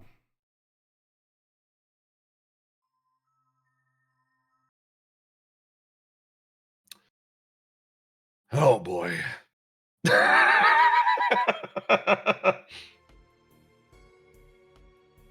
Well, this is awkward. Is it really? I called you here. No, really? That was you? He sort of stands up. I'm still perfectly capable of performing magic where I'm at. Yeah, it was me. Something's changed about the two of you. Mm. A little different now. No, why? What gave that away? Came into contact with an outer evil, huh? Yeah. Any scars? Same as mine, he touches his face. Same as yours, huh? Nah, mine's a pain in the ass when I'm eating, but yours looks like it's a pain in the ass in general. How about you? Looks over at Riddle. She gestures down at her arms. Fuck. That sucks. Hey, so who the fuck are you? You got my name. It's on the building. My name's Geist. I'm a World 7 Magus. Was, at least. World 7 ain't exactly a thing anymore. World 7, So, World 7. Is that the night one? nah, one just after that. Oh, okay. It's the Death Game one. Oh, isn't that where that freak's from? You're gonna need to be more specific, but the answer's yes. Okay. Mind if I sit down? Your Oh, flame's actually pushing back pretty hard against me right now. He sort of like looks at all of the yellow flame billowing around him. yeah, checks out. He sort of pauses. So, something's definitely changed. So I wanted to check in with you guys before I did my big thing. I wanted the answer to whether or not you two were people worth killing now. No, that was the thing. That we weren't worth killing or something. No, not really. Look, this isn't about us. This is about you. Really? You want to see people, quote unquote, worth killing, when what you really want is people worth killing you. Both of these things are true, yes. I agree to both of them. Very astutely observed. So, how was it matching up against her? It was overwhelming. But is it He stupid to nods. say if I did it again, I think I could do better? He actually lets out a laugh. Be careful. You'll wind up like me. Don't tell me you wish for immortality or something like that. I didn't wish for anything. Smart man. You sort of see his face split into a little bit more of a smile. And yet, just the same, I see the marks of her around you. Oh, I get it. Didn't wish for anything, so you got freedom instead. Oh, fuck, and you paid it forward, too. You know what? Yeah, you are interesting. Nice. So that's what you find interesting? And I assume we didn't fight the same outer evil? Nah, we fought the same one. I just did it on the behest of a different one. My main objective was to get into that golden city and raise some hell in exchange for a favor from a different outer evil. You know, all the people I know that are the most pain in the ass ever are the people who raided the Golden City. Yeah, she's got some good shit in there. He lets out another laugh.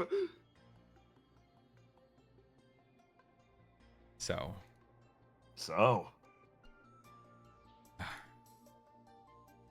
do you really want to fight? I do. But more than that, I want to talk. Want to talk? I wanted to size you up before our big conversation. Figure out if you were somebody worth talking to. Okay. His gaze actually sort of remains locked on you. Based on everything that I've seen so far. Yeah, I'm impressed enough.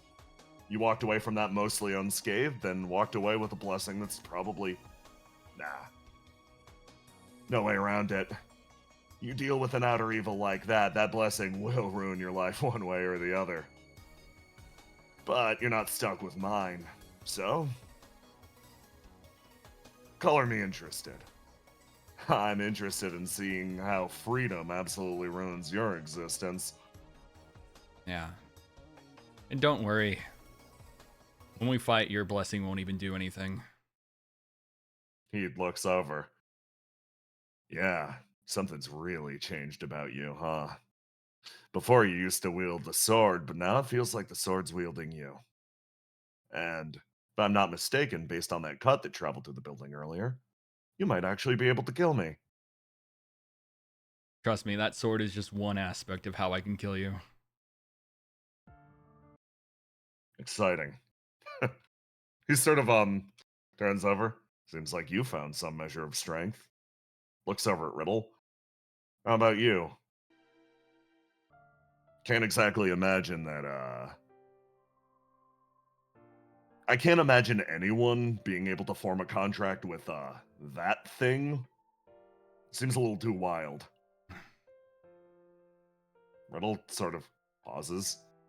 If you're looking for some sort of strength, I don't really think I found that. Not yet, at least. Oh, she found Oh. love. It's not even that, she says, smiling. I think I found peace. No fucking kidding. You're the leader of that OPIA organization, right? You found peace sending people to their deaths? No, not really. I still suffer an immense amount. I feel fucking terrible. Most times. Even when I'm leading those operations, I'm aware of the cost that's going to be paid by them. But I think I found some peace in the suffering. He turns on his butt and decides he's not talking to Riddle anymore because that's weird. He looks back over at you, Ace. Yeah. I get it. But you understand why she's in the position she is, right? Nah. You can't comprehend it because she's just beyond comprehension. I think she's perfectly comprehensible. Yeah. Riddle just sort of sighs. She's like, hey, if we're going to be chained to the wheel, if I'm not going to give up no matter what, and if she remembers to her, back to her time in the Coda, if I'm going to continually slam my head against it, if I accept that's going to be my future, if I accept that I'm not really going to give up on this, why would I be anything other than comfortable? Why would I hunt for anything other than peace? If it's my future, I should be happy with it, right? Suffering or not. Freak of fucking nature, I swear. Yeah. Yeah, you are, Sir Geist. Ugh. So, tell me. I assume you haven't really had much of a hand in everything going on? He sort of stands up. Not really. No. Operations of this company? Nah. They knew everything that they needed to know even before I got involved. They found me. I don't know where, I don't know how. But they decided I was a good cornerstone to build everything on top of. All that knowledge came from somewhere, though. I'm guessing this god, whatever we're inside right now. Upwind? Yeah. But, you doing nothing is part of the reason that all this happened. You could have easily stopped everything. I could have. But you chose to do nothing. Indeed I did. That's reason enough for me to kill you. That's the spirit. So, you're not gonna kill me because I'm a tyrant, you're gonna kill me because I'm apathetic. I don't think you're a tyrant. If you were a tyrant, I would have known about you way sooner. Fair enough. If anything, maybe if you were a tyrant, I would respect you more. Maybe if you were a tyrant, you could have actually stopped something. Maybe if you were a tyrant, you may have stood for something. But no, you just sit there, doing nothing. Harsh, but fair enough. You know, based on the words that you were saying, that masked guy that's been hanging around, you guys must be best buddies. Masked Now guy. that guy's a tyrant. This guy. What was he talking about, Riddle? Lafadel. Oh, yeah. Remember when I said people who raid the Golden City are all fucking annoying? Yeah. Yeah, him included. Doesn't seem like tyrants suit your fancy either. Well, okay, Kingslayer. Come, give me your best shot. Sorry about everything that comes after this. Apologize for all the collateral, but I need to make sure of a few things. He takes a few steps backwards, claps his hands, and the scene almost starts to dissipate. Riddle like looks over to you. I'm headed back up over by List. I'll make sure she's okay, okay? Yeah. You handle things with him? I mean, I'm his natural counter, aren't I? We can hope so. Based on what he was saying, no. She sort of waves. It seems like he's the type of person that came across a demon and cursed his fate for it. The idea of somebody actually loving a demon is probably beyond him. Hmm. One of those rare instances. You know what? If I'm the power of love, I think you should prove to him that the power of incredible violence can in fact make a difference. She pats you on the shoulder. Good luck, Ace. Yeah. Anticipates. Well, I'm gonna be able to let loose, and I don't think Argos is gonna be able to blame me for it. It was just unfortunately what I had to do to handle this great threat. You say out loud as you sort of say.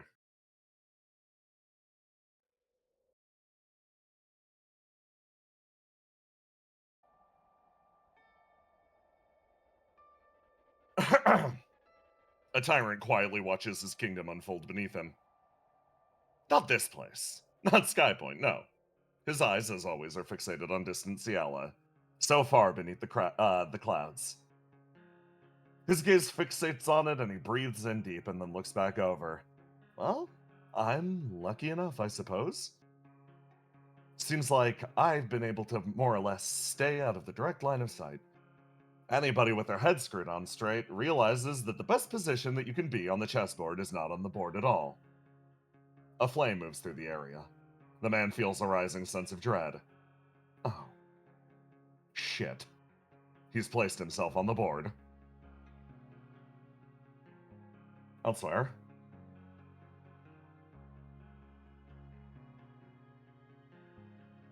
A man makes his way forwards, watching quietly from behind.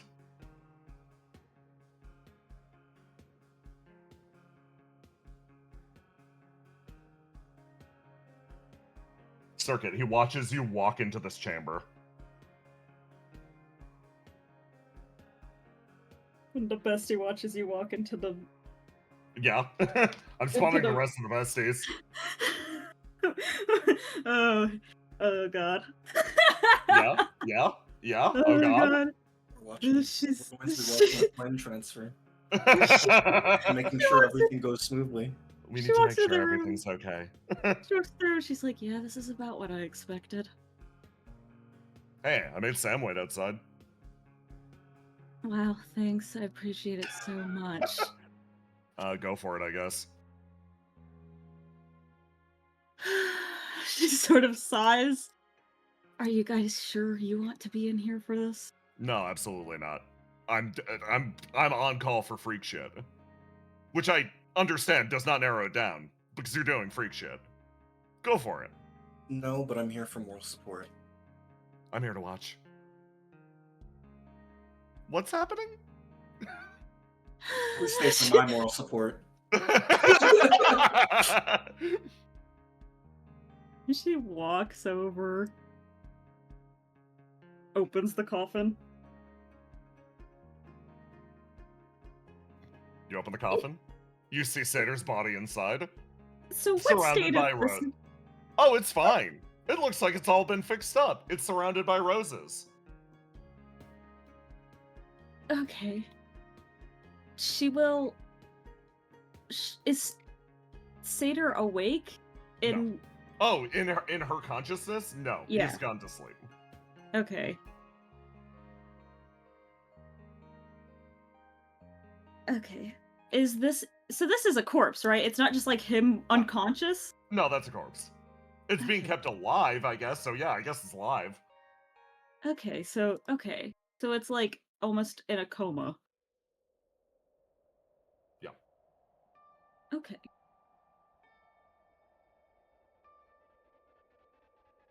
God, all of you are watching.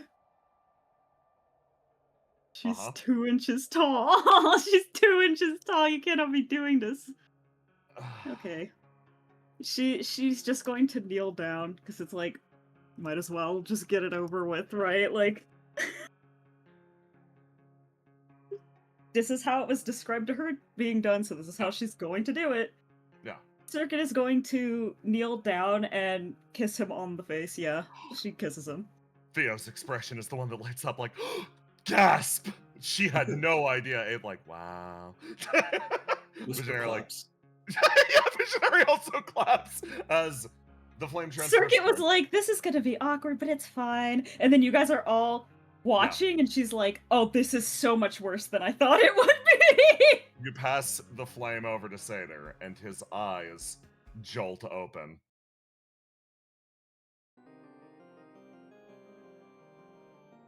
Oh, that's scary music. The path is disconnected. It needs to be redrawn from scratch. As such, what we exist as now could only be called, yes, we are the path. This is the path. This must be.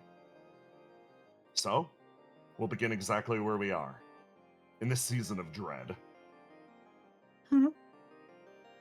His body flares up, and he starts to move. Same smile as always. No difference in Seder.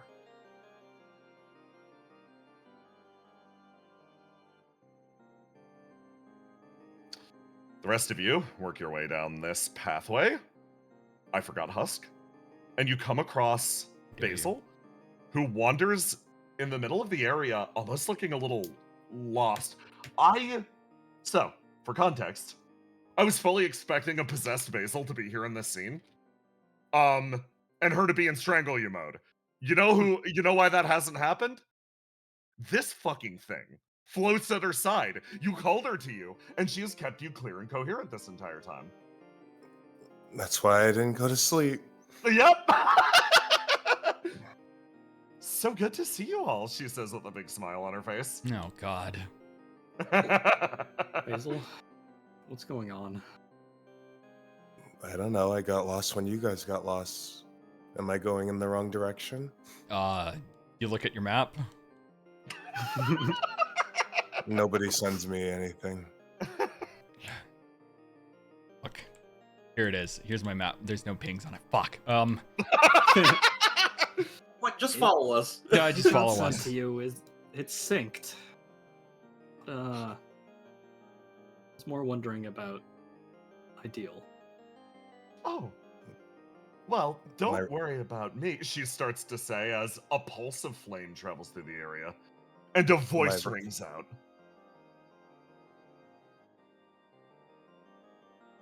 Welcome, everyone, to my citadel, my castle, my tomb. I have spent a long time observing you, observing your invasion.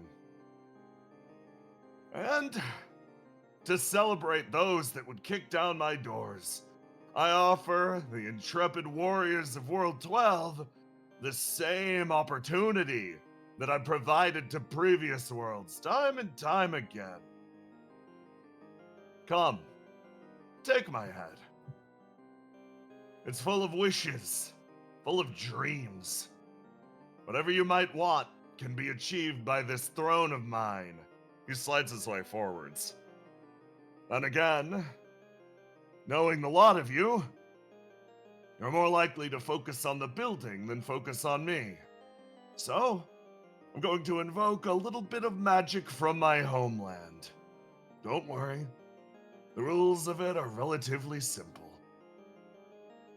He summons something out of thin air, a cane. He spins it once and he taps it into the ground. It sends out a pulse of magic through the area. For others nearby, they hear the rumbling start. A change, a disruption in the area. Zealous sits up straight in his enclosure, shocked at the sheer level of power. Only one person has that much flame. List pauses, her advance, This is like almost an hour later. She managed to regather in here, having established her foothold, and she watches as at the door a sheer black surface touches down, angling slightly backwards. She watches it slope gently away into the distance. But most horrifying are those who see it up close.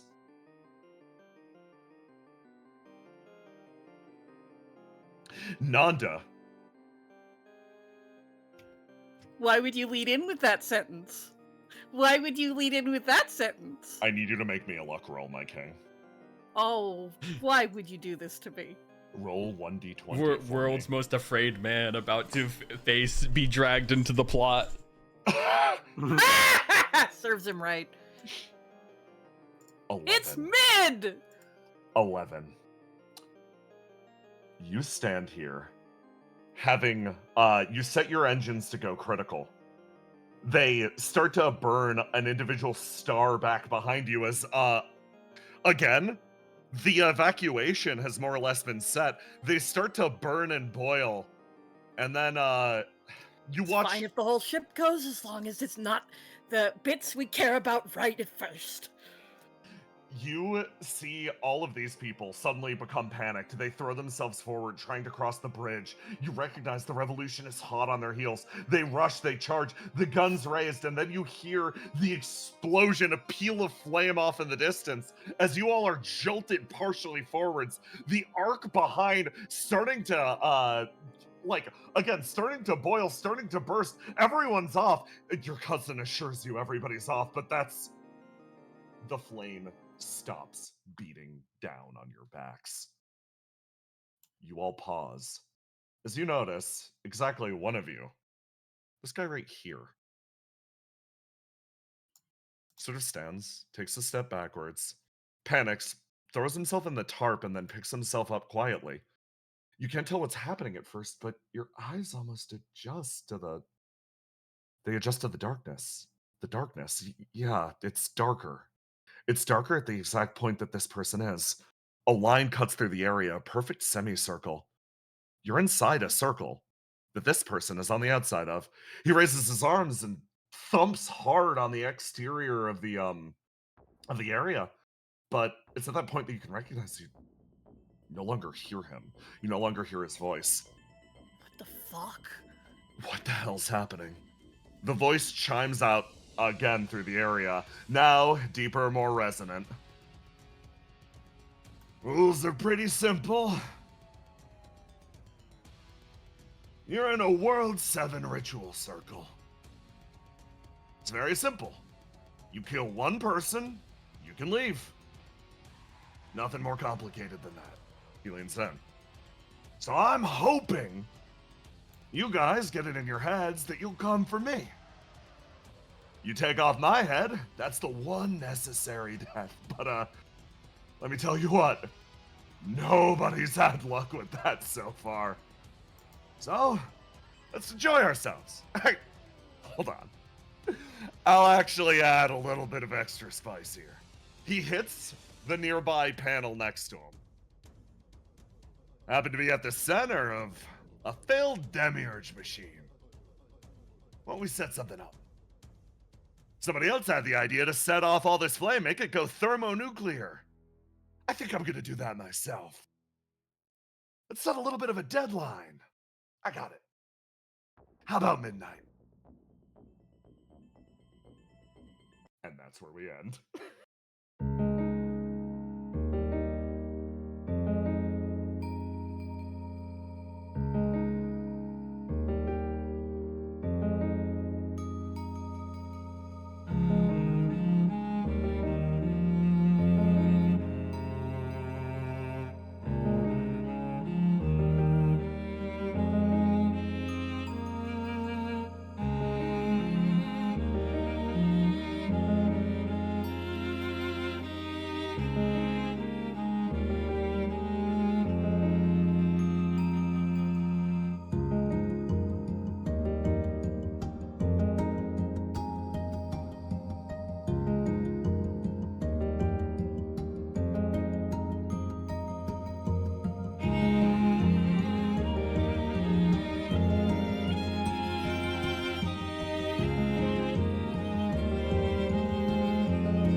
Oh, Oh, man, all right. Thank you, Hi, Popcat Dude, for Chad. putting together the hamburger. Let me stream it to the guys in the fucking call with me right now. There we go. Thank Let's you. go. First off, from the baker, we have kitchen sink brownies for Sam, featuring marshmallows, dried Good. cranberries, white chocolate chips, crushed butterfingers, Good. honey roasted almonds, and Good. Holy shit, Nice. fuck Oh my yes, God. for the Wow, everything boy. but the kitchen sink. Just let me be a person. Good. Fuck I'm glad yes. we have our own hunk. Yeah. Oh. Whisper. I God. love this. Sorry, Whisper. She's a little Popcat Dude. abnormal. Yeah. Whoa. Yeah, the wall. PSD does good for I her. was Yeah. so ready to fuck you guys over with that. He's tastefully nude. Tastefully nude. It should have been me. Growing strong and healthy husk. Yeah. Yeah. Disgust fear and all the Disgust, above. fear, all of the Yeah. above. He was a liar. Yeah. Yeah. And God fucking gamer girl bathwater.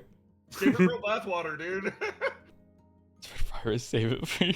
Yeah. Oh my god, I didn't see this one. Blow your head. The lid. Just do you fucking mind. Yeah. Blow the end. Do you fucking mind? God, little. I love this so much. Another from Popcat Dude. Oh, that's Fuck sick yeah. as shit. Okay. Hey, GG's, late as fuck. Good night. You know the deal. Good Good night, night. everybody. next Good night. week. Bye.